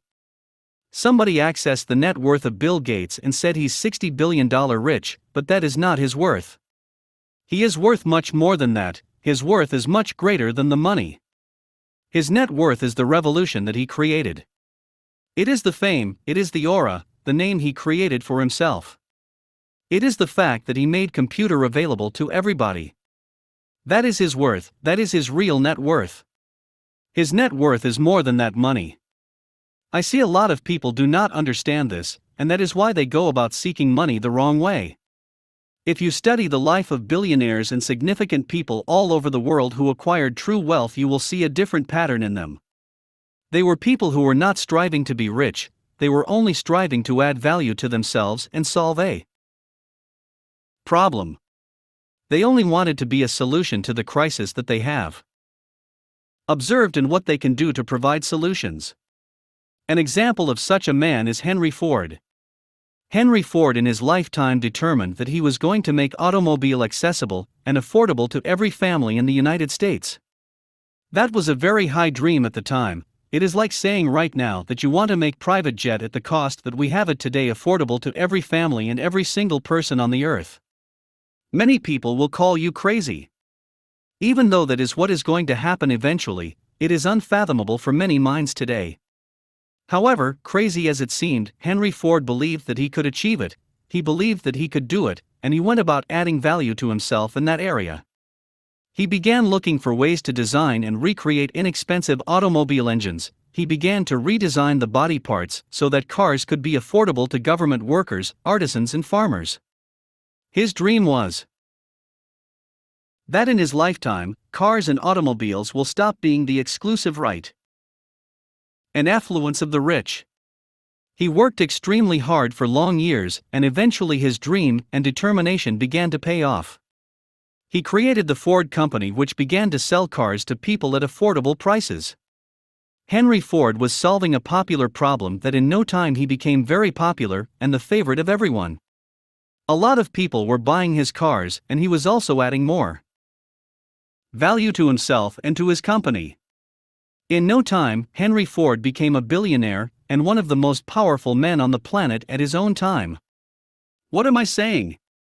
True wealth does not come to you because you chose to aggressively pursue more money. True wealth comes to you because you chose to keep adding value to yourself and your product. The value in return will create any form of wealth for you. This is why wealthy people often boast of their ability to recreate all of their wealth again, if everything they currently have gets stolen from them. Have you heard any incredibly rich man talk in this lines before? Rich men often claim that their worth is not in what they carry in their pocket. Their true worth cannot be carried in a wallet, neither can it be written on any bank check. Their true wealth and worth is in the wealth that they have taken the time to create within themselves. Same reason why a man like Bill Gates could give out all the money he has and he would still be respected. In fact, he would still be rich. He could afford to give out $40 billion of his wealth, because it is not the money that created his worth. What created his worth is the value he has already created through the conversion of time. Another man who operates with the guidelines and this principle is Warren Buffett. Warren Buffett was also estimated to be worth $74.2 billion in 2016. Some years earlier, he gave out $30 billion, a large percentage of his entire monetary worth, to charity, because it is not the money that creates his worth. Because of that singular act of donation, he dropped drastically from the list of the world's richest. The amazing thing was that within a few years, in fact within a space of less than 3 years, he was back to being among the top 6 richest people in the world again. The worth of all of these men that I have cited is in the value they have been able to generate in themselves. The time they have been able to convert to become who they are. The topic of our discussion and the subject we have focused on in this chapter is how you create and generate your net worth. Create your net worth through your time. Currency. Money does not create your worth. You create your net worth through your time currency. Every man has time. Nature has made that available to every man on the earth. You already have currency, and that currency is time. That currency is more important than money currency. Money itself is a currency, but the currency of time is much more important than the money. Currency. As a matter of fact, money is created out of the time currency. Money is a product of time. Money is created from time. So if you have the most important currency, the time currency, you don't have to look for another currency anymore. What you must, however, do is to convert the time currency into cash currency. The thing you need to do is to remember the word conversion. That is the most important word in the world. The ability to convert every minute, every second of your life into a tangible product, the ability to convert your time into a good or into a service is what is creating your net worth. The ability to convert every minute, every second of your life either into tangible product or tangible service is what creates net worth for you. Even if you are not converting your time into a product or service immediately, you must convert every minute of your day into added value to yourself and for yourself. That added value is your worth. Adding value to yourself is creating your net worth. If you are using that time like I did in writing this book to create value for others, that converted time used in creating value for others is creating your net worth. For example, you are reading this book right now. You could have read a couple of other books I have written, and this could be the first time you are reading a book from me. The truth is, I spent hours creating each of those books you came across. So much of my resources, energy, and time went into creating each of the books you ever came across. I converted the time into the product called books. Many hours of my time each day is spent converting into one form of product or the other. I spend many sleepless nights creating value for other people. Now, how does that turn to my net worth? You may ask. The time I spent in writing books and materials is my net worth. You don't pay for that, you are not paying for that. I'm sure you know you did not pay for my hours of preparations. Why did I choose to dedicate my life to creating enormous value for people every day? I have platforms in which I spend many hours of my life every day teaching, nurturing, and instructing people. These people too are not paying anything. Why are you giving people many hours of your life for free? Because net worth is more important than money. Please, my dear friend, always remember that net worth is more important than money. Money comes after net worth has been created. Money only shows its face after enough value has been generated. Money is an aftermath of true wealth. Let me instruct you on another urgent matter. Let me teach you something else. Are you still asking me why I am giving so much of myself, so much of my time, and so much of my resources for free? I understand something that you need to understand too. Created value or added value is more important than the money you could pay me. I am getting more, I am receiving more by adding value to you. I receive far more in worth and value by adding value to people than could ever come to me as money. There is no money equivalent to the value I receive when I send value out to people from me. I am receiving more by adding value to you. I am receiving more net worth than any money you could pay me. Let me tell you the principle behind this. When I get your attention through my books or teachings, when you read from me or listen to me with the hours of your day, something happens to you. Something remarkable begins to occur. You begin to experience definite changes in your life. Your eyes are open, your minds are open, you are becoming the person you dreamt of becoming. Your life is changing. That is just what you are getting. Imagine the ripple effects of the changes that you experience through my materials on other people around you. Imagine the ripple effects on your family, on your work, and on your nation. Now, what do I get?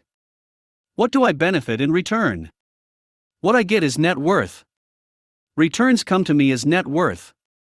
How does that turn to my net worth? I'm sure you are asking again. Let me explain to you. I get net worth from you being better from the changes you experience in your life. Please do not forget this fact that I am about to tell you. Whenever you create changes in the life of somebody, whenever you add value to someone, that person whom you have added value to remembers the source of that value that has been added to him. Can you go back now and read the last sentence again carefully? You become significant when you add value to people. When you add value to somebody, that person knows who has added that value to him. Even if he wants to deny it, he will not forget where the source of those changes in his life came from. So my net worth is coming from you to me in terms of respect and in terms of honor. Net worth is not only measured by money. You are not giving me money, but I am earning your honor. In the second place, I am earning your respect. Thirdly, I am earning your trust and gaining your followership. There are so many people around the world who right now want to listen to me on a daily basis, or who cannot but read one of my books within a week. Some people always love to get resources and materials from me for their personal growth and development. Now, if you cannot do without my words and the value I'm adding to you anymore, then I have increased in my net worth. So you are following me, and I have increased in the net worth of my followership.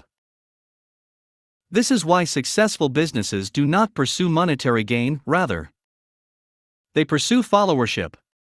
Successful businesses have learnt this secret and will do anything to gain your trust and attention. If at any time they provide you the wrong service, they will go to any extent to appease you and to ensure they do not lose you as a customer. It is not necessarily your money those companies and businesses are after, they are much more interested in your loyalty to them. They understand that when you love them to a great extent, you will also bring your friends and family to buy from them. Because your family members love you, and you love them, those ones too will bring their friends and recommend them to other people. In no time, they are everywhere, and their name means something to everyone in the market.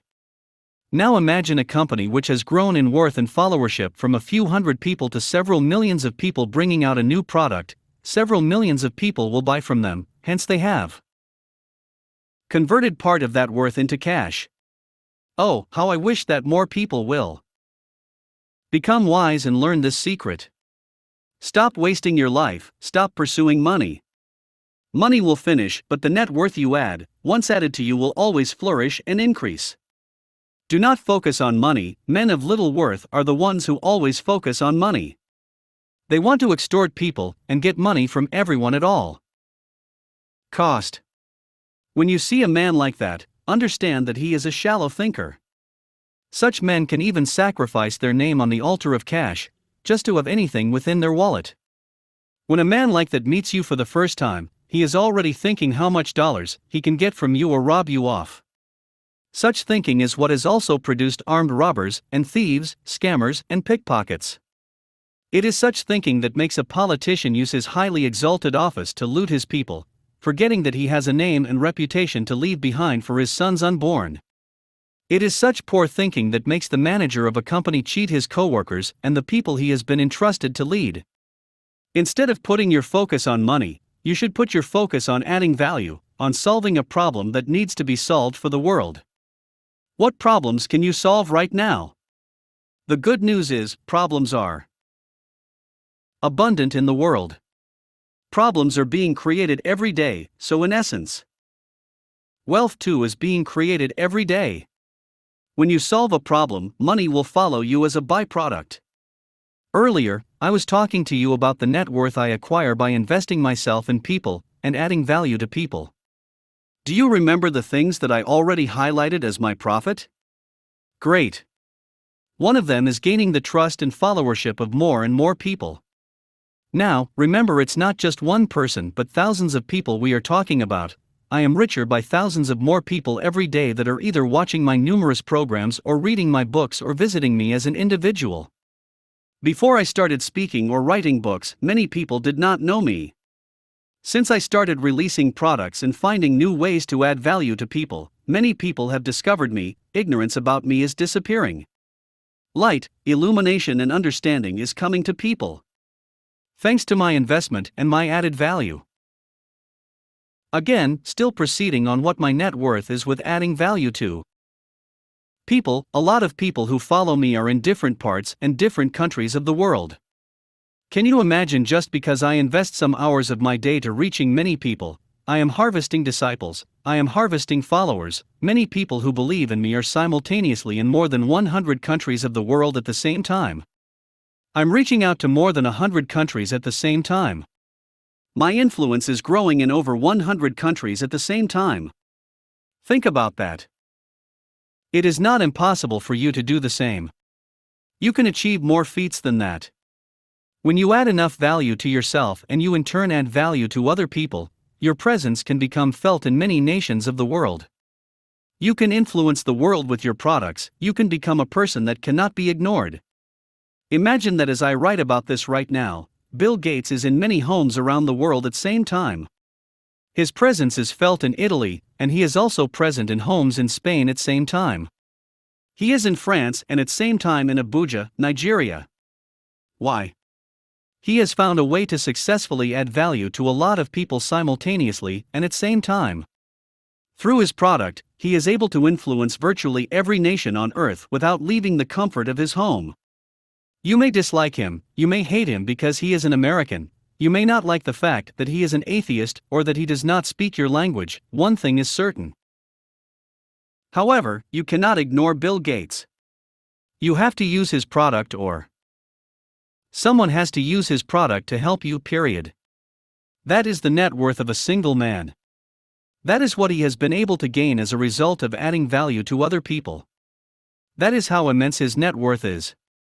That is how great a man he has become. That is also the extent of his reach, his ability to be in almost every nation on earth at the same time. My challenge to you. I challenge you to seek ways by which you can become a man like that. I challenge you to come out with a product that can be used by every nation on earth. I challenge you to write a book which will be found on desks in every home. I challenge you to sing a song which will be heard in most moving cars in the country. I challenge you to come out with a recipe which will make many look forward to dinner. Is it possible for you to create a company, perhaps a restaurant which is everyone's delight and the talk of town? Can you improve on what you do right now, so that it becomes the demand on more than 3 continents of the world? Remember, there is nothing anybody has done that you too cannot do, you only need to add same values that they added to themselves. Furthermore, when you begin to produce results, when you begin to bring out your project, when you begin to produce your fruits, when you begin to add value to others, when your gifts begin to add value to others, when you begin to produce your product and services, we together are changing the world. We are changing the face of the world, we are together setting a new pattern and leaving a legacy for our children and our children's children. The problem of hunger that we refuse to solve now will be the problem of hunger that our children will face and battle with. The crisis of the environment now that we leave unresolved will be what our children will have to tackle, or they will also leave that behind for generations after them. When we cannot create electricity and solve the lingering problem of darkness once and for all in our communities in Africa, then the new babies that will be born after we are gone will open their eyes into a world full of darkness. What am I saying? Every one of us has a solution within him right now. I carry worth within me and you do too. When you convert these worth into products, into goods and services, when these services solve the problem in the world, then we make the world a better place. Changing the world is as easy as that. Changing the world is simply every man making his contribution through his net worth. In addition, God knows about everything I am investing in people and in you, even if you will not say thank you. For example, a lot of people express to me how much they love me so much even though they didn't love me before they started reading my books or listening to me through other media. So net worth is more important than money. Apart from the fact that people will reward me, you remember what Scripture said. The Scriptures encouraged every one of us to gather up our treasure in heaven where there will be no thieves, where there will be no robbery, no ants to eat it or destroy it. Your money is temporary, your net worth is eternal. I remember losing my wallet once. Every vital document that was in the wallet with a lot of money was stolen. With just one encounter with a thief, all of my money was gone. That is what happens when we only lay up our treasures as currency and as gold. You may one day wake up to discover that all your worth is now useless. Many years ago, some friends encouraged me to put some money in Nigerian banks since I am Nigerian, though I reside in Ukraine. They said words of flattery that eventually convinced me to put some sum of money into the bank in Nigeria. Truth is, within a few years and especially when the naira sharply declined, all the money lost value. I do not know what that money will be worth again now. In fact, I suspect the money has become so useless that the bank has not contacted me in a long time. I have not bothered to ask what happened to my money either. I doubt that if by today's economy and exchange rate, the recent worth of that money can buy a single tire for my car. That is what this world means, and that is the worth of this world.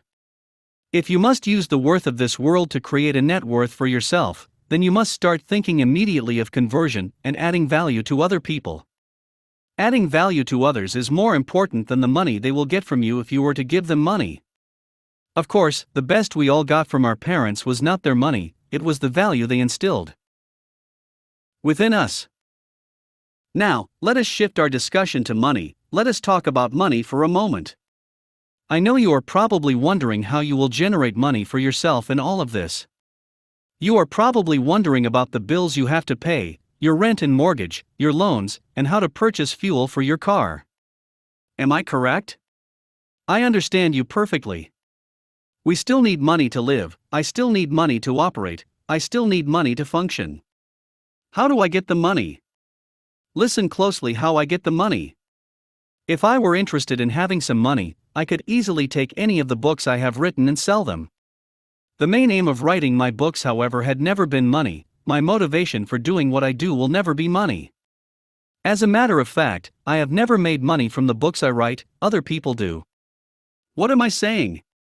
I am trying to show you the possibility of converting the worth of these books into some cash or money. Again, money is not my interest, cash is not my interest, I'm not interested in that. I have come to understand the principles of building wealth and increasing value than that. So what I did was to tell people and anyone who is interested in the sale of my books to come have discussions with me. I want such people to come to me and have discussions on channels by which the books can be distributed and they can make money for themselves from the book sales. I am happy that a lot of people are doing that and it is generating a source of income for many people right now. I have told people time and again to pick any of my topics that they are interested in, package them into CDs, package them into teaching materials, and live off them. Turn yourself into a motivational speaker, or turn yourself into a life coach. Go and conduct seminars, teachings, and let people pay for it. Use me to make your own money, be a distributor, salesman, etc. If I had wanted to, I could use the materials I have prepared to make my own money. I write my books, I produce teachings, those are ways by which I could have made money. I could produce money from many of these materials. Like I said earlier, I write my books, but I don't even make money from the books. I'm not interested in making money from the books. Anybody who sells my books make money from the books. If my interest is to convert resources to money, that would not be difficult. For example, I could organize a conference or worldwide seminar. I could invite people to come and they pay for it. But you know, money is secondary, it will come sooner or later. I understand this principle and I employ it. If you create in yourself value, and you create value in others, money will come. Especially if you know how to create time into product and services, money will surely come. Money came to Bill Gates not because he looked for money. He only created net worth. Money will always run after net worth. Money will always run after created value, so it is not when you run after money that you make money. It is when you create value, when you add value, when you create net worth that money will run after you. When you run after money, then you lack the time to create value, you don't have time to create a value chain. If you are running after money, you don't have time to add value to yourself or to add value to others. It's a cheap way of living, it's a cheap substitution. That is a cheap but costly exchange. I hope you understand that. The real thing you are supposed to be doing, like I'm doing right now, is to be busy creating value. How are you going to embark on this? How are you going to add value to yourself? How are you going to create a net worth within you? I dare you right now to arise and start doing something, start creating value within yourself, within others, and converting your values into a product. When you do this, no doubt the future becomes guaranteed. Highlights from Chapter 8. 1. There may be a lot of people with money, but money necessarily does not give significance. What makes you truly significant is that you are actively and proactively solving a problem. 2. Your net worth mainly is coming from added value, either to yourself, to others, or to the product or service that you are producing. 3. Announce to the world what your value is and what your products are. Do not be silent about what you do, let the whole world get to meet you through your products. 4. Get out of your small thinking, get on the big stage, the world wants to hear and see you. 5. A man will do everything to reduce or upgrade the value of everything around him into the worth of his person or the worth of the value he carries. 6. Do not focus on money, men of little worth are the ones who always focus on money. 7. Money will always run after net worth. Money will always run after created value. C. Chapter 9. Key areas to build your net worth. Congratulations! No doubt you are armed with so much knowledge now about building your net worth. I can say with confidence that if you will put all that you have learnt into practice, you will be one of the most significant people in this generation. You will not only be a person of worth, you will be a person of great net worth. Do you still remember the difference between worth and net worth? Great! You must always remember that. I am also sure you read the last chapter carefully where we talked about how you can be the most significant person on earth using the power of your net worth. In this last chapter, I will be discussing with you some key important areas for you to build your net worth. What is the greatest hindrance to building your net worth? If you must build your net worth in the key areas that I will discuss with you shortly, then you must avoid the common pit people fall into. This common pit is the pit of being obsessed with immediate gain. A lot of people want instant gratification and immediate pleasure that they sacrifice anything, including their big vision, their long-term goal. This is the singular greatest hindrance to building net worth. The real thing you are supposed to be doing, like I'm doing right now, is to be busy creating value. And in order to do that, you must be willing to make sacrifices, you must be willing to sacrifice immediate gains for long-term goals. You must be willing to choose value over money, personal growth over salary. People who are looking for money do very funny and meaningless things. What do? Now think about this, such people exchange and mortgage their time, which is their life, for salary. A lot of people in the world today find it convenient to go out and give out their time in exchange for money and salary. Such people are blindfolded by salary and instant money. What a shame, what a pity. Many more people think that instant money is more important to them right now. But really, what they have done is that they have sold out their lives for property. What many people have done is that they have mortgaged part of their entire existence for a little salary. Please understand me, my dear friend, are you reading very closely? Do you understand what I'm talking about? I do not want you to have regrets at the end of your life. At the end of your life, I do not want you to look back at your life, and what you found were meaningless ruins and traces of a life that had no meaning. The way Bill Gates did it, or that I am doing it, or that a lot of other people in the world are doing it, is not by using our time to slave out for other people. We are not giving out our lives, which is our time, in meaningless pursuit or the pursuit of salary. We are nobody else's slaves. Do not become a slave to somebody. Do not become a slave to your employer or to your boss. You do not need to sell out your time, but you can convert your time into added value for yourself. When you refuse to use your time to work for somebody else, but you use that time to convert and add value into yourself, you are not losing your life, you are not losing your time. You are actually reproducing your time. And when you keep on doing it, it goes from reproduction into multiplication. So the added value to yourself is not lost, it's not going away. It's reproducing something in you. Earlier I said this, the hours I use every day in creating value is not what I'm being paid for or getting money for, rather what is creating my net worth is through multiplication, the duplication, and the replication of lives that daily occur through me. I am multiplying, not money but people. Now imagine I just go to work for salary, what happens then is that I simply get a little bit of compensation for a life that is given away. A lot of people get deceived thinking salary is more important than net worth. The only thing we can compare such a life to is getting momentary pleasure from cocaine in exchange for a lifetime of addiction. Yes, the same life that people on drug addiction live is the same life that people who live on salary also live. It is all about sacrificing the big picture, the big vision, the bigger goal for what seems suitable at the moment. Do not sell out your future for salary. I am telling you not to sacrifice the big goal in your life for momentary pleasure. I am telling you that creating your net worth by adding value to yourself and adding value to others is more important than money. I am pleading with you not to sell out your future for the salary you are currently being paid. How many times have you wanted to go develop yourself, or you wanted to go add value to yourself that the only thing stopping you is your salary job? Every time you choose finite money over infinite value, you have not chosen wisely. A lot of people try to justify the reason why they slave out their lives in paid jobs with the excuse of having to provide for their families, etc. But consider this: you probably spend about 8 hours every day in somebody else's assignment. The question is, how many hours do you spend each day in your own assignment and in your life calling? What do you do when you get home from work? What do you do in the late hours of evening?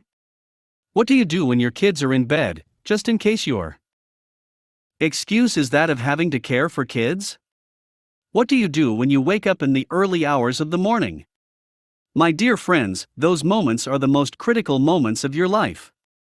If you will not slave for somebody else the rest and full days of your life, if you will not live on salary and die in pension, if you will create worth in this life that will be remembered after you are gone, if your life will hold any net worth and any value while you are yet alive, then you must pay attention to these critical moments of your life I have mentioned to you. When you go to work for somebody else or for the government in the early mornings and late afternoons, then you must immediately sit down to work on your own life assignment in the evenings, late into the night and early in the morning.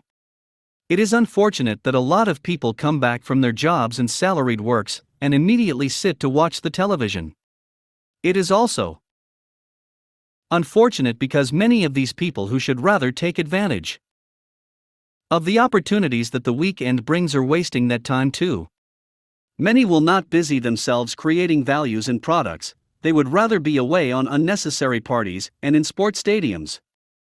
What a life! What a waste!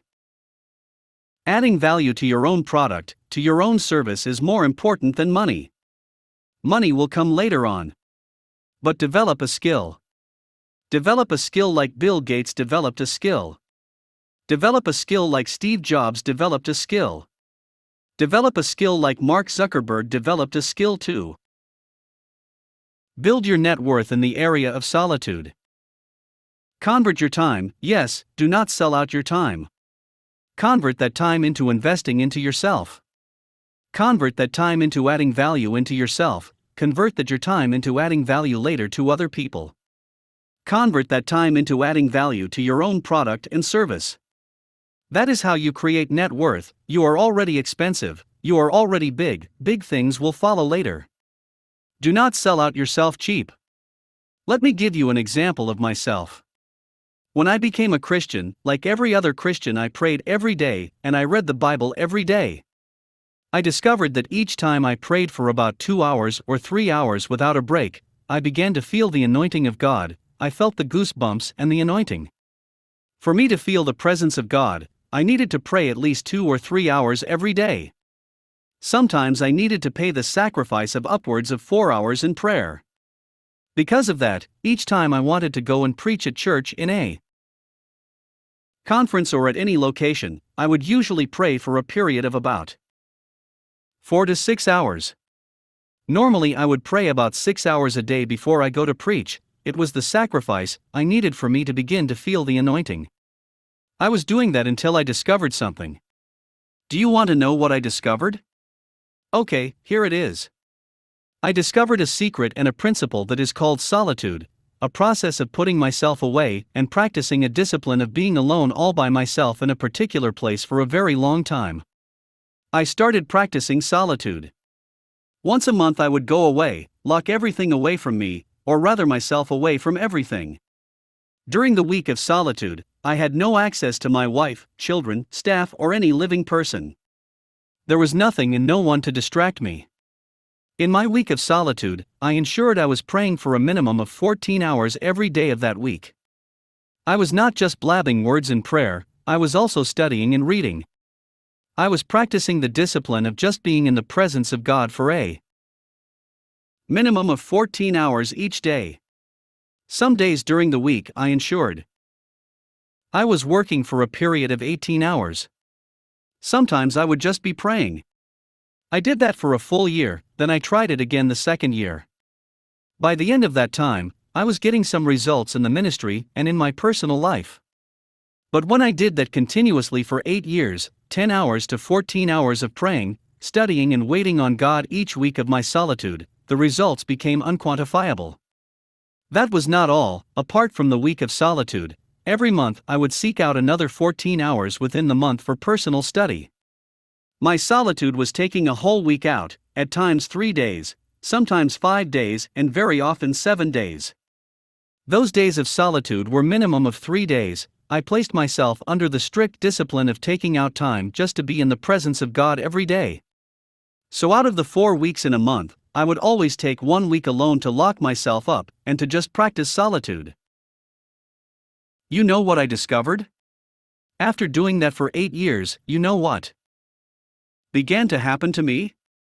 Remember what I said in the beginning, in order for me to go and preach I needed to feel the presence of God.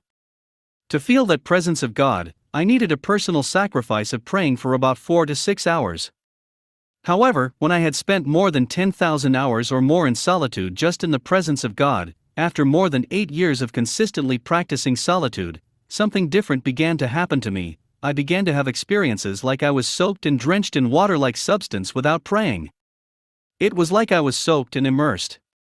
Right now, the result of that discipline is that I don't need to pray 1 minute to sense God, to feel that same presence I was praying for 6 hours to feel. Right now it's like God soaked me and drenched me in His presence.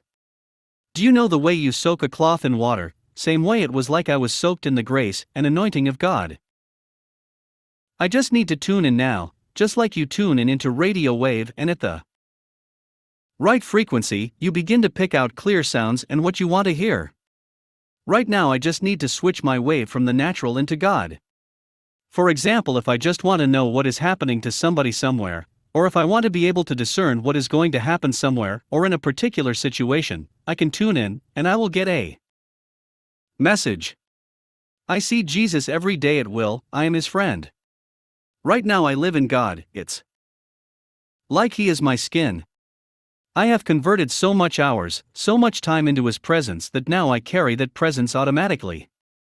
The same thing with preaching also. I have over 1 million messages that I have preached and that have been recorded. That's like over 10,000 hours of preaching also.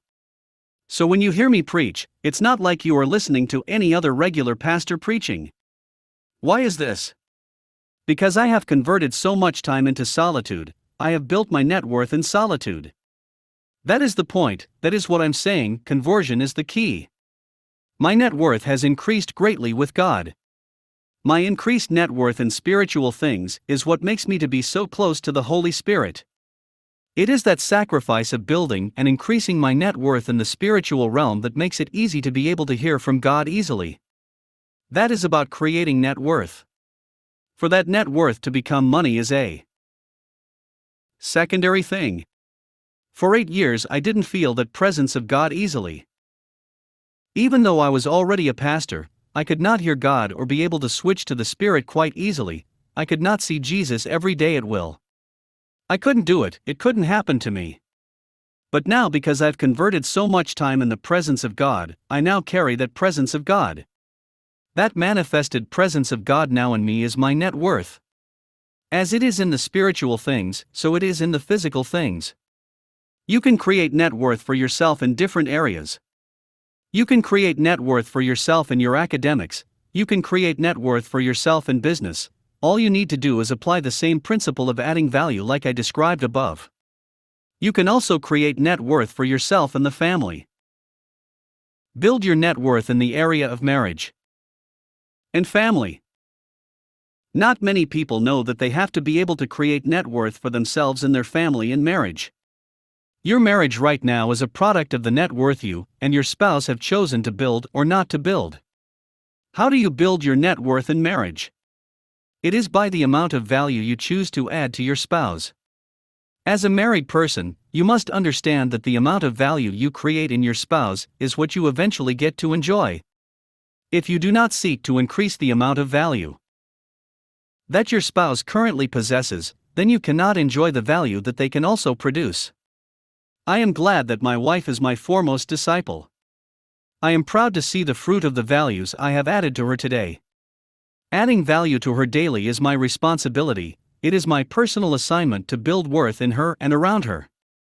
Hence, I give her the best place in my daily routines and priorities. I adore her. You know the reason why? Because I am a wise man. I know that a happy wife will create a happy and angelic home.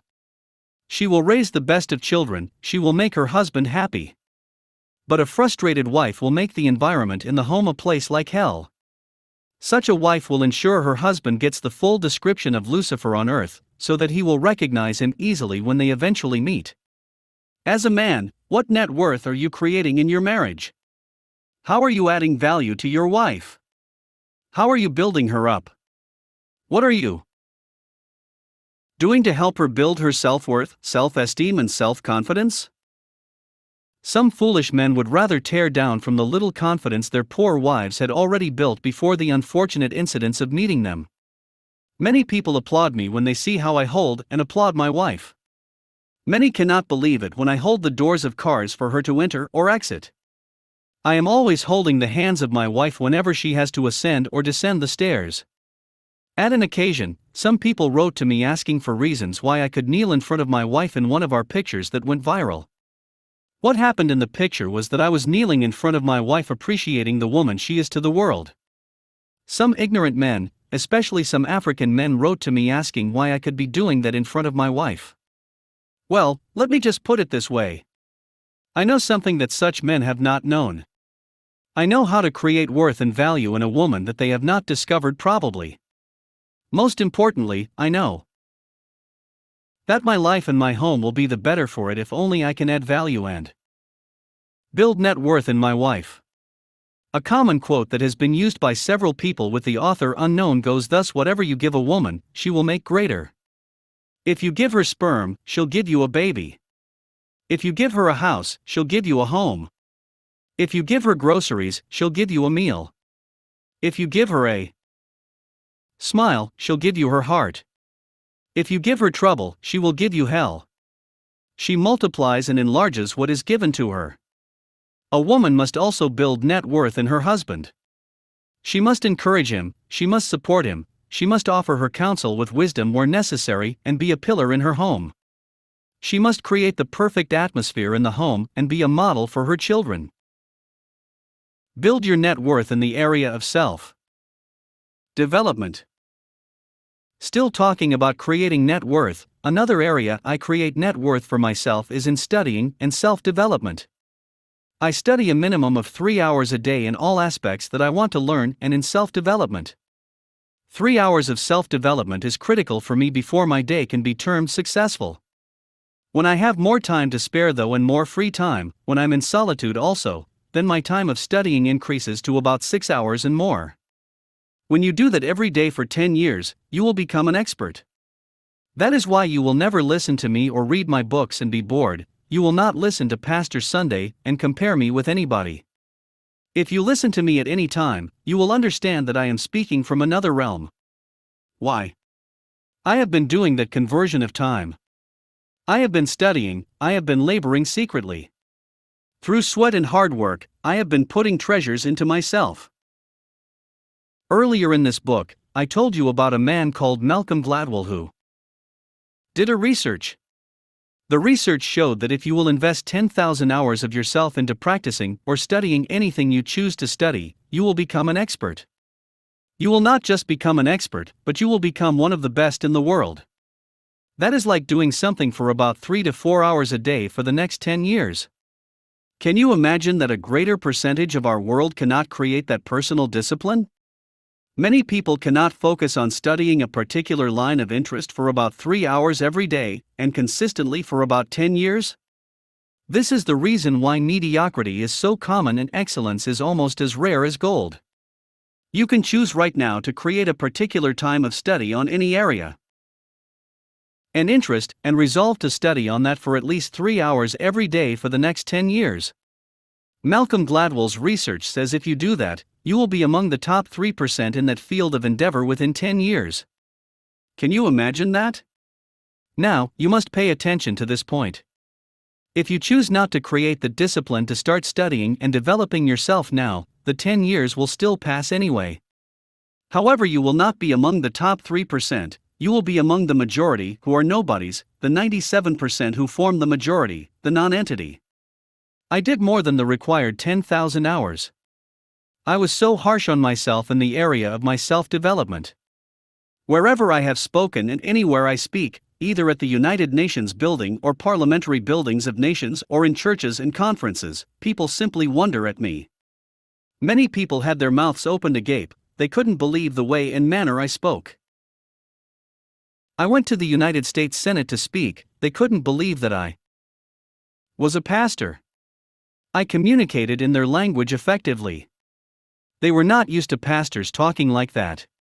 This is the secret. I did not just invest over 10,000 hours reading the Bible only. I was studying and poring over books. I was digging up sources and comparing theories. I was studying biographies and learning how to make things work. I did the same thing with the Bible. My interest as a preacher was not in repeating the sermons that everyone around the world was repeating. Many people are only repeating each other and telling stories.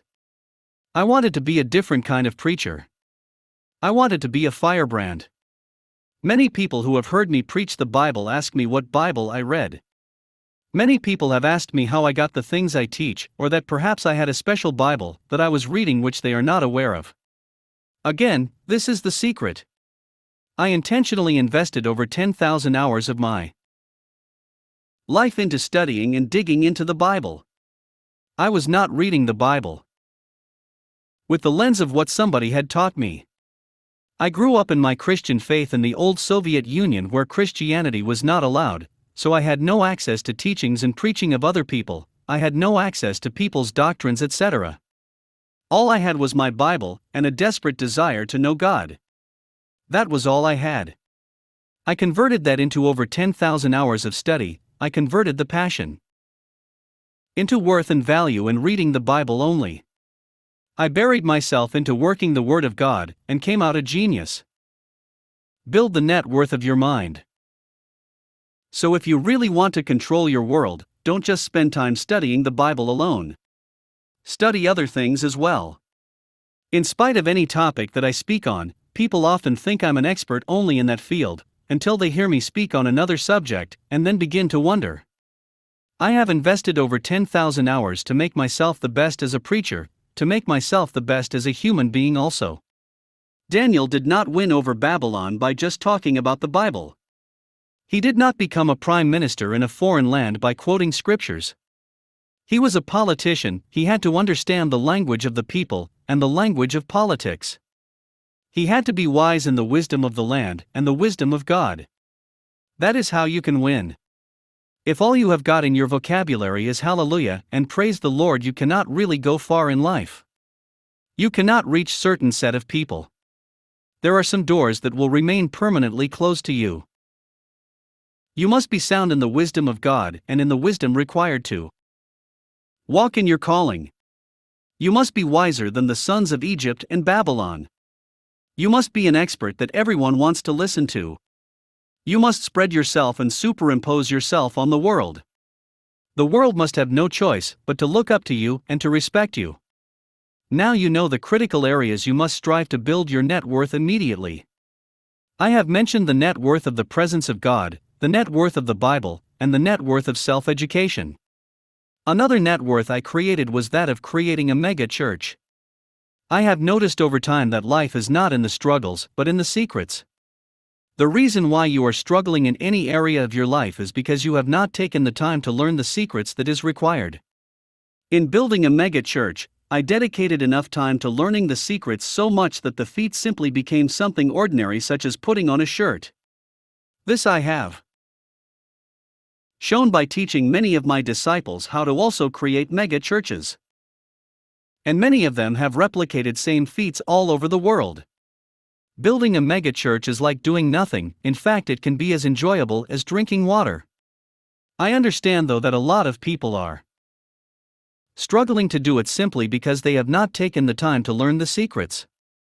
However, because I have invested more than 20,000 hours in building a church, in mastering how to build a church, it became incredibly easy to do and to replicate. I took out that time in acquiring the skills on how to build a church. So that is another worth I have within me now. My worth doesn't have to be money. It is not about money. When I decided I wanted to become a millionaire, I didn't need too much time for that. I only invested about 2,000 hours to 3,000 hours into studying about the laws of money and everything that pertains to money. Now, if you have read my book on money titled Money Won't Make You Rich, you will appreciate more the importance of putting value into yourself. A lot of people have said it is the best book they have ever read on finances. Even a late Zig Ziglar's team member wrote to appreciate the enormous treasure and wealth in the book. Many of the people who have read the book have said that the book is one of the best books that have ever been written on money in the whole world. When I started talking about the kingdom, I spent so much time converting so much hours into studying the topic that another of my books titled Kingdom Driven Life has been rated the best kingdom book that has ever been written in the whole world. You can be the best in any field of human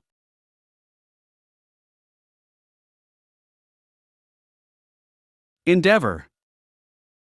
Malcolm Gladwell has proven it that if you will invest enough hours of time, at least 10,000 hours, into developing yourself in an area, you will become the best expert and your net worth will be so commendable. Every other thing will come to you and surround you. So the question I have for you is this: in what area have you invested 10,000 hours of your life? Whatever it is that you are doing that is not adding value to you has to be stopped immediately. You have to measure the things you do by how much value they are adding to you or to others. Every single minute must be converted to added value. You have to see the product that your life is bringing forth. Please, I plead with you again, be concerned about your net worth. Jesus had so much net worth that even by the time he was at the young age of 12, the Pharisees and Sadducees could not argue with him. He was full of wisdom. The same thing with Paul. Unfortunately, many people just want to be religious.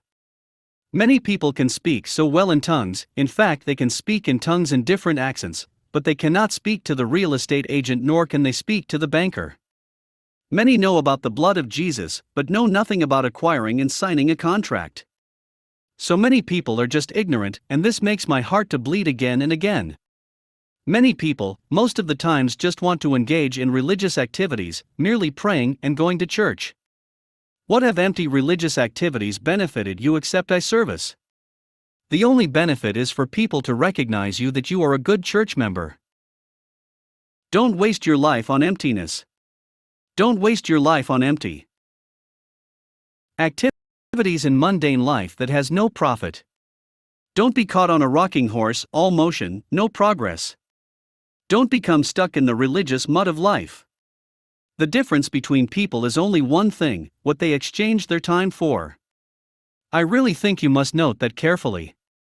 Let me repeat it again for you in block letters.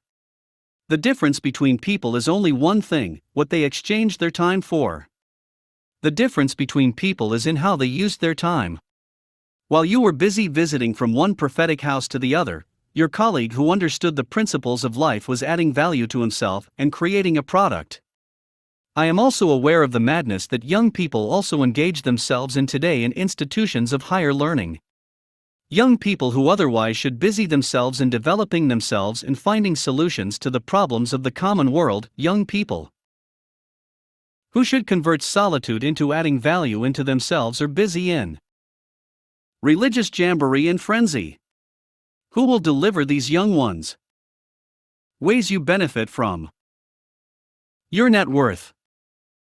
We have carefully established that your net worth will profit you in many ways and give you different gains, not just money. Money is just one aspect of the reward, others could be authority. Some other profits and rewards could be fame or respect or honor, etc. When you add value, you will have reward in more ways than money. So the most important thing for you to know is that we are all equally endowed with time, but what we become in life is what we do with that time. God has given us His gift of time. Our gift back to Him is how we maximize that time. How we convert that time into real tangible product is what places you in life and determines your place. The world will only pay attention to people who have created value, net worth for themselves, and have through value solved problems for other people. The world will stand in awe of those who have turned their time into value chain. The world will honor those who have through value made life easier for humanity. Those are the only people that the world will listen to. You can be a Christian for a long time and not be able to bring people to God like I can, perhaps. When you cannot reason with certain people like I can or like someone else who has created value within himself, then the results will be different. I can get within a group of people and have discourses that they will respect. I can talk to them and speak directly to their needs. They will listen to me, unlike someone who cannot. Having been on the Bill Clinton Foundation, I sat on the same meeting with Bill Gates, with Warren Buffett, Richard Branson, etc. In such meetings, you are not sitting with your Bible and your book. You are not sitting there with your sermon jotters and your prayer shawl. The world is more than Bible. Even Paul was also quoting other writers of his time. Jesus was also quoting other great men that lived before him. You have to keep on adding value to yourself. How will you find solution to medical problems, or electricity problems, or transport problems, or issues of national development if you are reading only the Bible? For example, if you want to find solutions to underdevelopment in Africa, you must read economic books. Solutions to problems of poverty are found in financial books. You get more insight from the Bible when your mind is prepared. The most important people are the ones who have invested enough time in themselves and created enough value in themselves through conversion of time. I must emphasize one more time that the difference between people is what they exchange their time for. So if you exchange your time for salary, you will only become a good worker. If you only exchange your time for merry and pleasure, you have wasted your life. But if you exchange your time into creation of value, into adding value to yourself or value into others, if you will exchange your time into creation of product and services, into your calling, into your destiny and purpose, that is where your greatness is. You should be able to critically analyze yourself. Don't let religion shut your mind down or make your head dull. Rather, let religion increase you. Use faith in God to even produce more value. Let your faith in God be able to let you add better value to yourself and to others. Let it make you create better product.